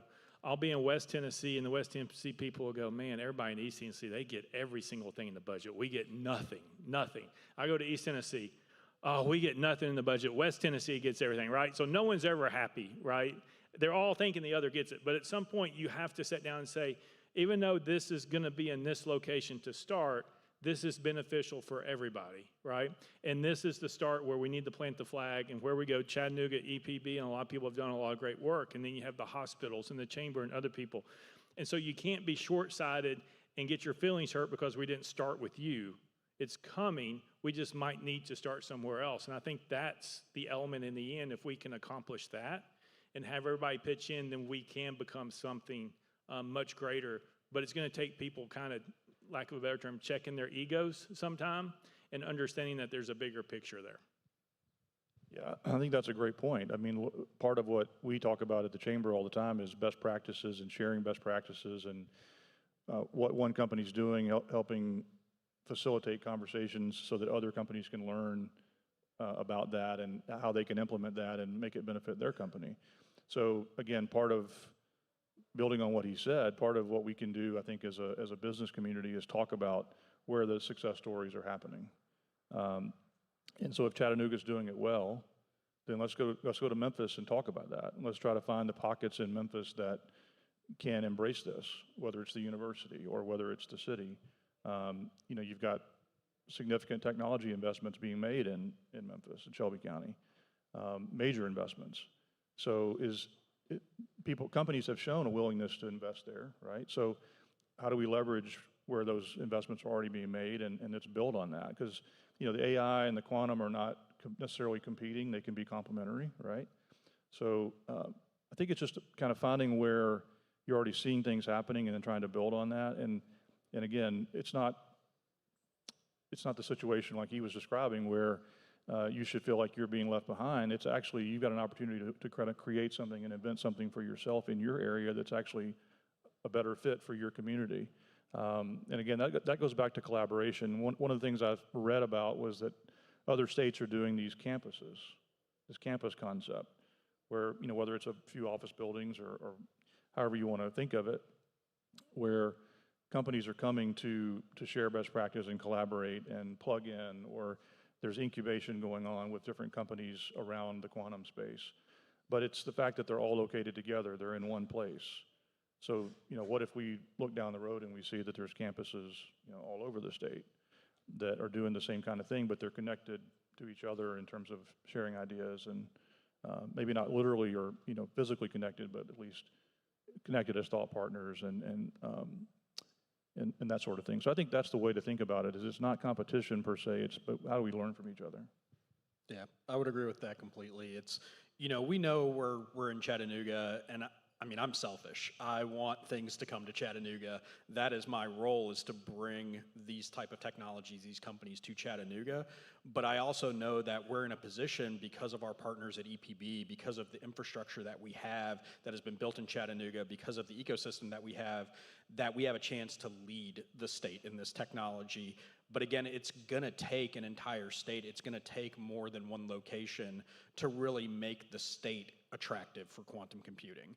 Again, we're going to be the lead in that, and then we're going to continue to attract those companies, and we know we're going to get our fair share in Chattanooga, but the more we can help the entire state be successful, the more that Chattanooga is going to be successful too. Absolutely. Hey, can I jump in with one more thing? It made me think of something when you talked about the nuclear analogy or the comparison before. We've seen, we're in a lot of the conversations that we're in when it comes to nuclear, it's, you think about what happened with automotive industry in Tennessee when the first OEM came here 40 years ago, and then OEMs started coming subsequent to that. What then happened was a supplier network got built out, and now there's 700, almost 800 automotive suppliers in Tennessee because of all of those OEMs coming here. I think the same thing is going to happen in nuclear. You're seeing all these nuclear companies coming here that are kind of in their own way are OEMs in their respective spaces. So there's going to need to be a supply chain that gets built out for that, which is going to, I think, is going to eventually be a statewide supply chain. West Tennessee is going to benefit from that, even though we talk about Oak Ridge being the hub of nuclear for good reason. But I think the same thing can be true of quantum, is that the supply chain has to be there. You alluded to this before. So I think thinking of it as maybe you're not the first mover, but you can still benefit and add value to what's already being built and add a component to it that's really critical. Absolutely. In a way, it's an embarrassment of riches because Tennessee is so unbelievably well positioned. And that is from Memphis with logistics, with FedEx, with XAI having Colossus there, with the cancer research being done at St. Jude. All of those are huge end users of quantum. Obviously, the automotive industry across the entire state, HCA, healthcare, nuclear. Tennessee was voted the best state to do advanced manufacturing, and we just have so many industries, all of which are very primed for quantum. And again, we've been talking today about building ecosystems as quantum companies. It's our job to keep hitting our benchmarks on our roadmaps, build these quantum computers, expand the quantum networks, build the quantum sensors, and then make it easier for the universities, the labs, and these end users to take advantage of those systems. So moving into that, let me start with Josh and Adam. What opportunities do you see specifically for these existing Tennessee industries to jump in, whether that's advanced manufacturing, logistics, automotive, to start benefiting today from quantum systems, from quantum computing, from quantum networking, even if they don't have access immediately to the quantum hardware? You know, one of the things that the state put out, I believe it was last year, maybe the year before, was the Innovation and Research for Industry Success Program, and that's really designed for existing industries here in Tennessee, for industries that we're strong in, from logistics, from manufacturing, to partner with these universities on R&D partnerships. And it's helping fund a lot of those R&D partnerships and leverage private dollars for those partnerships, whether it's at UTC, whether it's at UTK, to be able to advance this technology forward. So quantum is an area where companies can, again, partner with universities to accelerate that technology within their own businesses, and then also be partnering with groups like startup companies and some of the accelerator programs, again, like CoLab in Chattanooga, that has a quantum accelerator where they have companies looking for pilot programs too. So more companies can lean into that, and I would recommend that they do that because this technology is coming. And so they don't want to be caught behind the curve when the technology gets here and as this technology commercializes. So the more that they're doing that now and taking advantage of these partnerships now, the better that they'll be in position as that technology further advances.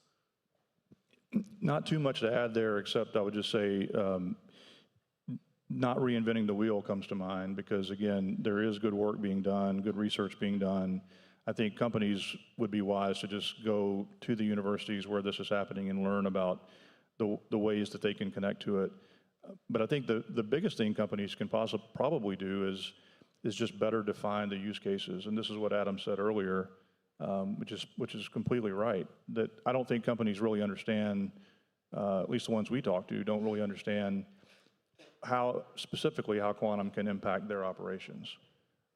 And so I think to the extent that they can, as they're learning about quantum, then start thinking about what are the use cases for how this is going to benefit my company, how can we gain efficiencies, how can we optimize manufacturing, what have you, by using this. I think that's the best thing they can do right now is to start to define that. Because if they can define the use cases, then I think the universities can work with them to try to figure out how to then implement that. And the companies that are in the quantum space can help them figure that out too. But they have to first kind of look at their own operations and say, where's the fit for us? And Mr. Speaker, from the policy side, what role can the state play to incentivize companies that are already in Tennessee in these areas to start their quantum journeys? One is trying to make sure that they are able to stay in business is first, right? I mean, if we're doing things that put you out of business, we're creating a disincentive. And so one is trying to make sure we understand what we're doing. That's why we love to partner with the chamber and other entities like that, as well as work with businesses and have a better understanding. Look, Launch Tennessee and Life Science Tennessee is a great addition to helping startup companies get started in that endeavor.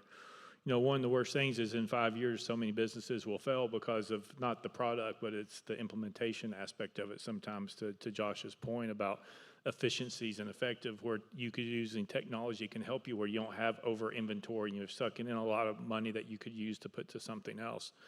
And so I think it's just like one of those things we want to be friendly, we want to stay out of business. There is going to be a little bit of regulation. We also understand from the state perspective, we get a lot of pushback sometimes because we push back on the locals when they do certain things. Well, but in Tennessee, the state constitution says that the state government created the local governments and we have oversight over local governments. And if they're creating a bad business environment, we think it's our duty to go in to correct that because we don't want that to happen in our state.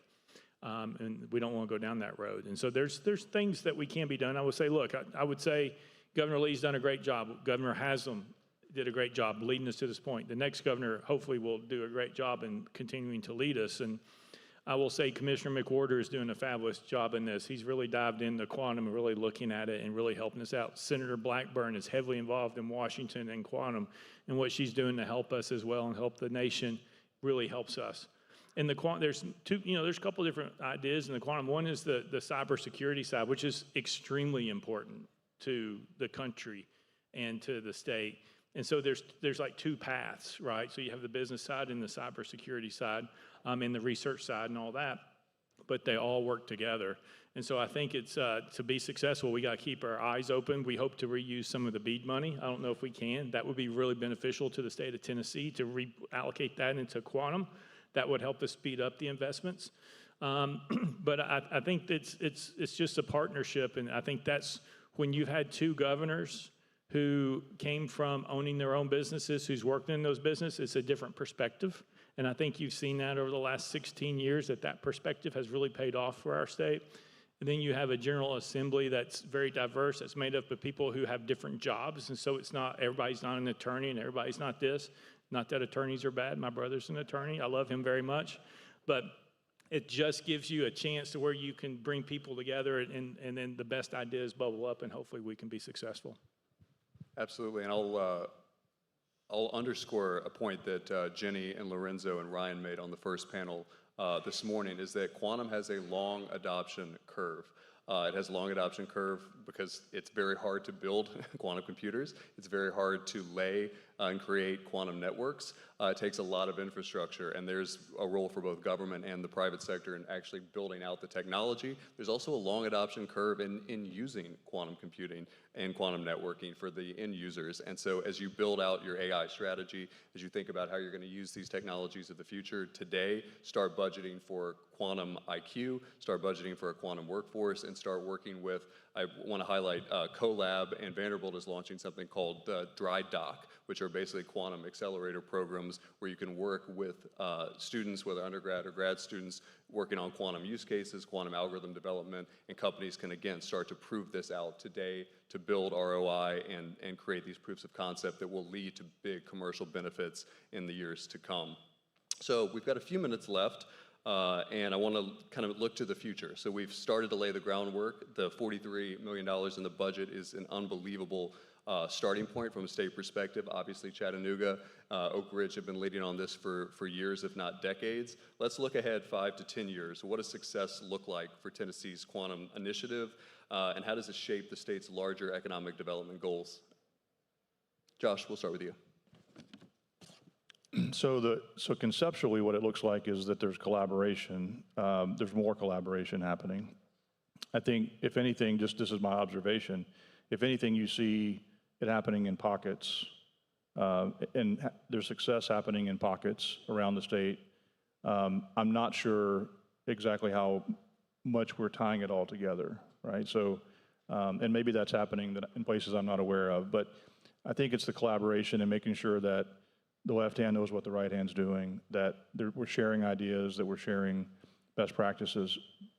Tangibly, I would go back to what I said before. Maybe you could envision that in 10 years, there is a quantum campus or multiple quantum campuses in Tennessee somewhere that are housing academic institutions, businesses, the quantum companies, that they're all there together physically in the same space, kind of like the incubator model. I mean, that to me seems like a very practical, probably capital intensive, but practical way to do this, because again, it's the idea of being in the room together, having conversations on a regular basis, and not just doing it, not just passively doing it, but actively doing it. So I think if you look out in the future, that's what should be happening. If we're going to stay ahead, or at minimum keep pace, but ideally stay ahead, we have to find ways to make those kind of capital investments. And it's not just state investments. I mean, that's a big part of it. We're going to have to, obviously, in the future, see more and more state dollars put into this to kind of follow what Governor Lee's done this year. But it's also going to be a private investments. And that, again, that may not just be the quantum companies. That's going to be just the regular industry out there that decides this is a value to me. I'm going to make a capital investment in this area, and maybe what they do then benefits other companies. Adam. Yeah, for me, it's really having our ecosystem being nationally recognized as this is the place to go if you are a quantum technology company or a team for a Fortune 500 company that's building out a quantum team. That Tennessee is nationally recognized in that our accelerators are nationally recognized, that we have, cloud quantum computing as a service where people are actively accessing that quantum network, accessing quantum computers and running their systems off there, and then having our universities building out not only bachelor degree programs in quantum computing and even going down to our community college level, our TCAP programs, where you also look at kind of that blue collar quantum workforce. I mean, I was meeting with a company recently in quantum computing that was a European company, and they said they're gonna need welders. So understanding what that looks like too. So really, again, goes back to that collaboration and partnership, but us being nationally recognized for that. Mr. Speaker. Yeah, that's a great question. Look, I think from my perspective is I'm not the one to tell you what this is going to look like in 5 to 10 years, right? I think it's more you work on a strategic plan and say this is what we want to do, this is where we think we should be, realistic, maybe with some stretching into it, and just have people say if we invest this much, this is where we'll be, and you keep track of it, right? It could be more people having it, it could be part of a network established, it could be manufacturing, it could be a lot of things, but where do we logically see in 5 to 10 years if the state invests this much money, where can we be, right? But I think to your point, it's a collaboration. It's not just the state will try to dictate it. I think from the state standpoint is I don't want the state to own any of this, right? I don't want the state to be the arbitrary person who says you have access to this, you don't have access to this. That's not what I want. The state's investment goes in as a partnership, but the private side owns it and has uses of it, right? And I served with Ryan Haynes, who's here, and Bill Ketron, who's there in the Senate. And if you just go back 10 years ago, when we had a commissioner come to us and say, hey, I want to take broadband and do it in the state of Tennessee, and everybody's like, that's not our job, right? But that person had a vision of this is what we need to do. We didn't know what success would look like 10 years later. But that commissioner sold us, this is what we need. This will help us recruit businesses. This will help us do this. This is how everybody gets fiber. What does it look like, right? This was before BEAD money and anything else ever came. This was all state dollars. And we started investing in fiber and high-speed internet and so forth. And it has paid dividends for us. And we've helped the co-ops and help other people do that. We took away we were taxing them to put up fiber. We took away the tax because it became a disincentive to do that. And so from the state perspective, if we have collaboration, the success for me is we're not limiting you, we're enhancing you, whatever that means in regulation and taxes and fees. That's the success from the state, is empowering you to feel like you can achieve it. We just want to know where we think we can go. And if the investment needs to be doubled to get it in 3 years, then 5 years, then let's see if we can work at that. But let's just try to come in together and try to figure out how to move this in the same ship without the government having to be actively involved in creating winners and losers and trying to drive it itself, which is never successful in the end. Yeah, before we move into our final closing remarks, just want to say that question was obviously looking forward, how far we've come.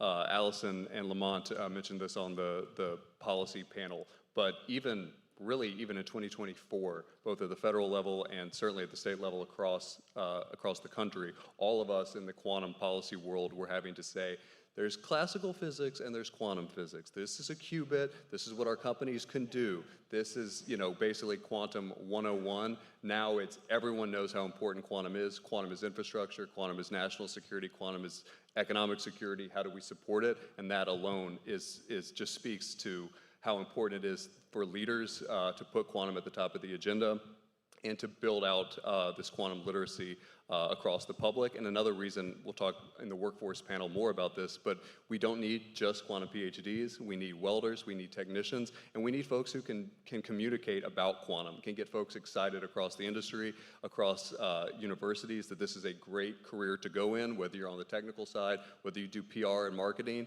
whether you're a lawyer. There's room in the quantum tent for all, and I think Tennessee is, again, best positioned to take advantage of that. So with about 30 seconds each, what are you most excited about with Tennessee and the quantum economy, Mr. Speaker? Well, if you left off the last part, I say we'll be out of session in 2 weeks. But since you added about quantum in that, right, I guess I can't say being out of session in 2 weeks. Look, I'm just excited for what the future holds. I think Tennessee is in a great spot. I think we are, and to your all's earlier comments, we are in a place that we never thought we would be in competing little old Tennessee with these big old states, with international countries. In the South as well. I would look at it from the South. Look, I think a year and a half ago, Speaker Smith out of South Carolina sent me this thing. He caught it first. But the South GDP is now bigger than the Northeast, right? Which is an amazing stat if you look at it. And so I think there's a lot of momentum in the South, and I think there's a lot of reasons for that. I'm not going to go into all of them. So I think we are very well positioned to lead this if we're willing to invest and put in the hard work to do it. It does require investment. It does require some stuff, and hopefully we're willing to put in the sweat equity. I think the thing that excites me is that we could be in a position to tell a story that always the things that we've said about Tennessee that are attractive to companies is our location, our tax base, light regulations. These are all the things we sell Tennessee on for companies who want to come here. What if we added to that that we're the quantum leader in the country, that we have a quantum infrastructure that is second to none. If that becomes a selling point, who knows how many more companies that could attract. Yeah, I would agree with that. I mean, the momentum that we have now is what is most exciting for me. With the investments being made at the state, with the investments being made by companies like EPB, we really are in a position where we can get really loud about what we're doing, and we can physically show companies what it is that they have access to today. So that is what excites me. Absolutely. Exciting time in quantum, exciting time in Tennessee. Thank you to this great panel, and look forward to the discussion.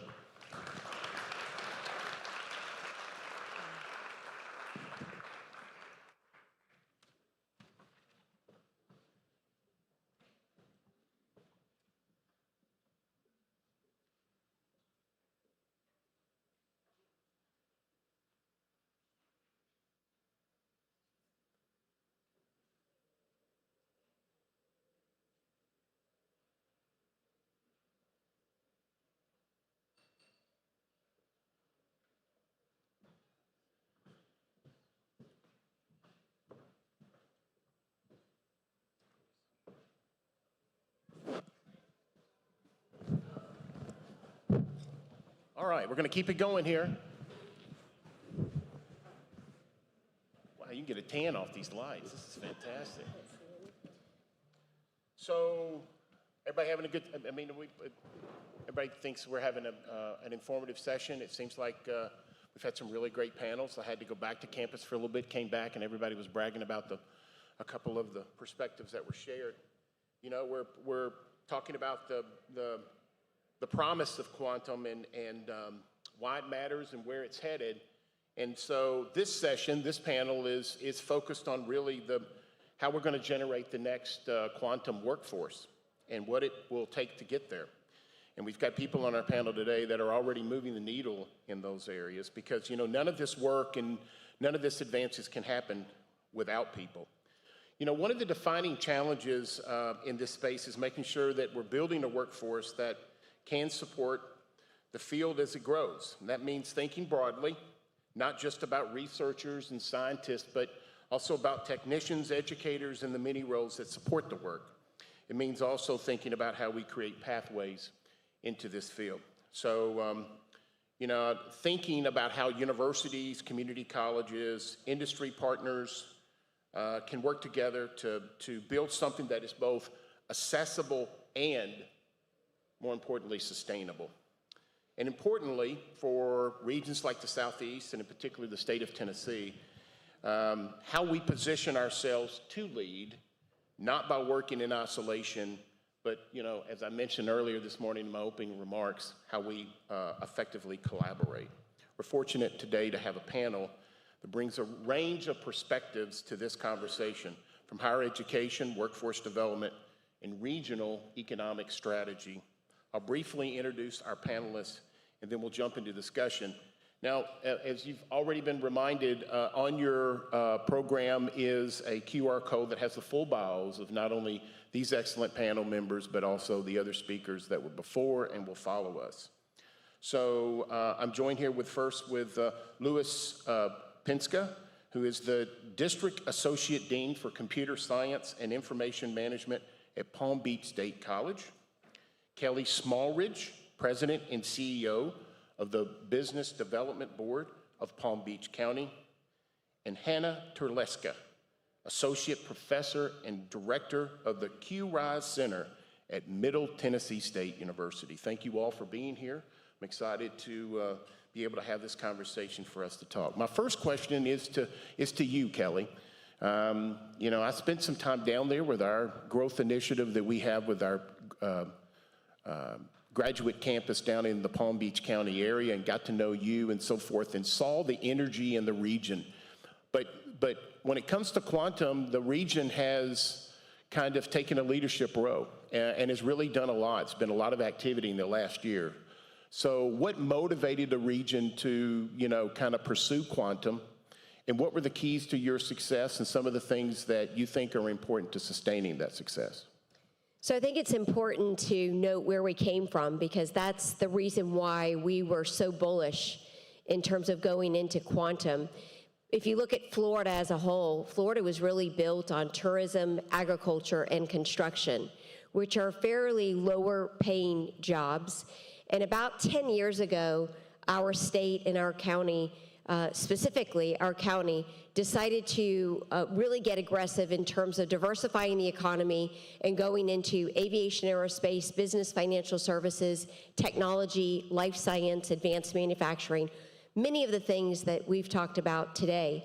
And so our county quickly went from being a place which we jokingly called God's waiting room, or the place you went to retire or die, to now the most sought after epicenter of innovation and technology. That leads me to why we decided to go into quantum. After we spent 10 years cultivating those 6 industries, 2 wonderful people walked into my office, of which both have already moderated panels here today, Matt Samaglia and Hillary Matchett. And I knew we needed to go into a different industry. I just did not know what as the leader of economic development. Matt and Hillary came in at the perfect time and discussed quantum with us. And I knew that if we did not put a stake in the ground very quickly and wrap our business, government, and education leaders around this narrative that we must make a shift from what was called Wall Street South to now go into quantum, we could miss an entire industry. So we quickly partnered with Palm Beach State, Florida Atlantic University. We've been talking to your leaders, and we've been very bold. We've received state and federal money to boost our economic development efforts. Our goal right now is to create, and we have the space for it at Palm Beach State College, an incubator to bring together the state universities, and through Quantum Coast Capital to build a very strong capital fund, which will bring emerging entrepreneurs in quantum to Palm Beach County, and we'll expand on that in a little bit. Yeah, that's incredible. You know, Hannah, when you listen to what Kelly is describing happening in South Florida, in the process they went through, what are similarities that, I mean, you're on the cutting edge of this, leading and developing these partnerships. When you think about Middle Tennessee, what are some similarities that we can take advantage of, or aspirations that we have that are similar to what Kelly just described? What definitely resonated with me is that you mentioned to bring other academia partners and together, and that's exactly what we have implemented here in Middle Tennessee. Our Middle Tennessee quantum program from the very beginning was based on providing access, and specifically to public state universities as smaller schools.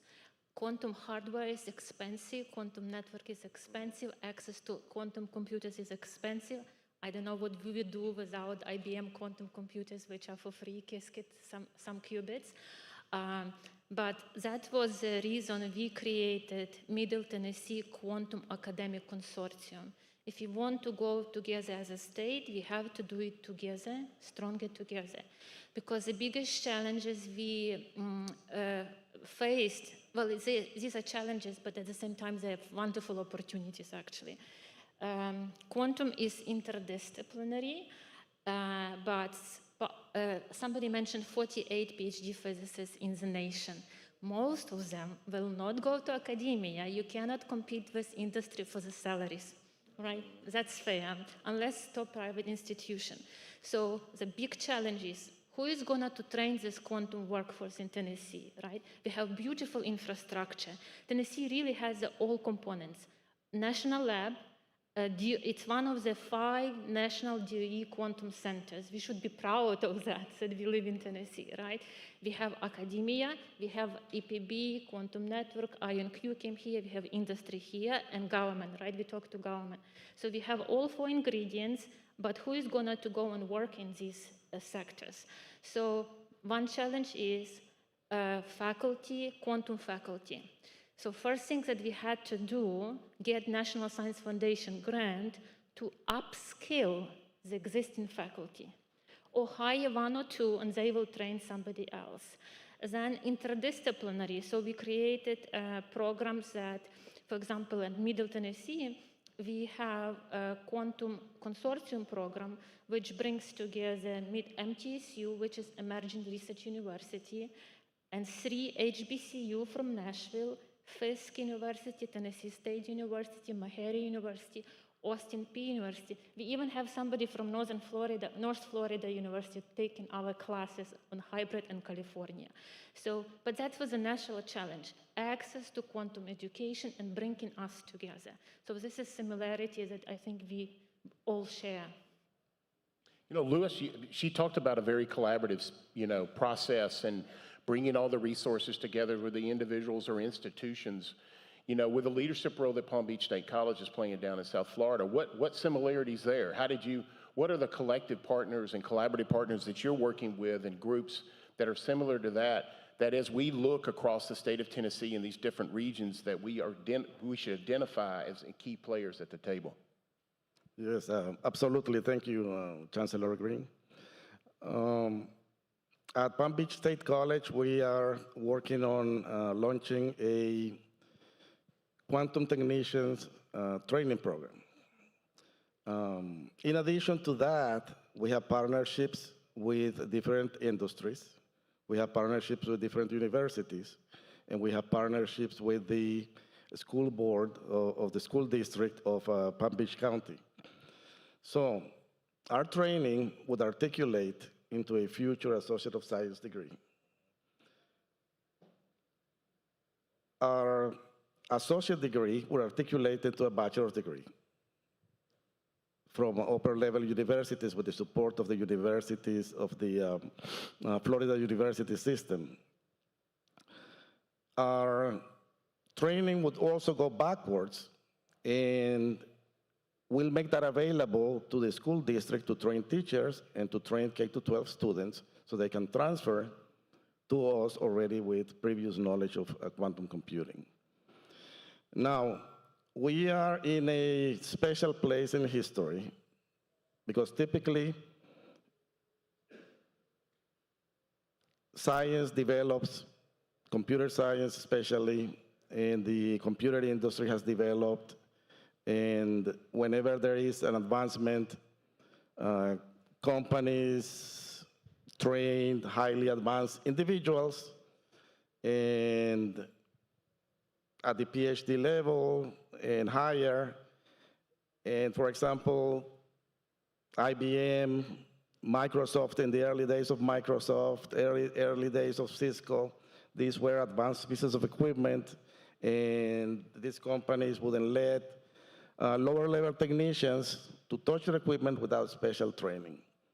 So what happened when this equipment, when these technologies became commercially available, all of a sudden the demand for technicians jumped up. That's where we come in, to train these technicians and to make labor force available to all these industries. Yeah, you touched upon something that I'd like to kind of ask both you and Hannah.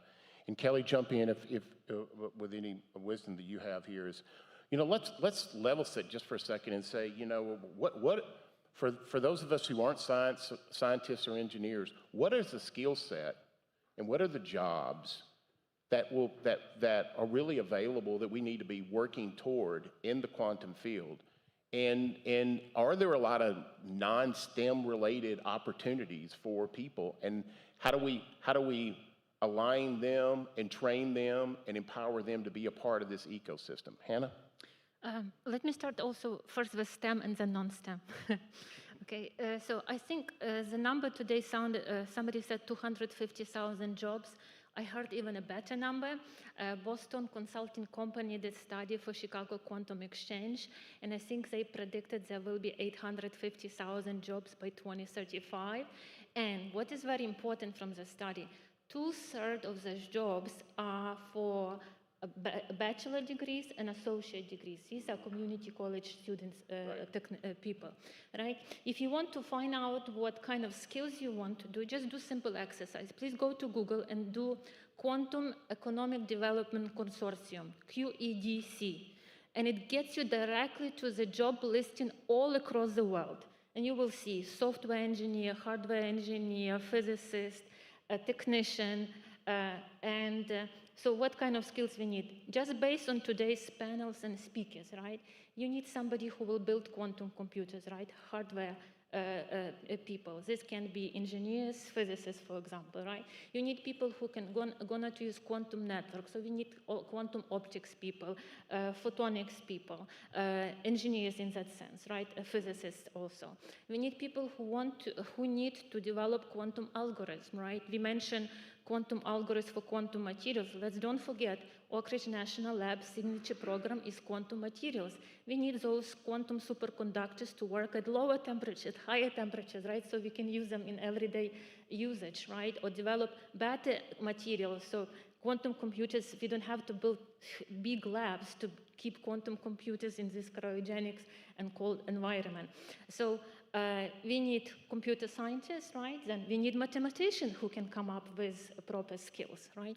And etc. So what I'm trying to say, quantum is really beyond, by nature, it's really beyond physics department. And because I didn't want us to think like it happened with AI, right?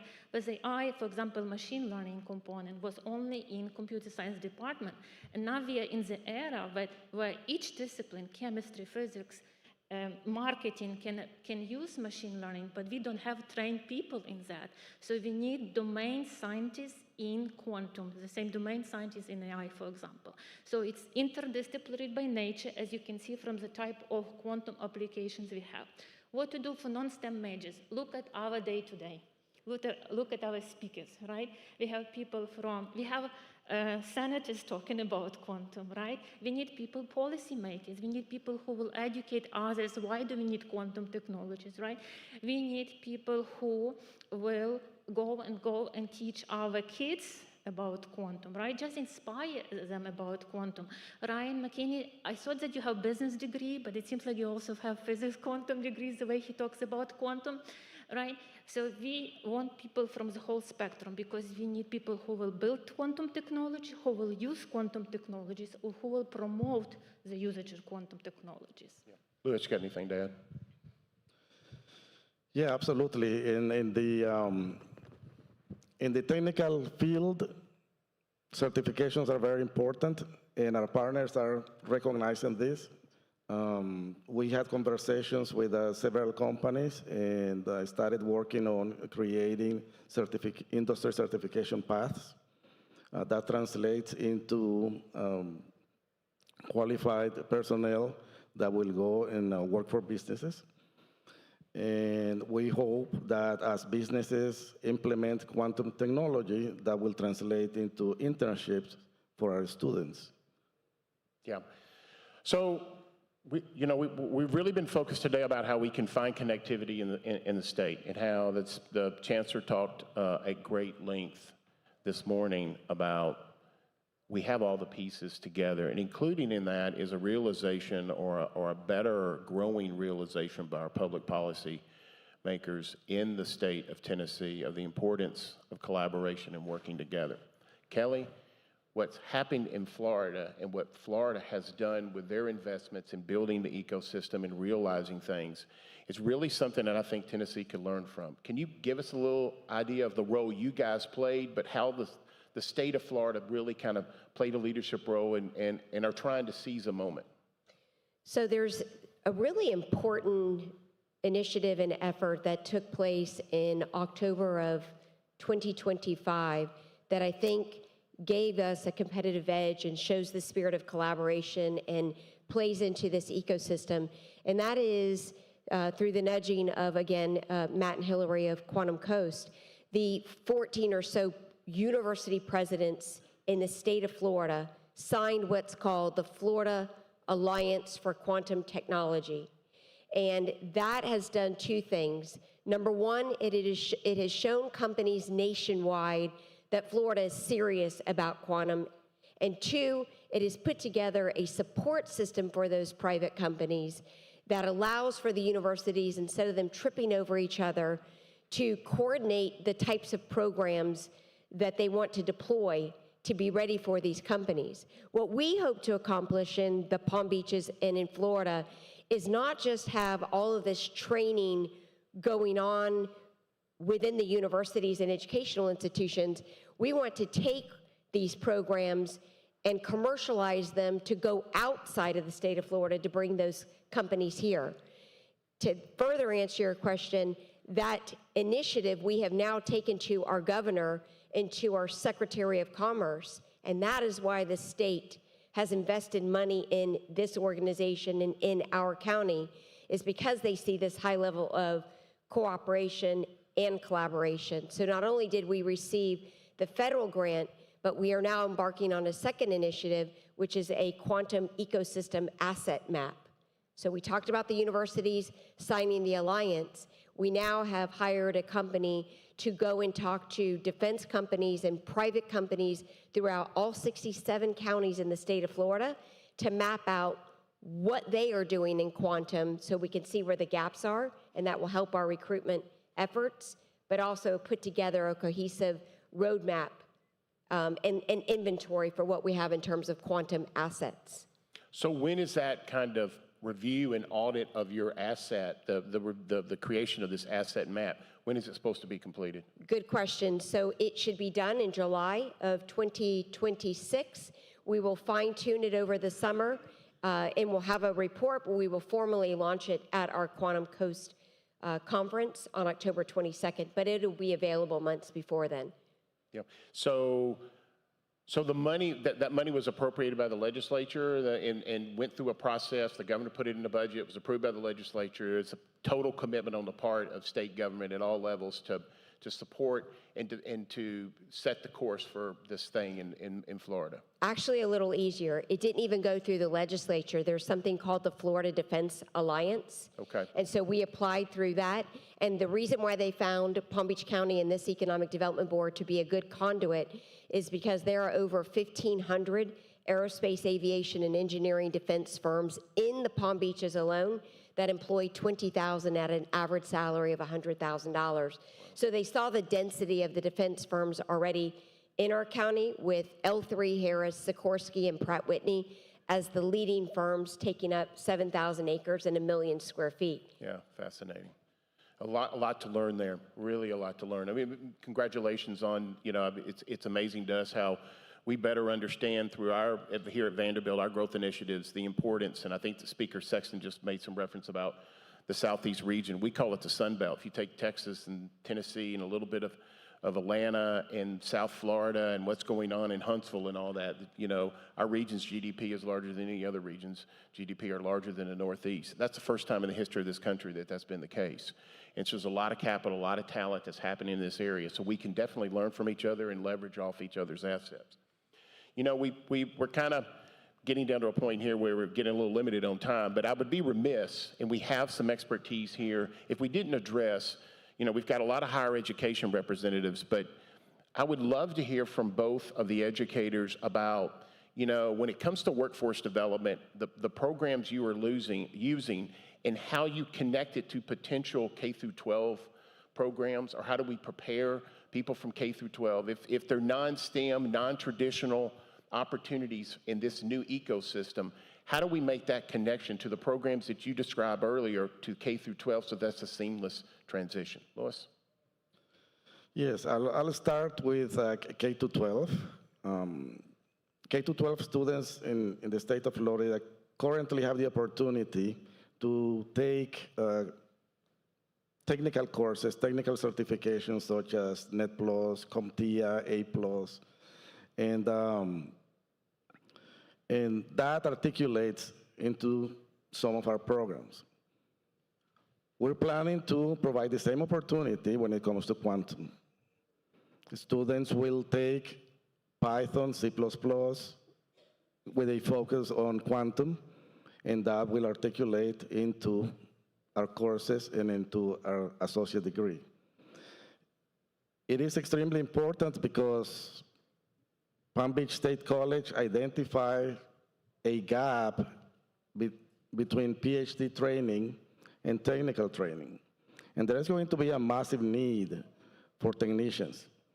But you not only need a technician, that technician needs some basic knowledge on quantum computing. And that's where we're coming. We're going to teach our students by completing projects. Our programs are not going to require or have pre-requirements of physics, calculus, or analytic geometry. The students are going to learn that by completing experiments. And they are going to need the concepts that are absolutely necessary to become effective technicians. Now, since it's going to be open to the community and practically to everybody because no prerequisites, who knows, there might be a genius out there in the community that comes, takes our program, and realizes that quantum computing is something that they can do. Say, I like this, I can do this. And they would decide to pursue that education. That's why we have partnerships with upper-level universities from the Florida University system, ready to do articulation agreements with us and have our training count towards future degrees. What we do at K-12, and I think this is very important topic to discuss because these will be people who will be implementing practical application of quantum technologies, right? Not current undergraduate students, but kids who are now in 5th, 6th grade right now, right? So first of all, what we do, we adopted National Science Foundation model, have AWARE program, AWARE and INSPIRE program. So we do this through workshops or some summer camps. We have hosted for the last 3 years summer camps at MTSU. And first year they come and I ask, why did you come? They say, my mom made me. And next year they come because it was exciting, okay? But we are not trying to make our high school student or middle school students quantum scientists in 1 week. The goal is to make them aware and get them excited about quantum, right? And when they want to go to college, at least they know. Second thing that we do at MTSU, and it's very, I think this is the target goal is to work with teachers. We work with our county teachers. We have developed Train the Trainer program. So over the last 3 years, this summer we're going to run a third year this program. We bring teachers to our campus, and for 3 days or 1 week, we train them in quantum, and we provide them material that they can use and adopt in their classes. We have done this locally, and also last winter, we have done this at a national level through American Association of Physics Teachers. Now we are talking with Rutherford County schools about implementing 1-year-long curriculum in quantum in high school. The way we found it might go naturally through computer science programs.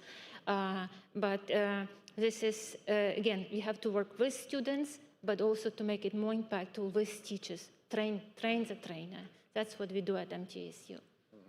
Yep. Outstanding. All right, so got about 3.5 minutes left of this session. So I'm going to ask you all three, look 5, 10 years down the road. You know, if you foresee time travel or something like that with quantum, that you go ahead and make the prediction now. Now, you know, where are we going to be with our workforce? What are the actions we need to take between now and there to get to that point? And what are the obstacles to keep us from the prediction that you're about to make that we need to avoid and overcome to get to that particular point? So I'm going to start with you and then work down the panel. Okay, I'll start. I would like to see in 5 or 10 years that every talent in America have access to quantum education and training. That the lack of access is not the barrier. And that's what we work in Middle Tennessee, provide access. Through joint curriculum, we share curriculum, through access to quantum tech hubs. This is what we are working with Middle Tennessee Electrics to develop Middle Tennessee Quantum Tech Hub, where people can come and use the facilities, right? Work, for example, on Continuum Cloud quantum computer. We don't have to buy quantum computer in Middle Tennessee, but we can provide access to cloud computing. Work with, and this is one, access to training facilities. Also, work closely. I think this is very important. If you want to go for commercialization, we must work closely with industry partners and national labs. We as faculty have to work closely with researchers in those industry partners because we need to adopt our curriculum to their needs. So I think maybe even having faculty training program in industry as well, right? We work very closely with Oak Ridge National Lab on training our workforce to go through internship programs and etc. I would like to see this more with quantum industry partners. So we can have internships, our students, we have aware, educate, and train. Yeah. We have this 3-level program ecosystem built properly, and train is to go to industry partners. Kelly? I'll come at it from a different angle. I want the workforce, when they think quantum, being trained or educated in quantum, to think of Florida and Tennessee, of course. And I want to see more collaboration, and I would be remiss if I didn't use D-Wave as the classic example. I think that the Palm Beaches is going to be at Florida Atlantic University, the first university campus in the United States that actually has a D-Wave computer. And so I would love to see that 5-10 years from now, we see more D-Wave/university, meaning private industry and university, partnerships to train the workforce in real-life application. In 5 to 10 years, the quantum industry will be more commercially available. Businesses will have a better understanding on how to apply the quantum technology to their advantage. And there's going to be several incubator centers similar to the Quantum Innovation Center at Palm Beach State, where businesses, students are going to coexist. They're going to have these meetings similar to this forum where they're going to share their discoveries. More and more students want to learn from AI. They want to learn online. They want to learn self-paced. So they will learn this way. That will trigger down to business. And the way to keep the human touch alive is to having meetings where the students are going to share what they learned with each other. Great. Well, first of all, thank you, panelists, for this. A couple of just observations based upon our conversation is, one, workforce matters. It always has mattered. Workforce development continues to be something that is essential for success. And for any kind of workforce development program, building the kind of workforce we need to have, it takes a group of dedicated people, like the Chancellor said, the band, each individual person bringing their talents there in collaborative presentations and projects. And so thank you for your leadership, for what you guys are doing. Thank you for the time today, and we'll keep this conversation going as we move forward. Thank you. Thank you, Vincent.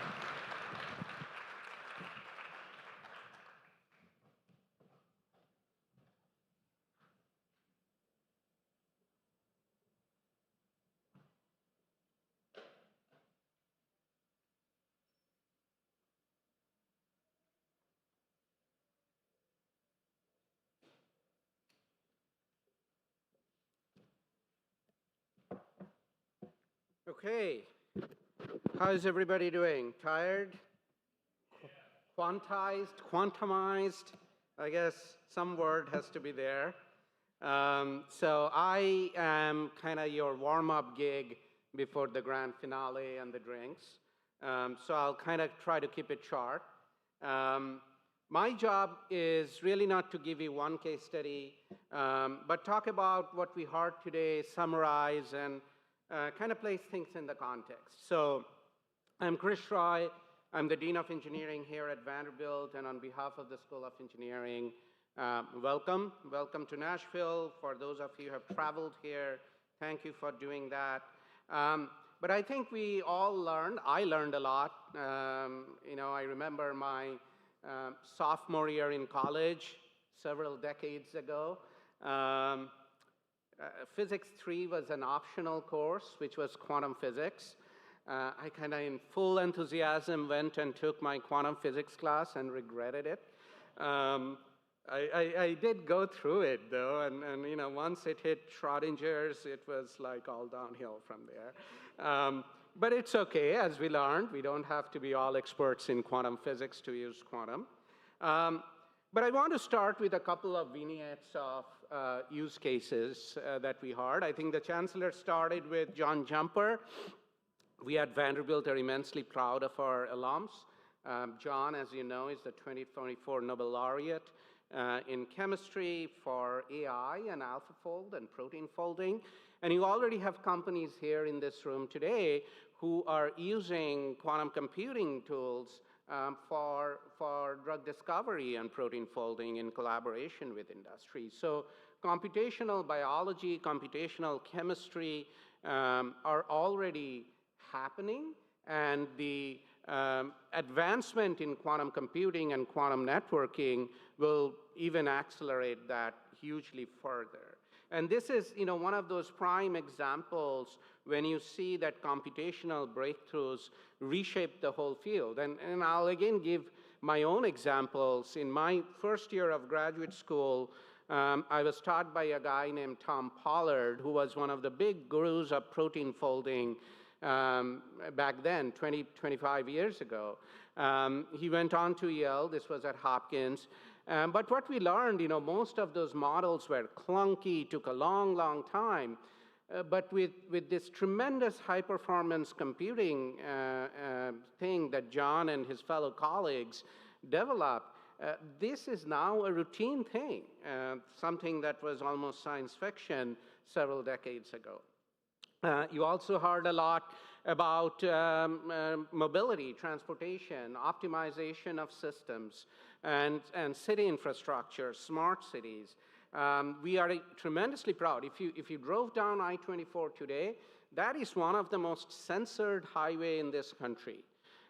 Thanks to a project called I-24 Corridor Project that Vanderbilt led with Nissan and NDOT and TDOT, it's censored to the wazoo. And what is happening there, and if you drive I-24, you will see one new thing. You will see the speed limit changes, all right? And that's happened because if you come to Vanderbilt in the Institute for Software Integrated System, there is a control room there that gets that whole feedback, and it real-time models it and feeds it back to NDOT and TDOT, right? Now, as we increase, not quantum, as we increase the complexity of these sensors and systems and how implement AI in city development and operation and urban infrastructures and our grids and our water systems, the complexity of computing and decision making is going to go orders and orders and orders of magnitude, and that's when we would need quantum technologies to come in and accelerate that computing process and bring in algorithms that we cannot do with classical computing, or it's a hybrid, as we learned today, between classical and quantum computing. The third example, which is one of my favorite ones, is in quantum cryptography or quantum key distributions. You also heard about that today. Not only in adversarial context, where people can decrypt or de-encrypt our security codes very, very easily using the power of quantum computing in the future. We heard about, gather and store and then later on figure it out. But the converse is also true. The opportunity now is how do we use quantum principles and quantum sensing and computing to re-encrypt our security infrastructure and power grids and dams and water systems and nuclear reactors and everything else, so that it's very, very difficult to break into. So as an industry, quantum is absolutely in an inflection point, and I think that is one of the big lessons that I took away today. I think Senator Blackburn mentioned about the $100 billion estimate that comes from McKinsey. You can believe McKinsey, but it's going to be a very large number, regardless of where it is coming from. But it's in chemical sciences, life sciences, finance, mobility. Wherever there is complexity, quantum is a tool, very much like today what AI and Gen AI is doing, that is coming. I think all of us will have to agree when OpenAI released ChatGPT, there was a shockwave. And the last 2 years or so, every CEO and every company has literally struggled to think and put in tremendous resources in good or in some cases bad usage of trying to incorporate AI. So what we are trying to do in this forum is getting ready for quantum. It's going to come maybe in 5 years, maybe in 10 years. Some of it is already in there, as we discussed. And how do you all, as business owners, universities, government partners, think about that? We obviously heard a lot about the workforce. To me, the real issue is not just the shortage, and I think we all heard that there is going to be, or impending, or even now, a shortage of workforce. But it's really the timing, right? I'm an engineer. I think about growth rates. So the growth rate of industry adaptation and advancement really needs to match the growth rate of the workforce development. And we heard in the last panel a lot of the advancement. But I'll tell you, I ran an NSF Engineering Research Center for 7 years with 40+ industry partners. We did a lot of the training the teachers with community colleges, bringing in community college students. But the scale of that is so small, it's not going to give you that 850,000 workers, or even the 250,000 workers. The government right now does not fund these things at a scale that industry needs them, right? They fund 5 teachers in one summer, or 20 teachers in the next summer.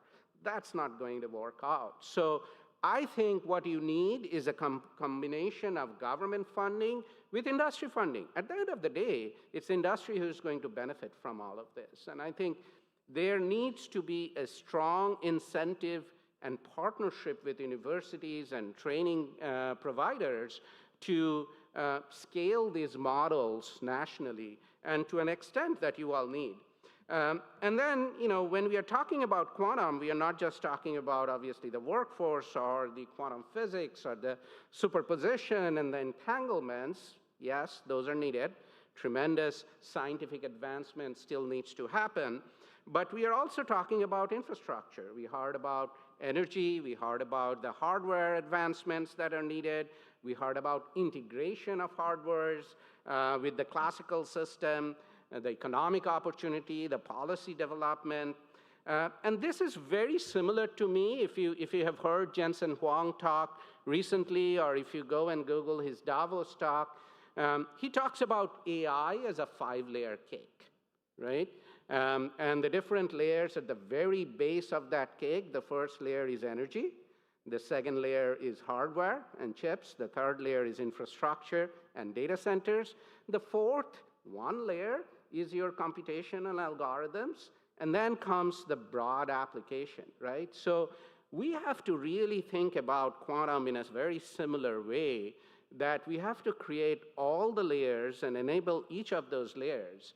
Now, I'm an engineer. I care about the applications deeply. At the end of the day, all of these is getting funded by taxpayers, by you all, right?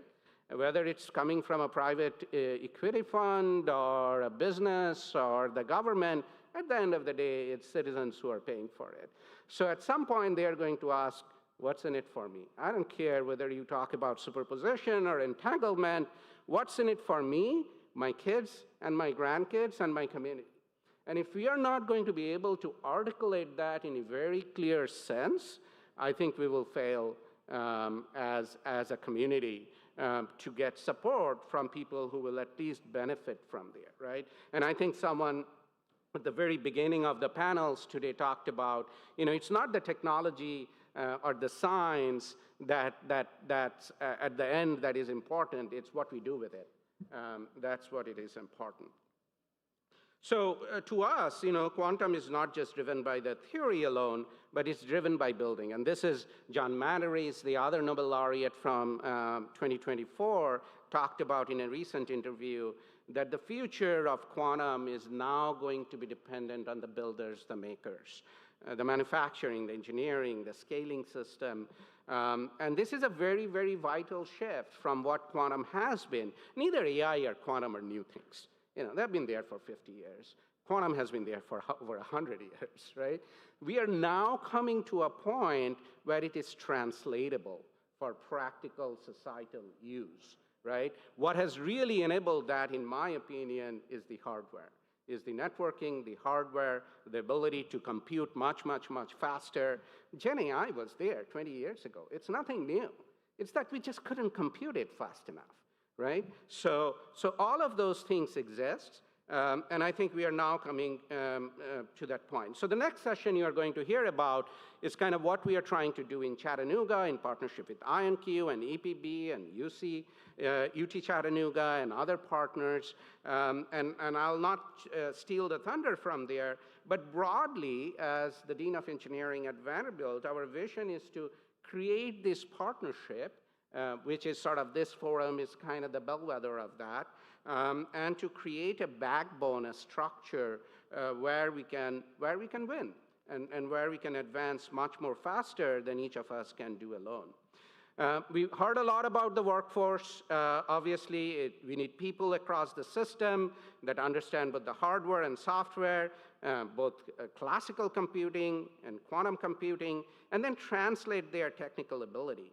And the need to apply, we need people who understand the energy systems, the grids, the infrastructure system, the healthcare system, the logistics, the finance, to understand the problems that we really can solve. There was someone from Coca-Cola today. They're going to use for computational chemistry. That's what Diet Coke is. It's just chemistry. So I want to kind of end with the fact of this whole job creation, which is a lot of time we heard that it's not just the PhDs and the postdocs and the high-end job creation, but 75% or more jobs are really both at the associate degree technical college level, but also certifications and bachelor's degree level. So we need to really think about that. So at Vanderbilt, our partnerships with EPB, our partnerships with IonQ, the UT system here, MTSU, and others, really it's not just for participation and forums, but it is to really help society advance into that next sort of technological breakthrough. But this is not just about technology to us, it's about the people. And if anything I want to get across at the end of this forum is it is really an user-driven, people-driven strategy that will create the future of quantum and create the future of work. With that, I'm going to hand it over to the final panel to talk about IQI.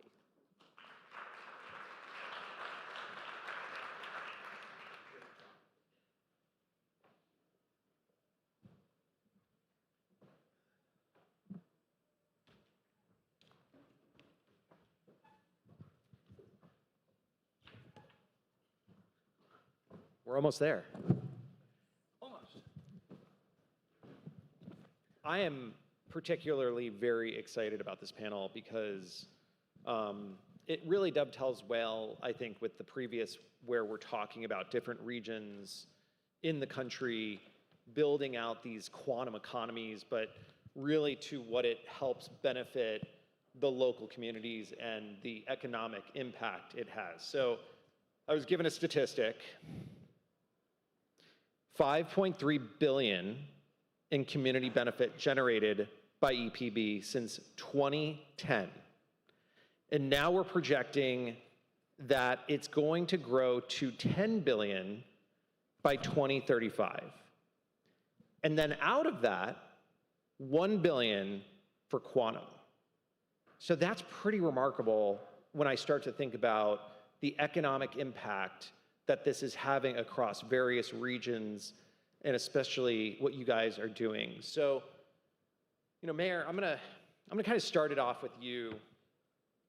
And before we jump into the, what you guys are doing with the Institute of Quantum Innovation, and obviously, what's going on with EPB, can you first share a bit of sort of the broader vision of Chattanooga and, what do you see quantum's role?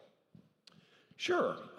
So in order to really answer that, I have to kind of start with where I came from, which was really the business world in Chattanooga. I never ran for anything before I ran for mayor, never ran for student council.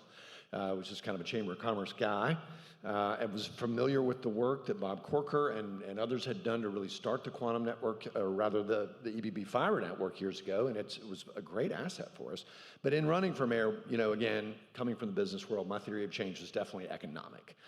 And mid-sized cities, across the country, but particularly in Chattanooga, we're really, and remain kind of stuck behind the 8 ball sometimes, really needing to break this glass ceiling into the knowledge economy. And so one of my main goals in my plan for Chattanooga was to create a competitive regional economy, and that meant knowledge economy jobs, right? So when this opportunity arose, which was, I will say, a happy accident. I don't think any of the forefathers, I was definitely just in the right place at the right time.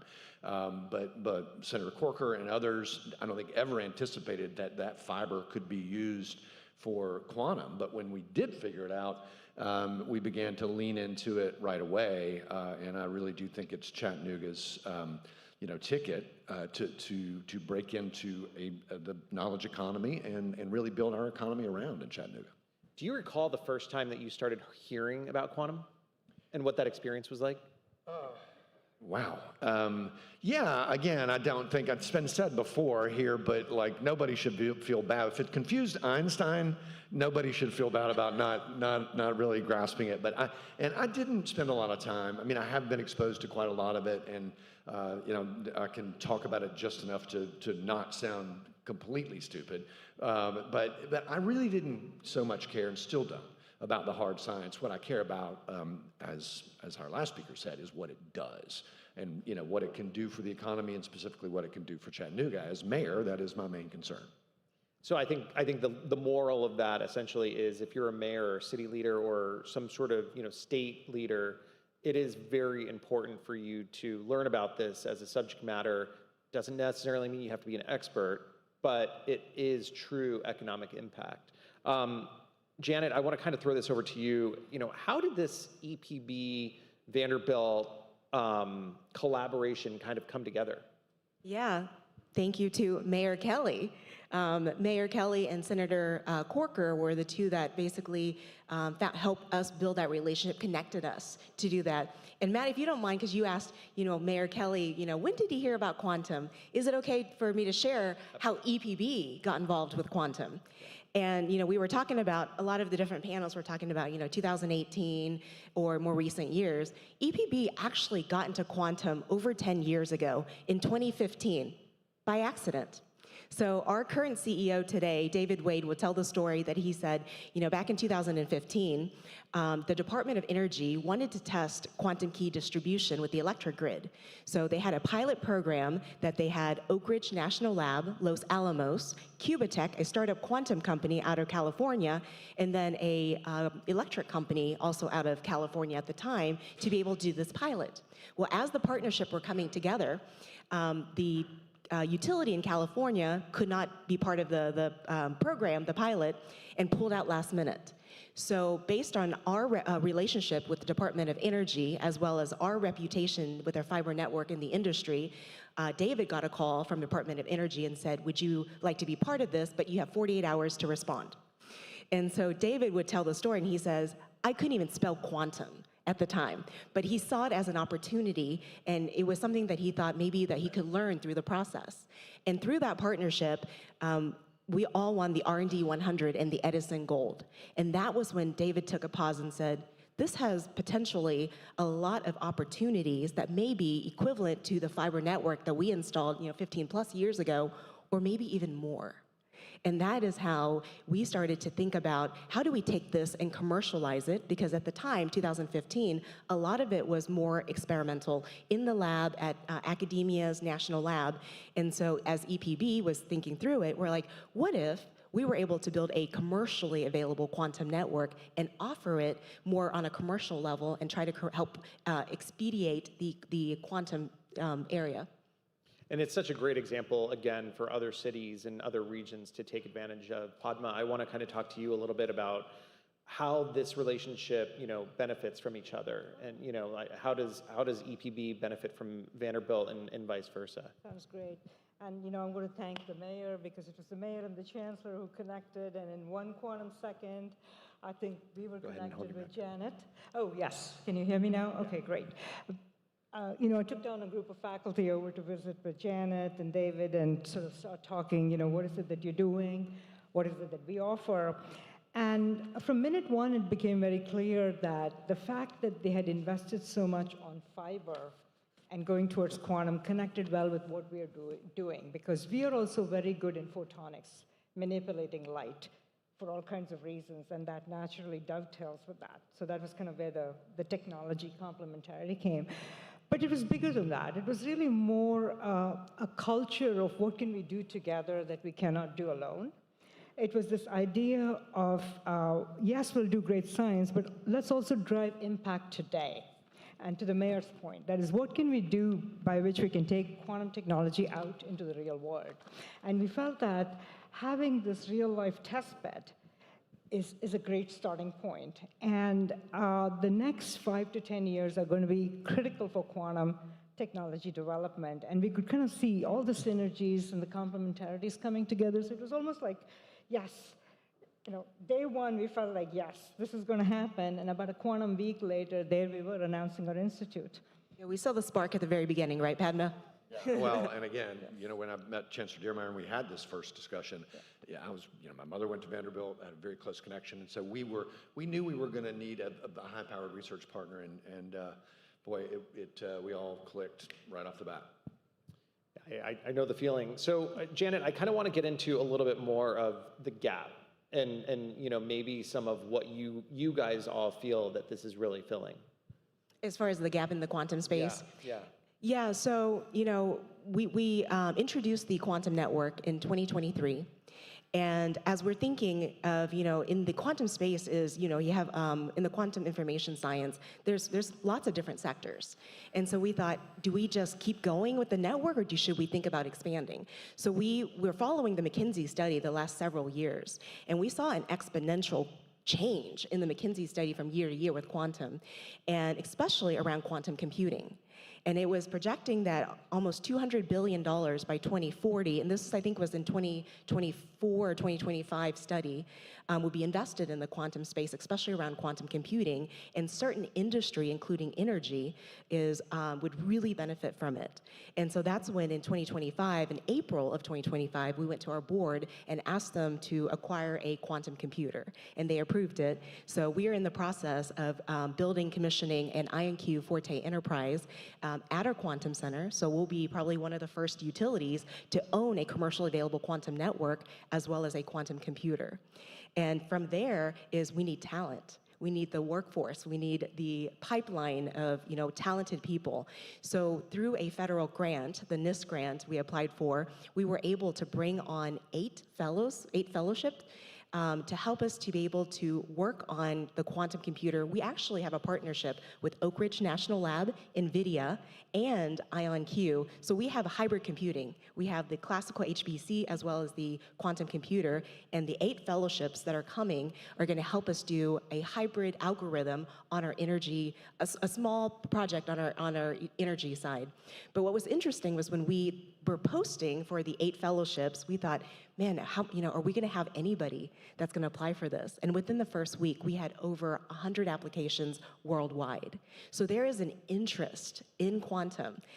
I think of the 100 applications, there's only 1 that was from Chattanooga. So that's when we realized, for us, the gap is, how do we build more talent in Chattanooga so that as industries are taking advantage of quantum, especially in Chattanooga, that we have that talent, that pipeline ready for us to be able to go even further.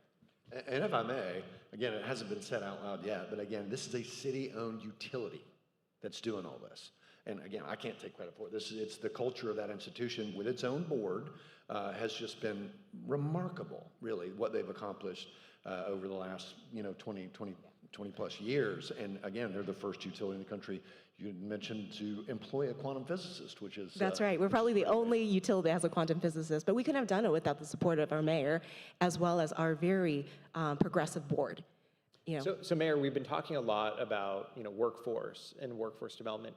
What can you do as a city leader to really excite education institutions and, candidly, the public into leaning into this to be a part of this ecosystem? Well, again, workforce development is one of those things. I'm very involved with the National League of Cities, and I've said there, and I would say again, right, there are really 2 types of mayors in the United States: ones that realize that workforce development is the most important thing they're doing, and the ones that will soon realize that workforce development is the most important thing they're doing, because all the wild goals that we have mean nothing. And so many of the political ills that we are suffering are all because of labor friction, of not connecting workforce with the needs of industry. If you're trying to upskill your people, if you're trying to grow wealth in your community, which every mayor should be doing, you cannot skip this. It is such an essential step. So again, the most important thing you can do is lead, right? You have to get out front. Again, I don't I don't run the school system, the county mayor does that, but you have to partner and you have to convene and make sure people understand that it is really the most important thing that you're doing. Everything else, if you don't do that right, the rest of it really won't matter. Yeah. So in Padma, sort of that brings me to the Institute. And I'm really curious, how was the initial focus chosen and kind of why? Yeah, I think before going into that, I kind of want to build off of exactly what the mayor said. It's the workforce, it's the gaps, it's what the technology can do. And, it's like this, what is this? A cell phone, right? We all use it. Is it a computer? Agreed? A camera? Fine. Movie maker? Yeah. Yes. Health monitor? Well, why is that? It's because you took the cellular advantage and you gave it to everybody with this cell phone. I think the whole concept of our work together is how can we take the quantum advantage beyond the classical and deliver it in this format in everybody's hands. And then talking about gaps, right? The first cell phone call was made in the 1970s, by a Motorola inventor. And by the time I think each of us had it in our hands, it was at least 30 years later, maybe 40 years later. We don't want it to take 40 years. I think by coming together, we can make this 5 or 10 years before we take the quantum advantage and hand it over to everybody around in some application area or the other. And that's going to come because we are going to be able to drive innovation together, fill technology gaps. It's always going to be classical and quantum. It's going to be the workforce. So that's kind of the idea of the Institute. And then, once you have that big framing, you're setting direction, right? You haven't said that I'm going to build A or build B, but you're saying that, okay, you're going to make a difference in developing real-life quantum technologies. And once you have that, I think it's very clear to see where might be an immediate opportunity, and that's definitely tied around the networking.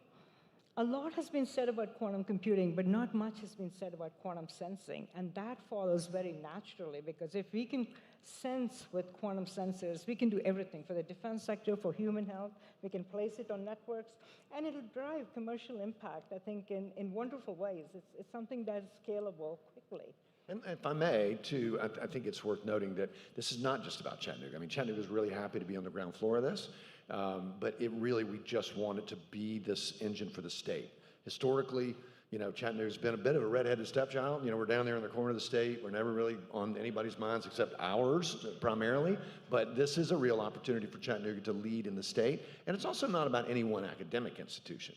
If you look at how Silicon Valley became Silicon Valley, it's because they developed a cultural partnership. UTC has a fantastic quantum vertical as well. I mean, we're trying to make sure, and MTSU is just up the road. And of course, UT Knoxville wants to play in this. We have to create the collaborative culture and set aside the turf stuff, which is so common, unfortunately, in academia, and work together for the greater good. And I think we have a long history being able to do that in Tennessee, and I'm sure we can this time. And can I tie into that too? Is one of the sessions earlier with the speakers, they were talking about how, with a lot of new technology, you have to start somewhere, but then other areas will start to benefit, and then it may catch on. When we did the fiber network back in 2009, the year later in 2010, we decided, why not go big? So we were the first to go 1 gig, help Chattanooga become gig city. But since then, there's so many cities in Tennessee and now in the US too that has 1 gig. And so it's a ripple effect, and I could see that also with quantum, is it needs to start somewhere. And so Chattanooga just happens to be, sort of where it started, but there's so much, Mayor Kelly says in a podcast, quantum's like the Wild West right now. So there's lots of opportunity, a lot of collaboration, lots of lanes that all the institution could work together to be able to kind of grow that space and then spread it out to hopefully all of Tennessee and then beyond. And I think that beyond is a really key moment as well, because the thing that I talk to people a lot about is that it's so important for the quantum economy to be working with other regions, because you have diverse mindsets in different areas. And candidly, you have really strong skill sets that might come out of a specific region. So Mayor, you and I were talking about Phoenix earlier, right? Phoenix has a very strong semiconductor industry, and for them to be a supplier to the quantum industry is candidly very critical for our national security. And when I start to think about other regions, yes, Silicon Valley was very unique because of its time frame and where it evolved from. But I think that we've moved beyond that now. And I think that if we can continue to build out states that have unique workforces around quantum, but then collaborating together around that, I think that's going to be really the strength of our nation.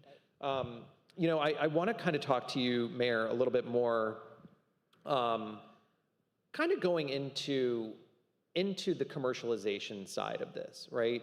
If you kind of look at that statistic that I talked about before, the billions of dollars that this is generating for your city, what do you sort of foresee in leaning into helping commercialization within your city? What are some of the incentives that you guys are thinking about or want to sort of propose to bring people into your city to create these businesses?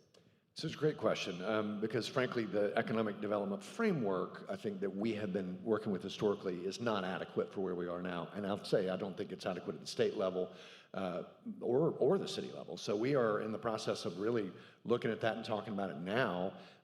Again, there are states, peer states, shout out to North Carolina, that are doing a better job supporting the innovation economy. But to their credit, to Governor Lee's credit and Speaker Sexton's credit, the folks that hold the purse, again, this investment that you're seeing in nuclear and quantum in this year's budget is really the first time we've seen that for quite some time. So we need to shift more in this direction. And certainly, our Chamber of Commerce is very, very focused on this. Charlie Brock, I think, is here with the Chattanooga Quantum Collaborative. And I think, we are all focused on just that question. Very frankly, we're not, I don't have an easy answer for you except to say that, call me. We're there. Trust me when I tell you, we understand the value of this vertical, and we're willing to bend over backwards to accommodate, new business development. So Janet, I'm gonna kind of ask you a question. Given the fact that we talked about leading by example, what are you guys doing with other utility providers, either in the state or around the country, to kind of show them the way that you guys have built this out, the way that you're thinking about it, but candidly, the impact that it's going to have? Yeah, we haven't done a good enough job on spreading that more and more. But we have had discussion, especially in state, with MTE, and I think MTE is here, right down there. We have great partnership with MTE, and they're interested because they're close to MTSU there. You know, having the connection of being able to eventually grow out and connect is also very important. Because if we're thinking about what is the future of quantum, is it going to be a quantum internet eventually? Then we're going to have to figure out a way to be able to connect to other areas, and why not with other utilities who already know how to build, you know, the electrical or the fiber infrastructure that we can connect to.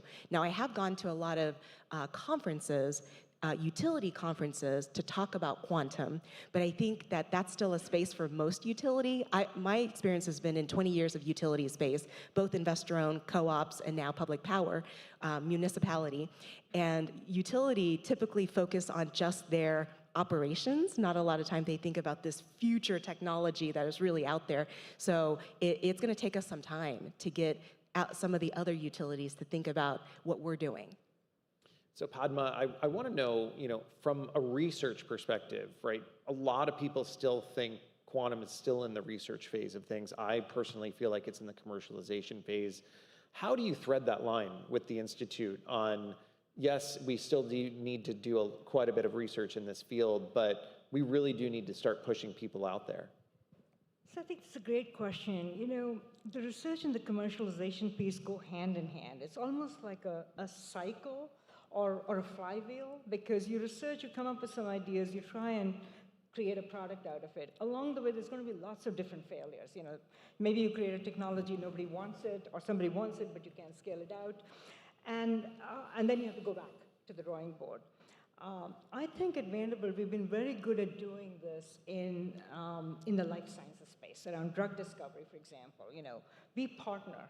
And what helps us do that is long-term partnerships, creating sandboxes where you have trusted relationships, and you're breaking down barriers between, say, EPB, a public utility with a big grid infrastructure, you know, what you're doing for economic development, what we are doing as a university, and partners around the room here, MTSU, everybody, and coming up with a way by which we can test and fail fast.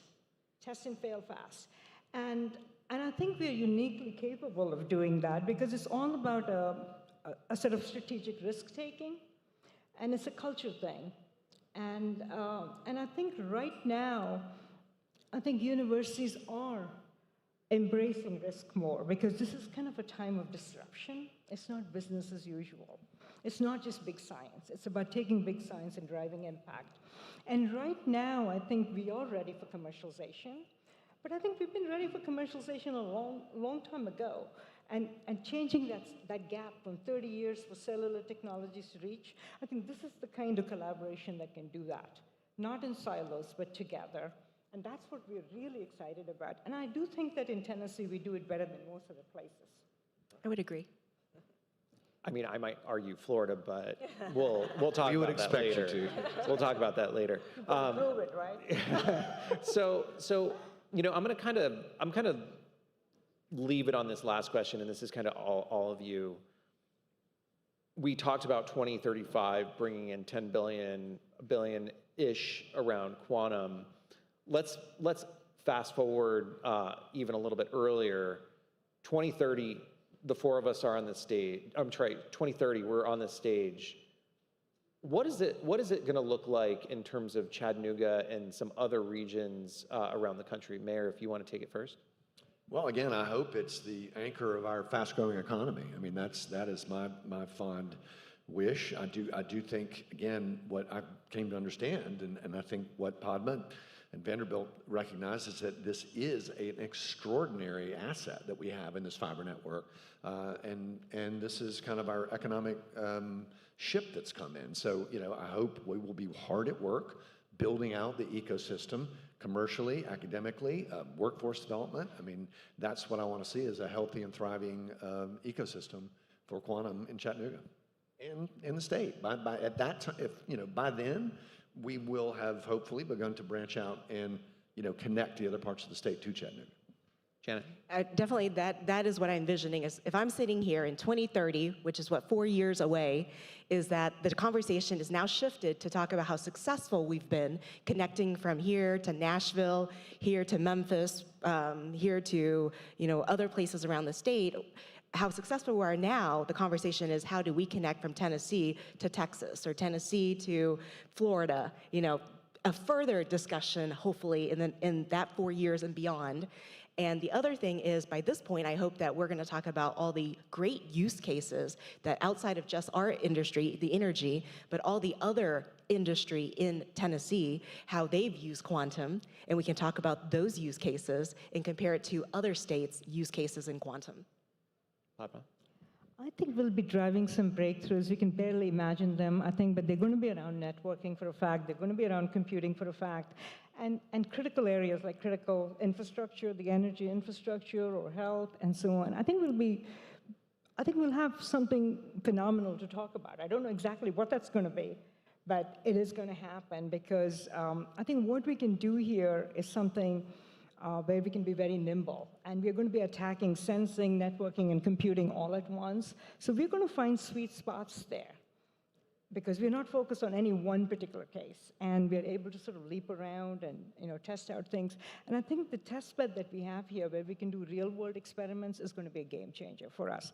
Quantum is something very fragile in the sense of physics and measurement. It's an extremely fragile thing, and what you do in a lab setting doesn't necessarily work out in the real world. And I think this is where what we are doing with our institute and with all the partners in Tennessee is just going to be a game changer.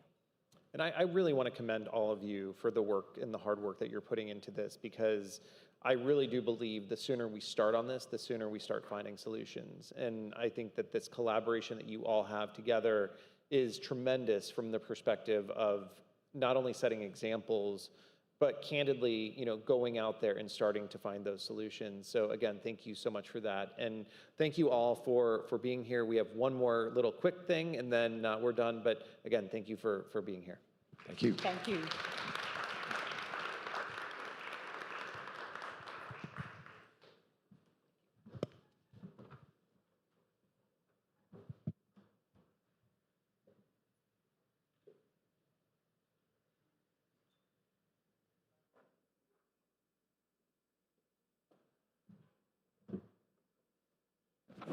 All right, everybody.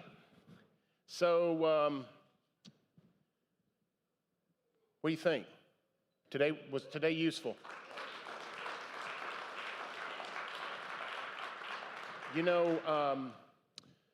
Matt and I met in West Palm Beach. Matt's all over the place, spending a little bit of time here in Nashville. We're trying to get him to rent him a place, spend a little time on our campus. But we were down in West Palm Beach and we were talking about what was going on and what Vanderbilt was doing, but I was also describing all the other initiatives, what's happening at the National Laboratory, UTC, what's happening, Tennessee Tech, some of the things we're doing, but also the great work that Middle Tennessee State's doing. And we had this great conversation, and he was like, look, what my experience is that we need to get people together, and we need to convene people, and we need to talk about and identify, the issues in front of us, the opportunities, but the challenges, and then let's network, let's talk, let's make connections.